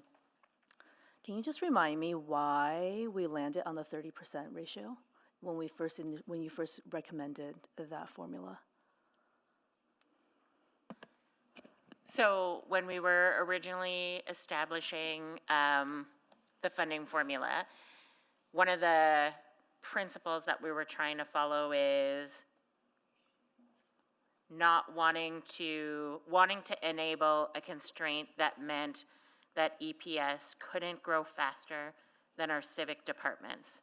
So at that point in time when we were doing the funding formula, civic departments were approximately 30% of the budget. And so that was the threshold. helped inform the target that we put into the policy. And you didn't look at anything like, say, 25, for example? That was kind of the threshold you were looking at?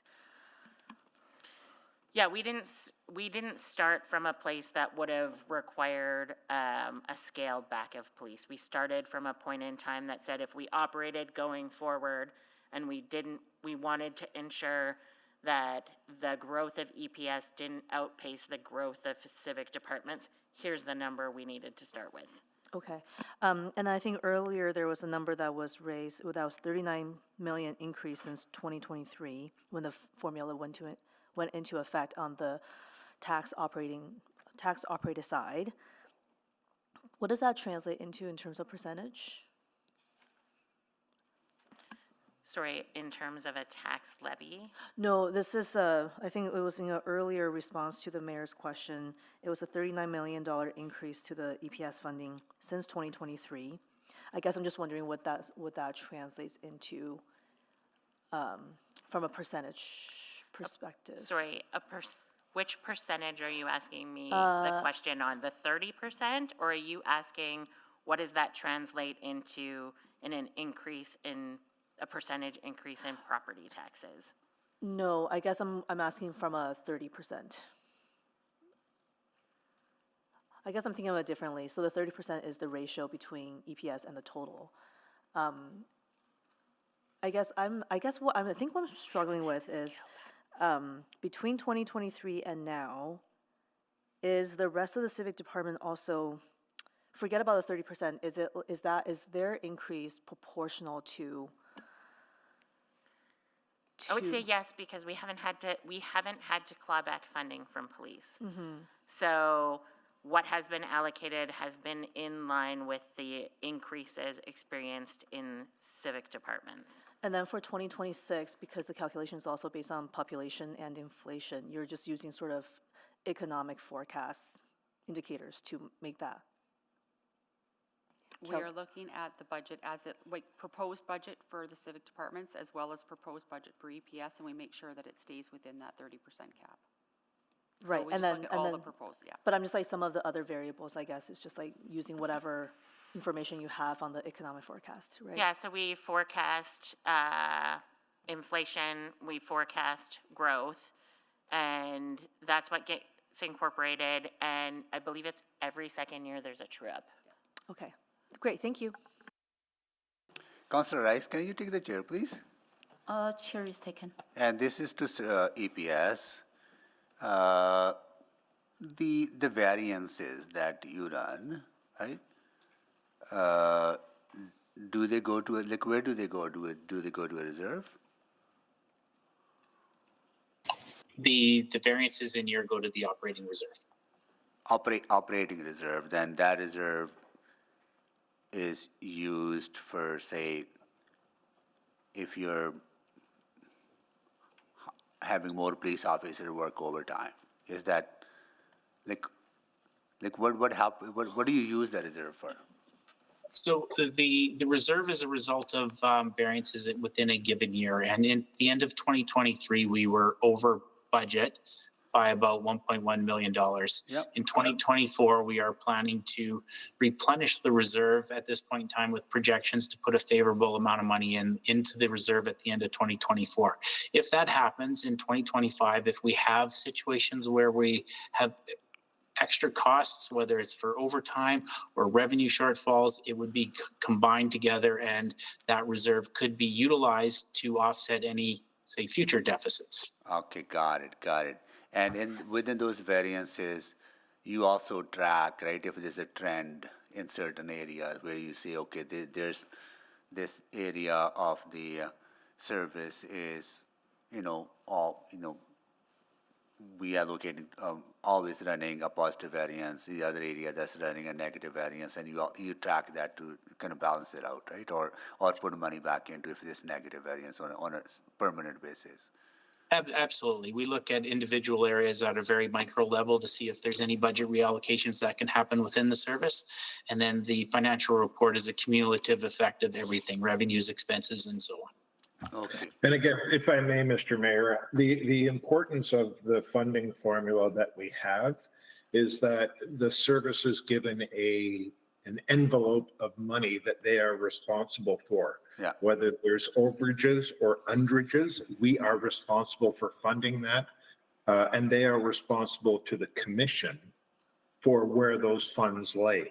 And I want to ensure that we're very careful that City Council is not trying to determine where that money should go or whether they should claw that money back, because we went to so much work, so much debate to get this funding formula approved. Now, I'm not suggesting, Chair McDougall, that council determine where their money goes. Just asking questions to understand where the variances are and where they're going. So on to the provincial funding. If I understood correctly, 25 officers have been funded for 2024, right?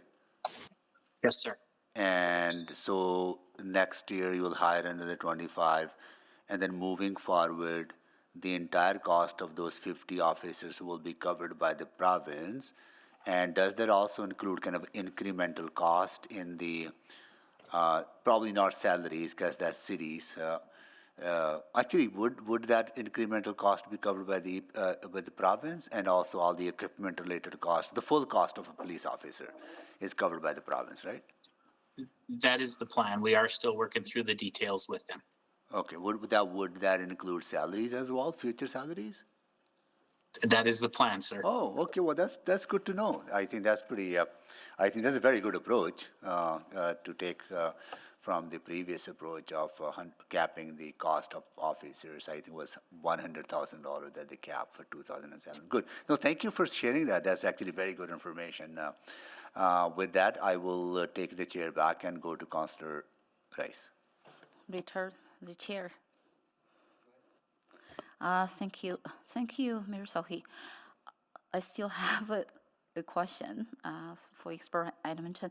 So compared to 2023-24, and if the Explore Edmonton's revenue for 2025-2026 is not increased, however, the expenditures, the net expenditures increased. And then, do you feel there is any area you could find the saving and give the existing resources, including personnel you have, and then with the excess revenue available to you? Can you tell me what your feel is? My question is two-part. One part is where you could find some saving. Part two is about how much saving you could find and still maintain that sustainability we just discussed in the previous round. And with this similar, with the same FTEs, same personnel, and the same revenues. Okay, so first of all, I want to apologize. I know I have a different document than you, and I'm not answering it to your specific numbers. But of course, we no longer hold reserves, so our expenditures and our revenues need to match. And again, just we're not asking for more investment from the city. We've been able to make that up elsewhere. We're asking for that 6 to be permanent, so we're not returning every year. I just would also like to note that we have not included inflation as an increase within the 6, which is significant. So if we just look at cost of living, and then if we look at the inflationary costs of those 2 venues, which are the majority of the expenses, those are very large expenses that we have had to find savings for. Just with the $6 million staying the same. And the second part is, with all of the other information we've provided with OP12 and also the cuts of the specific programs that we're no longer funding, not having that $6 million is not viable along those 3 lines of business. I understand that, but if you look at the number there, $6 million compared to your $92.6 million expenditures is really, really small number.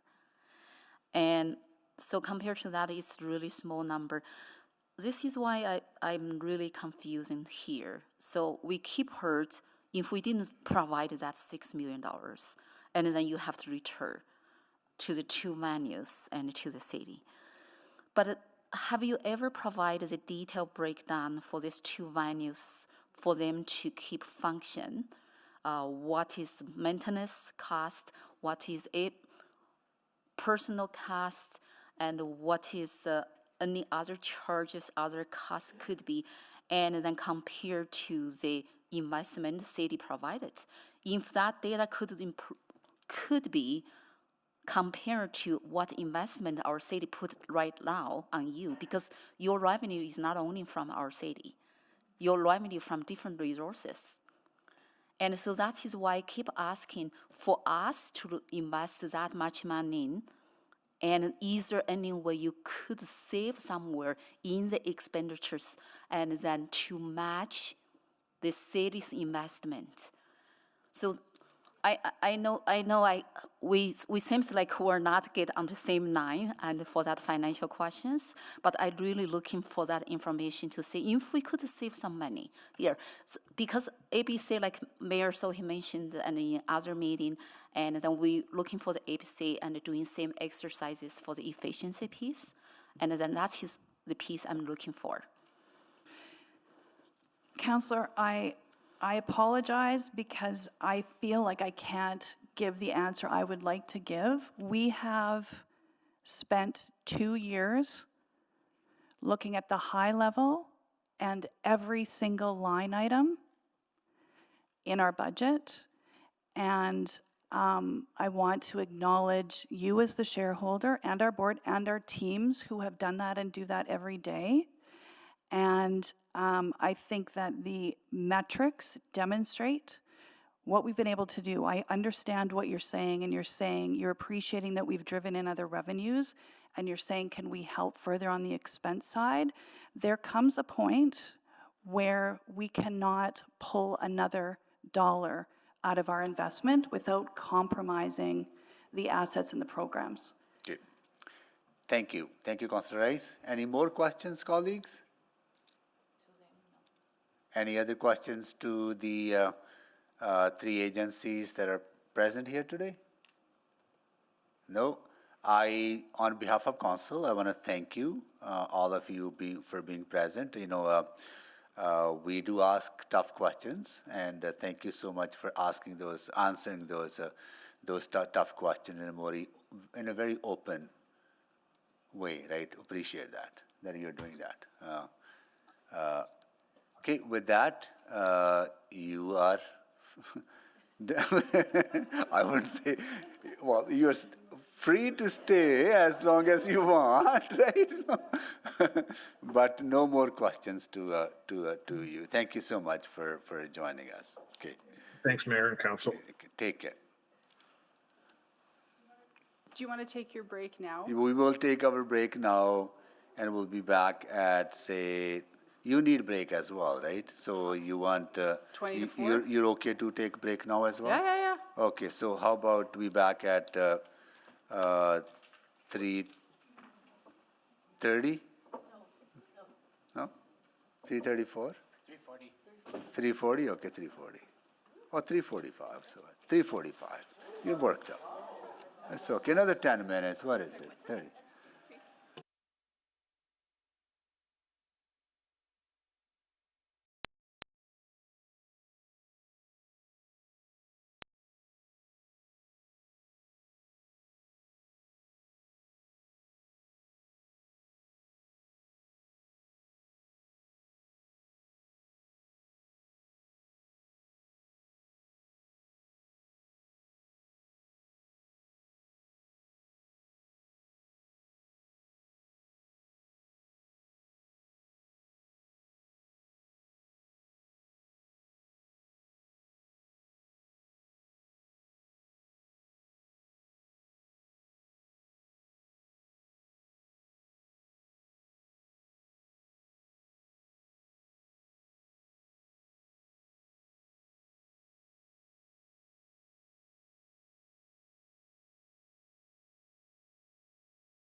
can I move that one motion to release those two memos? Yeah, just hold on. Let me call the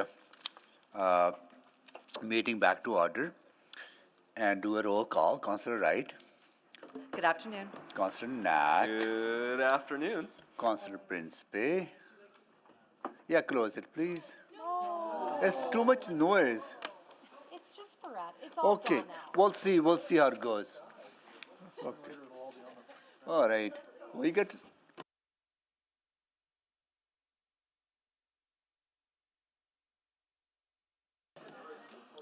Okay. Sorry, Councillor Principe. Councillor Stevenson. Good afternoon. Councillor Paquette is away. Councillor Tang. Good afternoon. Councillor Hamilton is still transition. Sorry, in. No, I'm here. Oh, there you are. Okay, Yeah, there you go. I've been here since like 1:45. Oh, okay, Yeah. cool. Thank you. Councillor Rutherford. Hello. Councillor Salvador. Hello. Councillor Carmel. Afternoon. Councillor Rice. Good afternoon. Councillor Jans. Okay, we have quorum. Councillor Rutherford, go ahead, please. Yeah, I just, I already asked my questions, but just for the same and consistency, I wanted to just move, because I referenced a few other memos. I'm just trying to pull up the wording. So I'd like to move that the November 29, 2024 memo titled Edmonton's Industrial Development Situation, reference number 530717291, -001, be added to as a new attachment to 5.2, and that the November 29th, 2024 follow-up to the November 4th memo to council workforce leadership supervisors and frontline staff IISUP 2024 be added as a new attachment to 5.2. Need a seconder, Councillor Salvador. Okay, so please vote.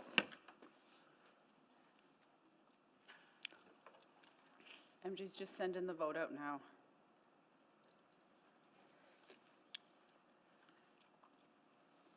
We have all the votes. Display the votes, please. That is carried. Okay, I think Councillor Stevenson was next. Yes, thank you, Mr. Mayor. I just wanted to circle back on a few of those questions around the Industrial Growth Hub. Just wanted to confirm, my reading of the plans in effect list, there's still Aram Industrial Business Park, the Rampart Industrial ASP, the Maple Ridge Industrial ASP. Have those had any sort of proactive review and update outside of the district planning process recently? No, unless it was an applicant-led amendment to one of those plans, but it is work that our policy team is undertaking aligned with the Industrial Investment Action Plan work. So it's one of the actions in the Industrial Investment Action Plan to review plans and policies for update. Okay, and that there are resources committed to that? Yes. Great. So then in terms of the $20 million that came as another associated unfunded service package, do we have a plan of what we would spend that on? So a report will come in 2025. So maybe, sorry, just to back up for a second. After the Industrial Investment Action Plan was at committee, a motion directed administration to bring a service package in the spring. We've moved it up to the fall budget. So we will have a report in 2025 that will articulate the funding options of how that investment would be deployed. And do we have the resources to develop that plan? And so what I'm thinking specifically is, identifying infrastructure opportunities. So not necessarily the servicing, which I think we have covered under our sort of payback model, but let's say overpasses or, other road infrastructure that helps unlock industrial land like beyond a single parcel. Yes, we do. That's part of the work, is looking at where the priority areas would be in terms of incentivizing development for industrial growth. And so, sorry, but so we have staff, we have money for a consultant to develop that investment plan. I'll just confirm, Alyssa, if you're online, I think we are doing that in-house. We're not hiring a consultant for that work. That's correct. To develop the plan, we have the staffing and resources to do that work, to come back next year with that information. Okay. And then just in terms of, a funding source for the Industrial Growth Hub, I see a lot of alignment with using the current planning reserve. The business case is, I know it's not specifically funded, it sounds like, through the Industrial Growth Hub in terms of the associated work on the ASPs and NSPs. But in terms of meeting service levels, my understanding is that's one of the purposes, that industrial applicants sort of get a higher level of service to help navigate the permitting process. So for any application covered under the planning and development business model, which is land development applications for plan amendments, permits, et cetera, yes, we have the ability to resource to meet the service levels identified within the branch. The industrial hub is not related to that application work. How not? That was my assumption of what those staff would be doing, is sort of being a concierge service for industrial applicants. So, no, the work within the industrial, and Alyssa, I'll pass to you, but the work within the Industrial Growth Hub that is identified for the 2 FTEs in that service package are related to investment attraction. So looking at data, site selection, business retention and expansion work. So looking at how we can support our investors. And anything to do with applications and service levels, we can cover under the existing funding with the planning and development business model. And so do we have an enhanced service level for industrial applicants? Like, do they have, is there a, I know there's a team that typically deals with commercial development permits, for example. But again, do we have something like the client liaison team specifically for industrial? Yes, that's the purpose the client liaison unit was created, was to support industrial applications. They've expanded to include other file types, but that is a key priority for that team. Okay, that's interesting, because I don't know that there is an understanding that that service exists. It's certainly not something that I understood. Speaking to stakeholders, I don't know that that's been understood to exist as a program currently. That the client liaison unit is available? More like specific support for industrial applicants. And this is part of the evolving context in terms of prioritizing and establishing an approach so that our industrial investors or our industrial applicants will have a window to be able to navigate the permitting process and have clarity on process timelines and requirements. So that's ongoing work, but the client liaison unit does exist to support those industrial applications now. I'm out of time, but thank you. Thank you, Councillor Salvador. Yeah, thank you. I just wanted to follow up with administration to see if there were some more answers to some of the questions we were asking prior to lunch related to the phase-in of the tax levy funding for the Valley Line West and Capital Line South extension.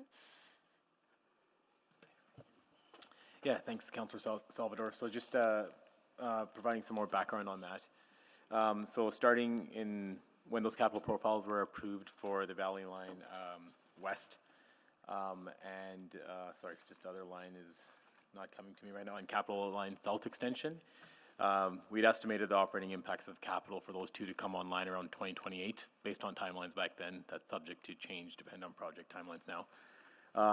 So that would be a pretty large increase in 2028 from a tax levy perspective. So what we did is we started building in the tax levy right now, starting in 2025, 2026, 2027, and then building up to 2028. So the additional funds that become available that aren't required for operating impacts of capital in 2025 and 2026, those were directed to pay-as-you-go for those 2 years only. And we use those to fund some of the renewal deficit that we're experiencing on the capital budget side. So that's generally how that phased-in approach has worked. Okay. And you're generating around $56.5 million in pay-as-you-go funding through that strategy to the end of 2026. Okay. So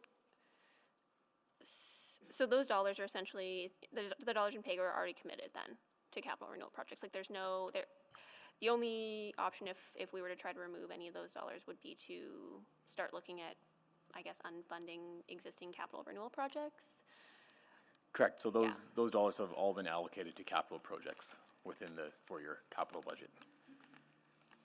Okay. And that doesn't go beyond 2027? That's all in this budget cycle? That's in this budget cycle, yeah. Okay. how and when would adjustments be made based on expected timelines for those types of large-scale infrastructure projects? So typically, and Jody could help me out here as well, but typically as we get closer to completion for the capital project, and we get better ideas of what the costs are and the operating impacts of capital, we would bring those through fall supplemental budget adjustments, or at the start of the next 4-year budget cycle, we would kind of do a true-up on a lot of the operating impacts of capital. Okay, well, I appreciate the clarity. I wanted to also loop back to some of the questions I was asking related to our FSR policy. And I know I was asking some questions about kind of a tiered approach, and one of the other questions that I had was about I guess, how should I ask this? The current situation is that when we breach the minimum balance, that is the trigger point for the repayment plan. What I'm wondering is there value in looking at, I guess, a model or structure that would embed sort of tiered spending controls as we approach that minimum, like to sort of throttle spending as we approach, as opposed to just when we breach? Does that make sense? So I would say, like, it is at the end of the day, the FSR is one-time money. So you're saying as the reserve starts to deplete, should we implement spending controls? And I think the answer to that is that's a normal part of the practice that we would do, and that has been a thing that we have struggled with in this budget cycle, trying to respond to the significant impacts coming out of the pandemic, inflation, the desire, I think, to be a transformational city that does great things with money and an environment that is causing us to eat away at some of our savings. Yeah, and I guess the question is, like, and you folks are working to do that, is there value in embedding like a mechanism in the actual policy, I guess, is what I'm asking, where, you know, as that draws down, some guardrails are in place so that, like, more of a progressive. Yeah, so I think like one of the things I'll notice that we haven't like formalized that in policy, but we've definitely formalized that in best practice. So when we show up with our quarterly financial updates, that gauge that you're all used to seeing right now. So as that needle gets closer to the minimum balance, we start telling you that you're getting really close to the minimum balance. So if we're going to use FSR, it's got to be for something emergent or absolutely necessary. And it's worked in the past where we've, you know, as we get closer to minimum, we stop spending out of the FSR. So and I'm out of time, sorry. Councillor Rice, go ahead, please. Thank you. So my first question is about reserve review recommendation 1. For the reserve review for the recommendation 1, what's implication on the budget if we set up this reserve and from right now? What's the budget implication? So I'm just making sure I'm okay, yeah, so that one, so this one does not have any budget implications. So we start with 0. That's correct, yeah. And we start with 0, then my question become, and then I thought this is ongoing work we already have been doing. And if it's ongoing work we already have been doing, and which funding source, which budget line we used to support the current existing work? So any renewal work we have for our city facilities, it's incorporated across the corporation in different budgets. I'm not sure if Chris Hodgson is online, he might be able to speak a bit more to that. But what I will say is, so what this is doing now is it's helping us capture contributions from the tenants of those facilities. So. But the contributions already captured ongoing right now. So this is new work, or the work is already existing? So if I go back to an earlier question that we had here, which is, when we lease to folks, are they actually contributing to their maintenance? My answer was not all the time. And so sometimes we've had to incur maintenance obligations that we weren't expect, which puts unexpected pressure in the capital budget. To address that, what we've started to do is as we enter new lease agreements, we have started to require a reserve contribution that we collect from our tenants and will place into this reserve. But that's relatively, this is a new thing that we're doing.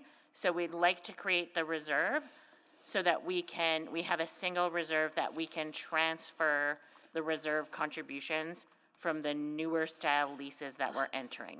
So my first question I ask, is this ongoing work or is it new? But the answer is ongoing. So that means we're already doing. If we're already doing, we created a new reserve. I'm concerned in the future. And then the more reserve we created, and then I understand we try to create more revenues. And from reserve side perspective. And if we're already doing this right now, and is there any redundant overlap work there? There's not. There is no. No, because what this reserve is doing is it's taking the revenue, I know the newer what is, revenues. I know it is what it is. I think it's. I move I to the think next I question. think it's worth hearing the answer. Please, go ahead. So what this reserve does is it collects the new revenues that we see through new lease agreements where we're now collecting for the specific purpose of doing capital renewal in facilities, and it places that into a reserve until such time that the capital renewal is required for that facility. So while renewal has always been a thing that we've had to do and address, what is new here is requiring our tenants to make contributions, and that's what we're trying to capture. So we did not ask the tenant contribution in the past years. Not always and not consistently. So right now we started a new policy or we started a new approach. There is no policy change. Yeah, so like when we did, for instance, the new lease agreement with the Citadel, we now require a capital reserve contribution on an annual basis. I still confusing because my understanding we already collect this money and in the past years, and were those money in the past saved, and right now we try to separate them. This is what's my understanding. We try to separate, create a new reserve account, and then to collect reserve funding and to put it into this account. Yeah, so I would say there's nothing new here other than the fact that we'd like a reserve to be able to track the contributions as we enter into new lease agreements. Gives us some comfort, and quite frankly, I think it gives the tenants some comfort that the money that they're contributing is going into a reserve for future replacement. So does not. Sorry, for future renewal, not replacement. So does not apply to any old agreement and any old lease agreement. Not unless that lease agreement had a requirement for reserve contribution. Got it. Okay. Councillor Tang?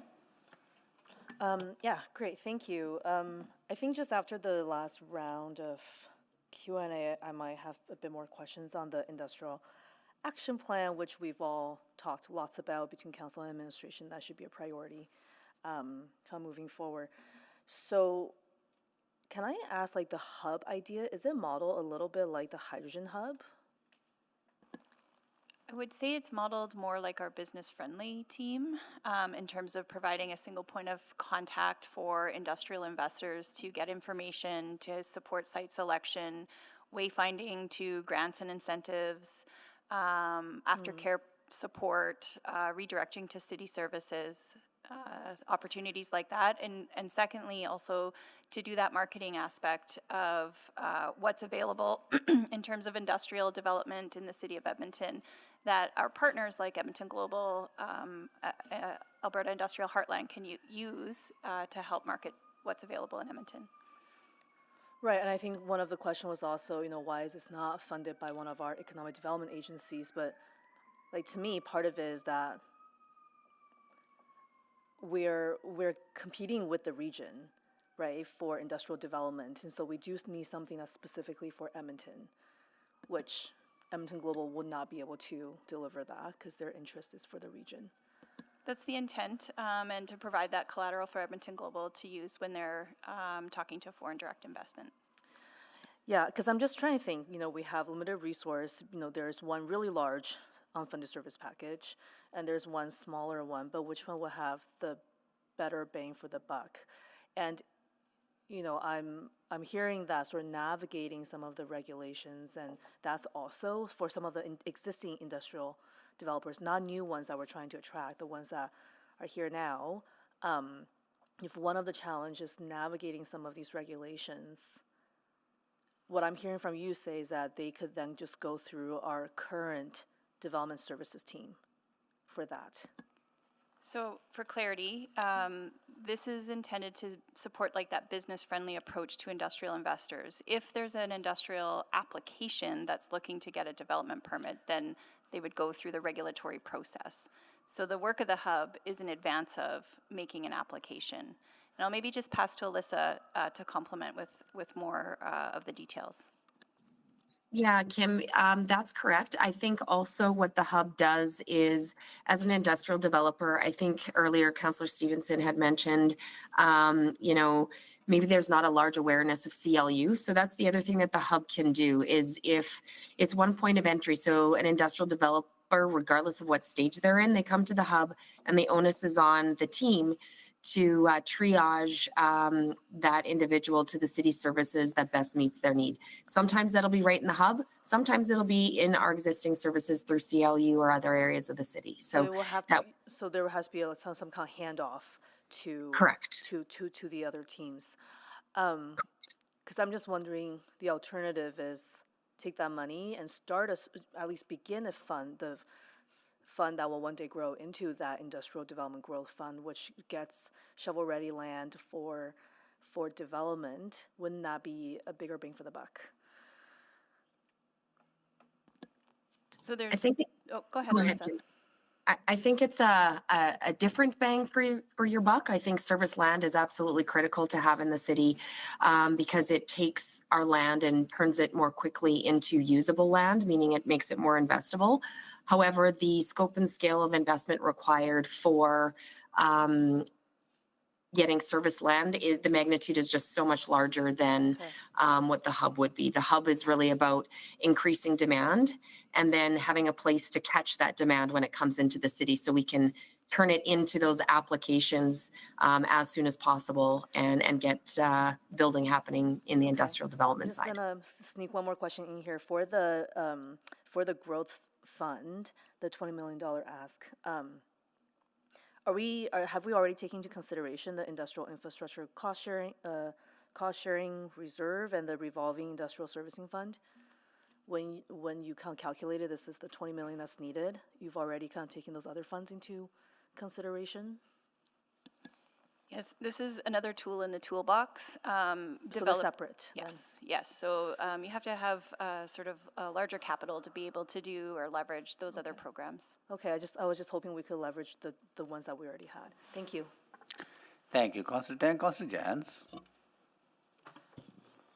Yeah, I was trying to map out how much we have in all of the different safety investments, notwithstanding the police, and just we have community safety well-being fund, we have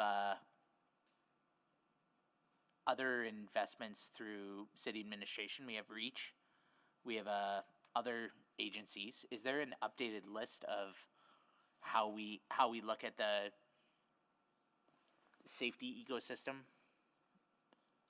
from our funding? Is there a recent memo or I would need to look back at the memos. I do think we capture our overall financial statements in terms of the realm of public safety, but I'm not sure it's at the level of detail that you're asking so about. if I were trying to figure out and focus some of our investments, where would be the best way to start accurately pulling the pieces together?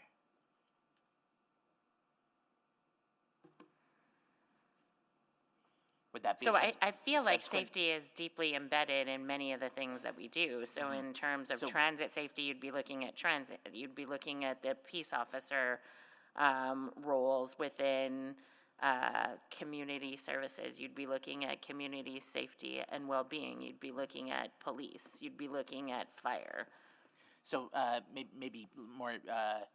So the Downtown Business Association had a nighttime security program that I believe was funded $400,000, I think, from the provincial government funding, and then also there was funding that was in the community safety well-being fund from the city, and then there's additionally some other parcels, and I'm just trying to get a list together to see where there may be an opportunity to point some of that in other directions, such as looking at White House street team here.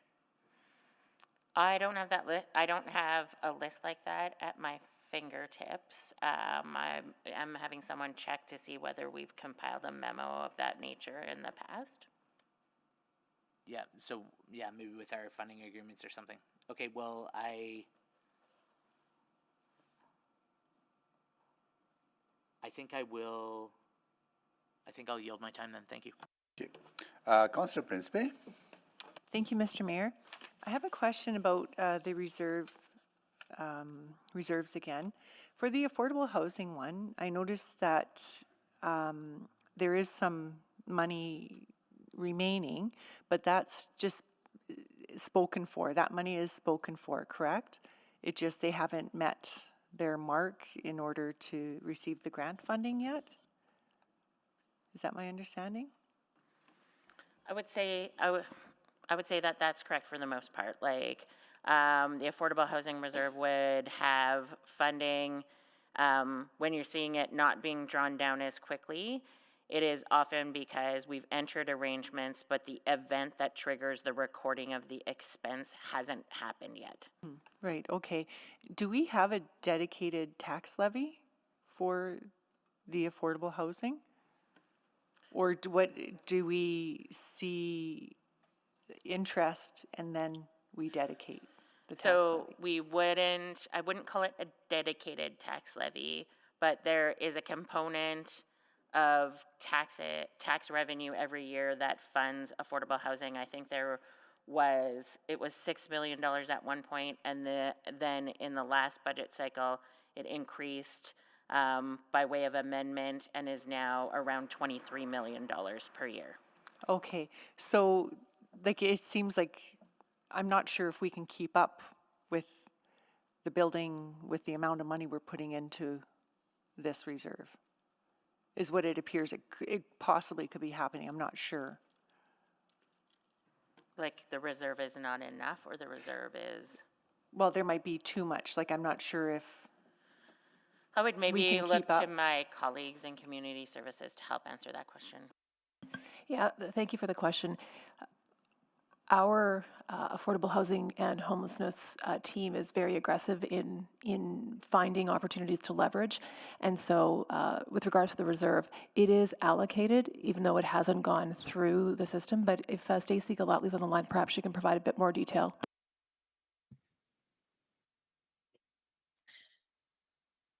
Yeah, that's correct.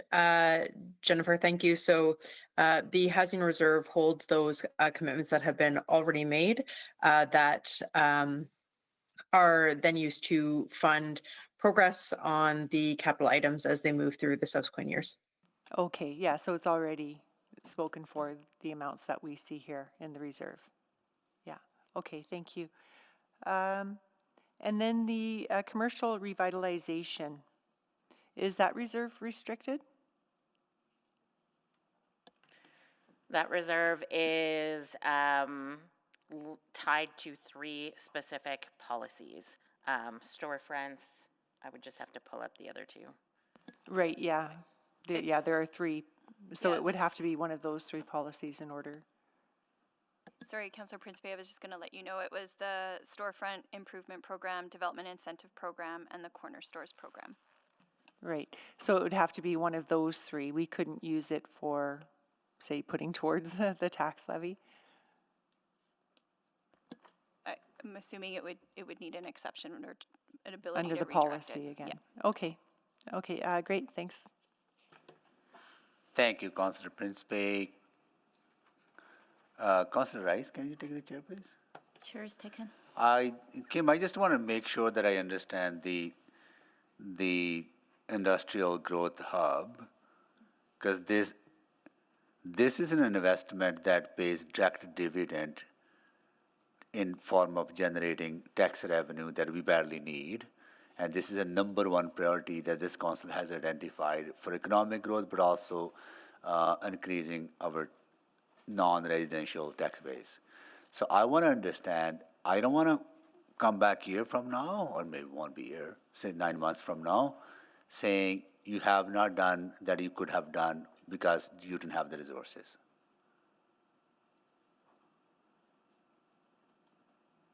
So answer that question for me. So when we looked at when we brought the Industrial Investment Action Plan, the subsequent work that administration we took in the department was looking at how we could reallocate existing resources to focus on industrial work as it relates to being a priority. So in implementing the action plan. Secondly, we reprioritize work to be able to do some of the action plan as well. We now are left in what's before you in the service package is 2 FTEs that we aren't able to fund through existing resources or budget that we have. So what is the cost of those 2 FTEs? I believe the service package is 462,000. Yeah. Alyssa, if I've got that number wrong, can you just correct me? That is correct. So that's the total cost that is not that if you don't get that, what are the consequences of being ambitious on the industrial growth strategy? So part of the 2 FTEs are to support additional marketing and communication on what is happening in Edmonton in terms of available industrial land. So our ability to tell North America, tell the world what Edmonton is doing around industrial development, that's where we're looking to go faster. And leveraging our partners like Edmonton Global and the Alberta Industrial Heartland Association as well to talk about what's happening in Edmonton and what we have available for investment. Okay. And so the Growth Hub is that sort of first point of contact that investors can come as it relates to support for site selection, direction to grants So how and much of incentives. this have you funded internally? Alyssa, maybe if you could support, I think, we were positioning this as around 5 FTEs, and we have found 3 that we can fund internally, and then this service package is for 2, with some additional funds as part of that 462,000 for collateral and sort of miscellaneous things needed. Okay, so 2 positions plus additional resources, right? So comes to 470 altogether. If you don't get that money, then you would not be able to do some of the work that you need to advance what this council told you to go big on. Yes, it just results in the pace, I guess, would be slightly slower unless, we can continue to look for findings across the corporation to reallocate. All right, so that's what I need. Maybe this is to our city manager. I need assurance that you'll be able to do the work that is necessary to be ambitious. If not, then I need to know that we need to fund this service package. If this first service package is required to get ambitious, then I need to know that today or tomorrow. Because for me, I think for this council, it's very important to step up our game on industrial growth. And I would agree. I think the service package is there to advance the economic development for the city itself. I think the priorities that we're placing on this year upcoming is the. Got it. That's good. I thank you for that, and I'll argue with you on the source of funding when it comes to that. But okay, thank you for providing that clarity.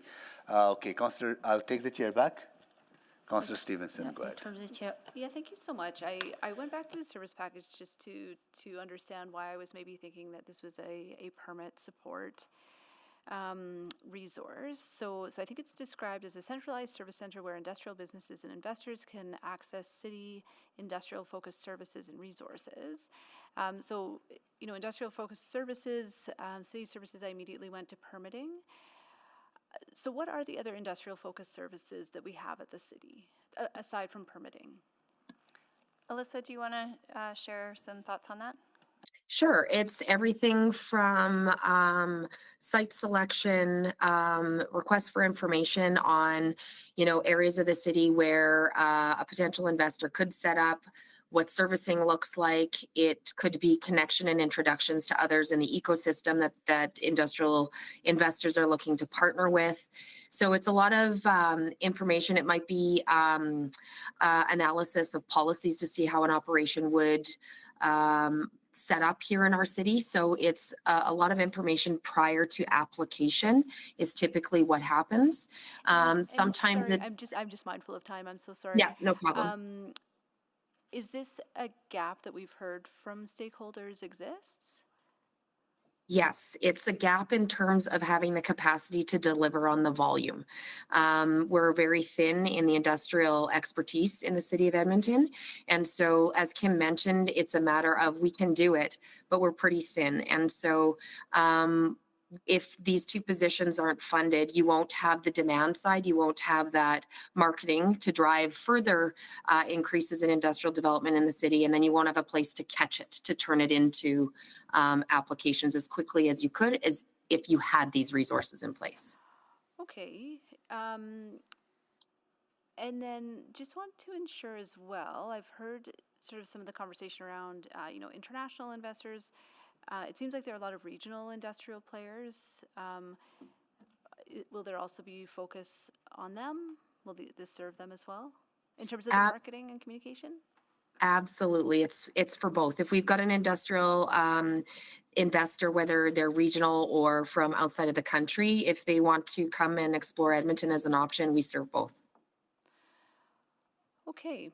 And then in terms of, did I understand earlier that there are like dedicated development officers to process applications, industrial applications? I can't, Travis is online, I believe, from Development Services. I don't know that we have a dedicated development officer at this point, but I know that we have the client liaison unit that is that single point of contact to coordinate the work of development services, whether it be development permit, building permit, subdivision, servicing agreements. Okay. Councillor, just to add to that, on the industrial side, we do have a commercial industrial team that focuses on the development permits for those, which is including the CLU kind of client liaison service, and then that filters down into the building permit. Okay, and we are sort of developing some expertise, recognizing that commercial and industrial developments can be quite different in terms of developing some of that expertise on the approvals team? Yeah, that's the purpose of that, the one team that focuses on it, as it does deal with different parts of the bylaw. And also there's different issues that come up and time pressures that come up through commercial and industrial development. Sorry, I was asking if there would be separation between commercial and industrial, recognizing that those two can be quite different. So there's always a balance around specialization, just because there is limited expertise and seniority on the teams, and we want to make sure that we can cover off the projects appropriately. So if someone goes on holidays, we're not left waiting for some of that person to come back to do and deliver that permit. So there is some project planning. Great. And then just with the 20 million in the other package, is that anticipated to be capital investments? And if so, can it be debt financed? I think the way that we were thinking about this was we have to look at the work in terms of the options to deploy that, but part of this could have sort of functioned like our infill infrastructure fund, is some of the early thinking around how this would be deployed, which debt financing wouldn't work for it. Okay, great. Thank you so much. Thank you, Councillor Rice. So I can ask any questions regarding the reports, right? Uh, Including agencies, boards, everything.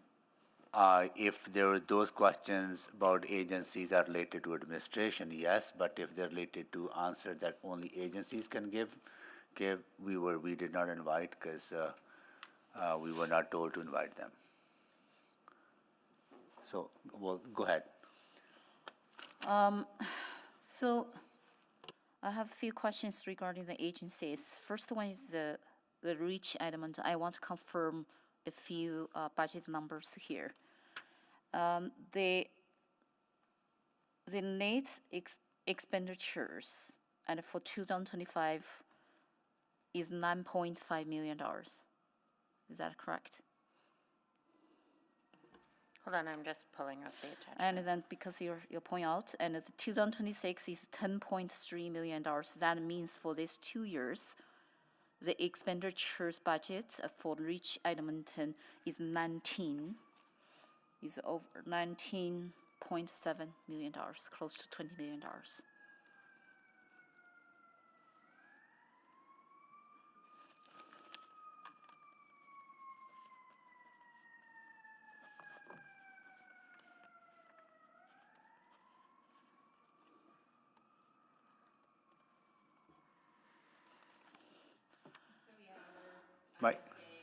Mike, sorry.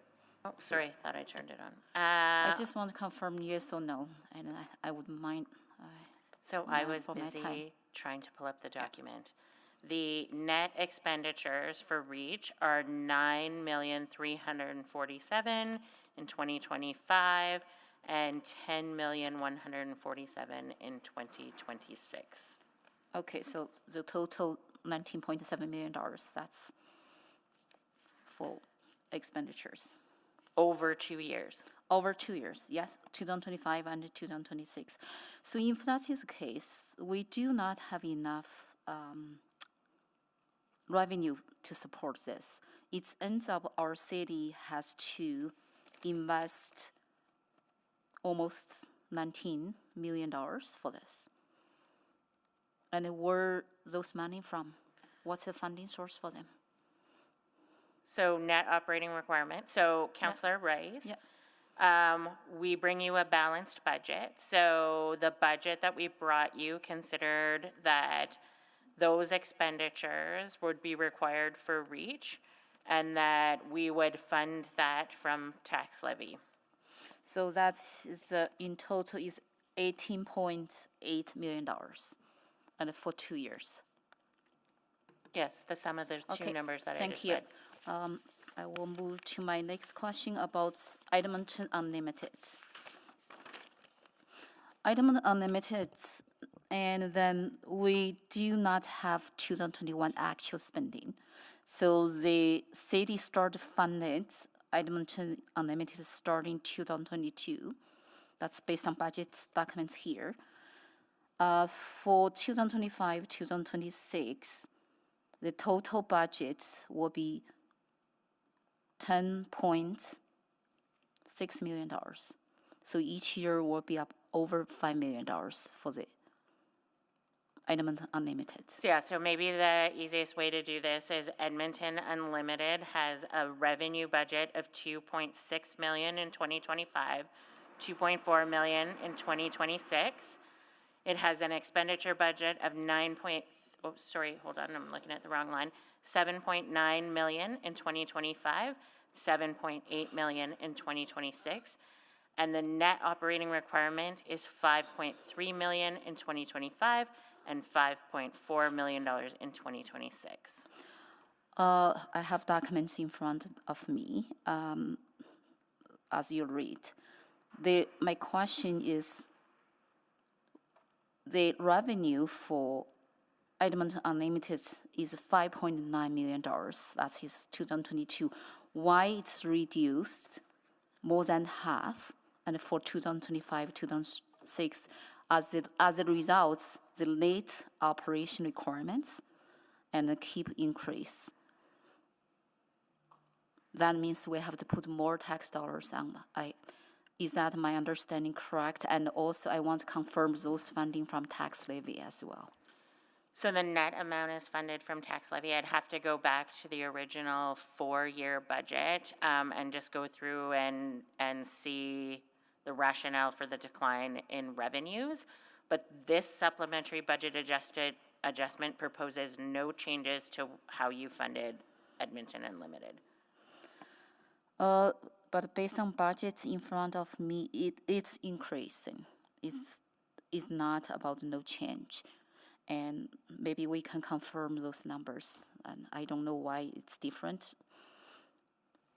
My time is out. Thank you. So that concludes, sorry, Councillor Rutherford? Yeah, no, I'm just going to jump on the board here, considering, if I can, Yeah. get around. Yeah.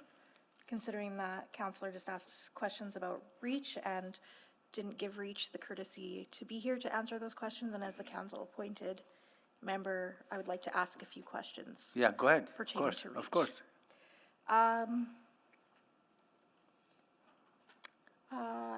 We increased funding specifically, and it's actually in the appropriated reserve amount, that we're still continuing to increase REACH's budget, specifically for crisis diversion. That was what that money in the appropriated reserve is earmarked for in 2025 and 2026. Sorry, can you just repeat that question one more time? That is my recollection. And that's why we have that amount sitting in the appropriated FSR. And I think in the 4-year budget, we had done that for specifically crisis diversion. Yes, that's my recollection. I'm just checking the previous amendments made, because I think that was made by amendment. Yeah, there was that one, and then there was the neighborhood organizing initiative. That was also, the increases in their budgets from an expenditure space from the city would be for specifically the crisis diversion and neighborhood organizing initiative. They might have had other expenditures, but they might have also gotten other grants from other orders of government, correct? Like the gangs violence one from the federal government? Yes, but I'm just going to be honest, like, I don't have REACH's full budget in No, front of but me. I'm just I saying, have our like, budget in when front we of look me. at the expenditures, and if the expenditures are going up, the only additional costs that we've put in are specific as a city to REACH in this budget cycle are specific for neighborhood organizing initiative and crisis diversion. That's correct. And any other increases in their spending would have, in theory, be because they have funding from other orders of government or other partnerships. That's correct. Okay. And I guess I'm gonna go to Ms. Flamin. Just, you provided a really insightful memo, by the way, on the encampment response and the number of 311 calls that are coming in for encampments. Would you say, like, do you talk to REACH about what kind of call volume they're getting on the crisis diversion? And if that's also increasing, similar to what we're seeing the increases are for the encampments? REACH is very collaborative and transparent in providing monthly updates on their call volumes with our teams. So we are aware that they continue to experience pressures. Their volumes are continuing to go up as social disorder is going up across all municipalities across Canada. Yeah, so that crisis diversion team is definitely in high demand, would you say? That's correct. Okay, those are all my questions for now. Thank you, and I'll go to Councillor Jans, but I will remind colleagues, right, we were given the opportunity to identify agencies that we wanted to ask questions of. And so if administration is unable to answer detailed questions, it's not administration. They'll try to answer questions as much as they can at a high level, but they may not be giving you detailed answers on those agencies. So Councillor Jans, go ahead. Point of order. Yes, go ahead, Councillor. So I do not appreciate this comment, and because I do made awareness, and even though it's past the deadline, and I would like to have the opportunity to speak with agencies, and I requested, and then because the time, and then for city administration to contact agencies, they said there is not enough time for that. So it's not about we try not give the opportunity to the organization, and I already requested, and it's just the time difference. So my apologies for that, but I do not appreciate it. Say we do not want to give the opportunity for the organization to answer questions. The counselor's correct. She made the request last night. Not last night and yesterday afternoon, and then even around 1 o'clock. Okay, thank you.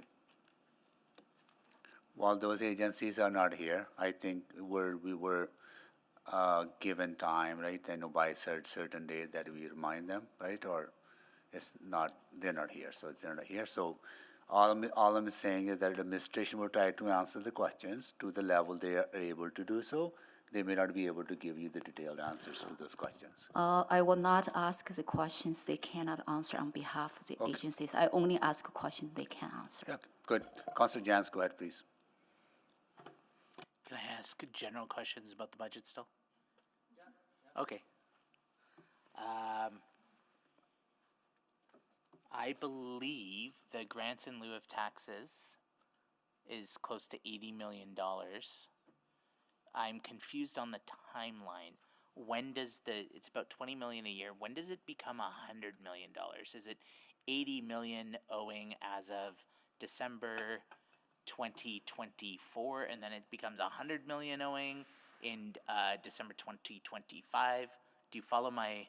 Yeah, so I'll start, and Ms. Watt, who I think is online, can correct me if I happen to have the years wrong. So as of 2024, the number is $80 million, and so that is the cumulative impact of the reduction in grants in place of taxes to something other than the 100%.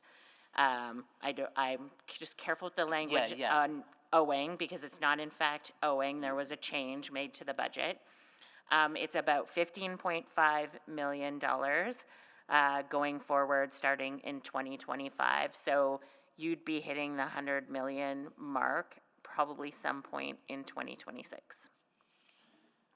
Okay, so let me phrase it then this way. How much at the current time is the delta between what used to be and what is now? It's about 80 as of right now. That's correct? Yeah, as of the end of 2024. Like so, as of 2024. So a year from now in December, it'll be close to 95.5 million. Okay. Yeah. Right. Subject to change, because it's part of, you determine what the budget is, then we determine how the assessment spreads. And if they demo a bunch of provincial property or something or whatever, we could, okay. Thank you. Yeah, that's enough. Thanks. Okay. Councillor Rice, go ahead, please. Yeah, thank you, Mayor Sohi. I have a question about Edmonton Arts Council. Edmonton Arts Council, so our late operating requirements will not be changed for the 2025, 2026. So it's the same. The only change to Edmonton Arts Council is the change that we identified earlier on the amounts that were funding the art reserve. For their operating requirement, operating budget, there is no change. In our operating budget, there is no change. For their operating budget. So not to be pedantic, but the money that we transfer them, I'm unclear of whether it would be operating or capital. I believe they were using the money to maintain art, which is likely an operating expense for them. So why I'm asking this question, because based on the budget documents in front of me, it shows no change. And it's exactly same number and 2023, 24, 25, 26. That's correct. But we still have the transfer funding and to them, for them to determine and they use under operating or under capital. We simply transfer them an amount of funding, and they're required to use that funding for the purposes that we have set out. Have you ever asked from expenditure perspective, is there any saving area and it could be done as a OP12 exercise? Letters were sent to all of those agencies through the mayor's office asking that question. Okay, thank you. For the next one is about the Heritage Council. The Heritage Councils, they operating under their net expenditures and increased for 2025 or 2026. As a result, the net expenditures increased. And so our city's funding transfer to them is the same. So my question is, if their operating increase, and where the funding source from? Is we are the only funder for them, or they have different funders? They would have their own sources of revenue also. So often what we see is all these agencies and boards and commissions will submit to us their budget. We fund their net operating requirement through a grant throughout the years subsequent to when we first passed that budget. They can adjust their budgets provided that they don't ask us for more funding. So if they haven't asked us for more funding, it is possible that they're getting grants from other agencies or securing other revenues that they're then using to fund their own expenditures within their own operations. However, their funding city provided the increase compared to 2021. Their increase. Yes, because you would have approved that as part of the 4-year budget. Okay. Back to the Reach Edmonton. In 2021, crisis service division and is $2.3 million, and right now is increased more than double. And 2025 is 5.9, 2026 is 6.7. So is there any specific reason I would like to ask the city administration why this increase is more than double? So in the 4-year cycle, Council amended the budget to increase the operating expenditure budget to fund 24/7 crisis diversion by $1.5 million in 2023, another $800,000 in 2024, a further $800,000 in 2025, and a further $800,000 in 2026 on an ongoing basis. So that is what increased the expenditures. Okay, my time is out. Okay. Thank you, Councillor Rice. Any other questions? Okay, seeing none, can someone move that we go in camera, please? So move, just to check, do we want to clear out 5.4? If there's no other questions, that's the reserve review. I can move that before we move into private. Oh, No. Oh, sorry. No, 5.4 was exempted by Councillor Principe. They have, Councillor Principe, you have questions on that, right? A further question on 5.4. Okay, sure. Yeah, okay, that's sweet. Yeah. Okay, yeah, then I'll move to go in private. Okay. Need a seconder? No, that's fine. Councillor Wright, please vote.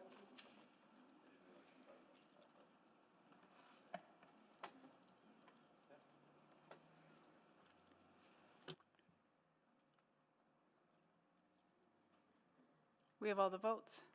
Display the votes, please. That is carried.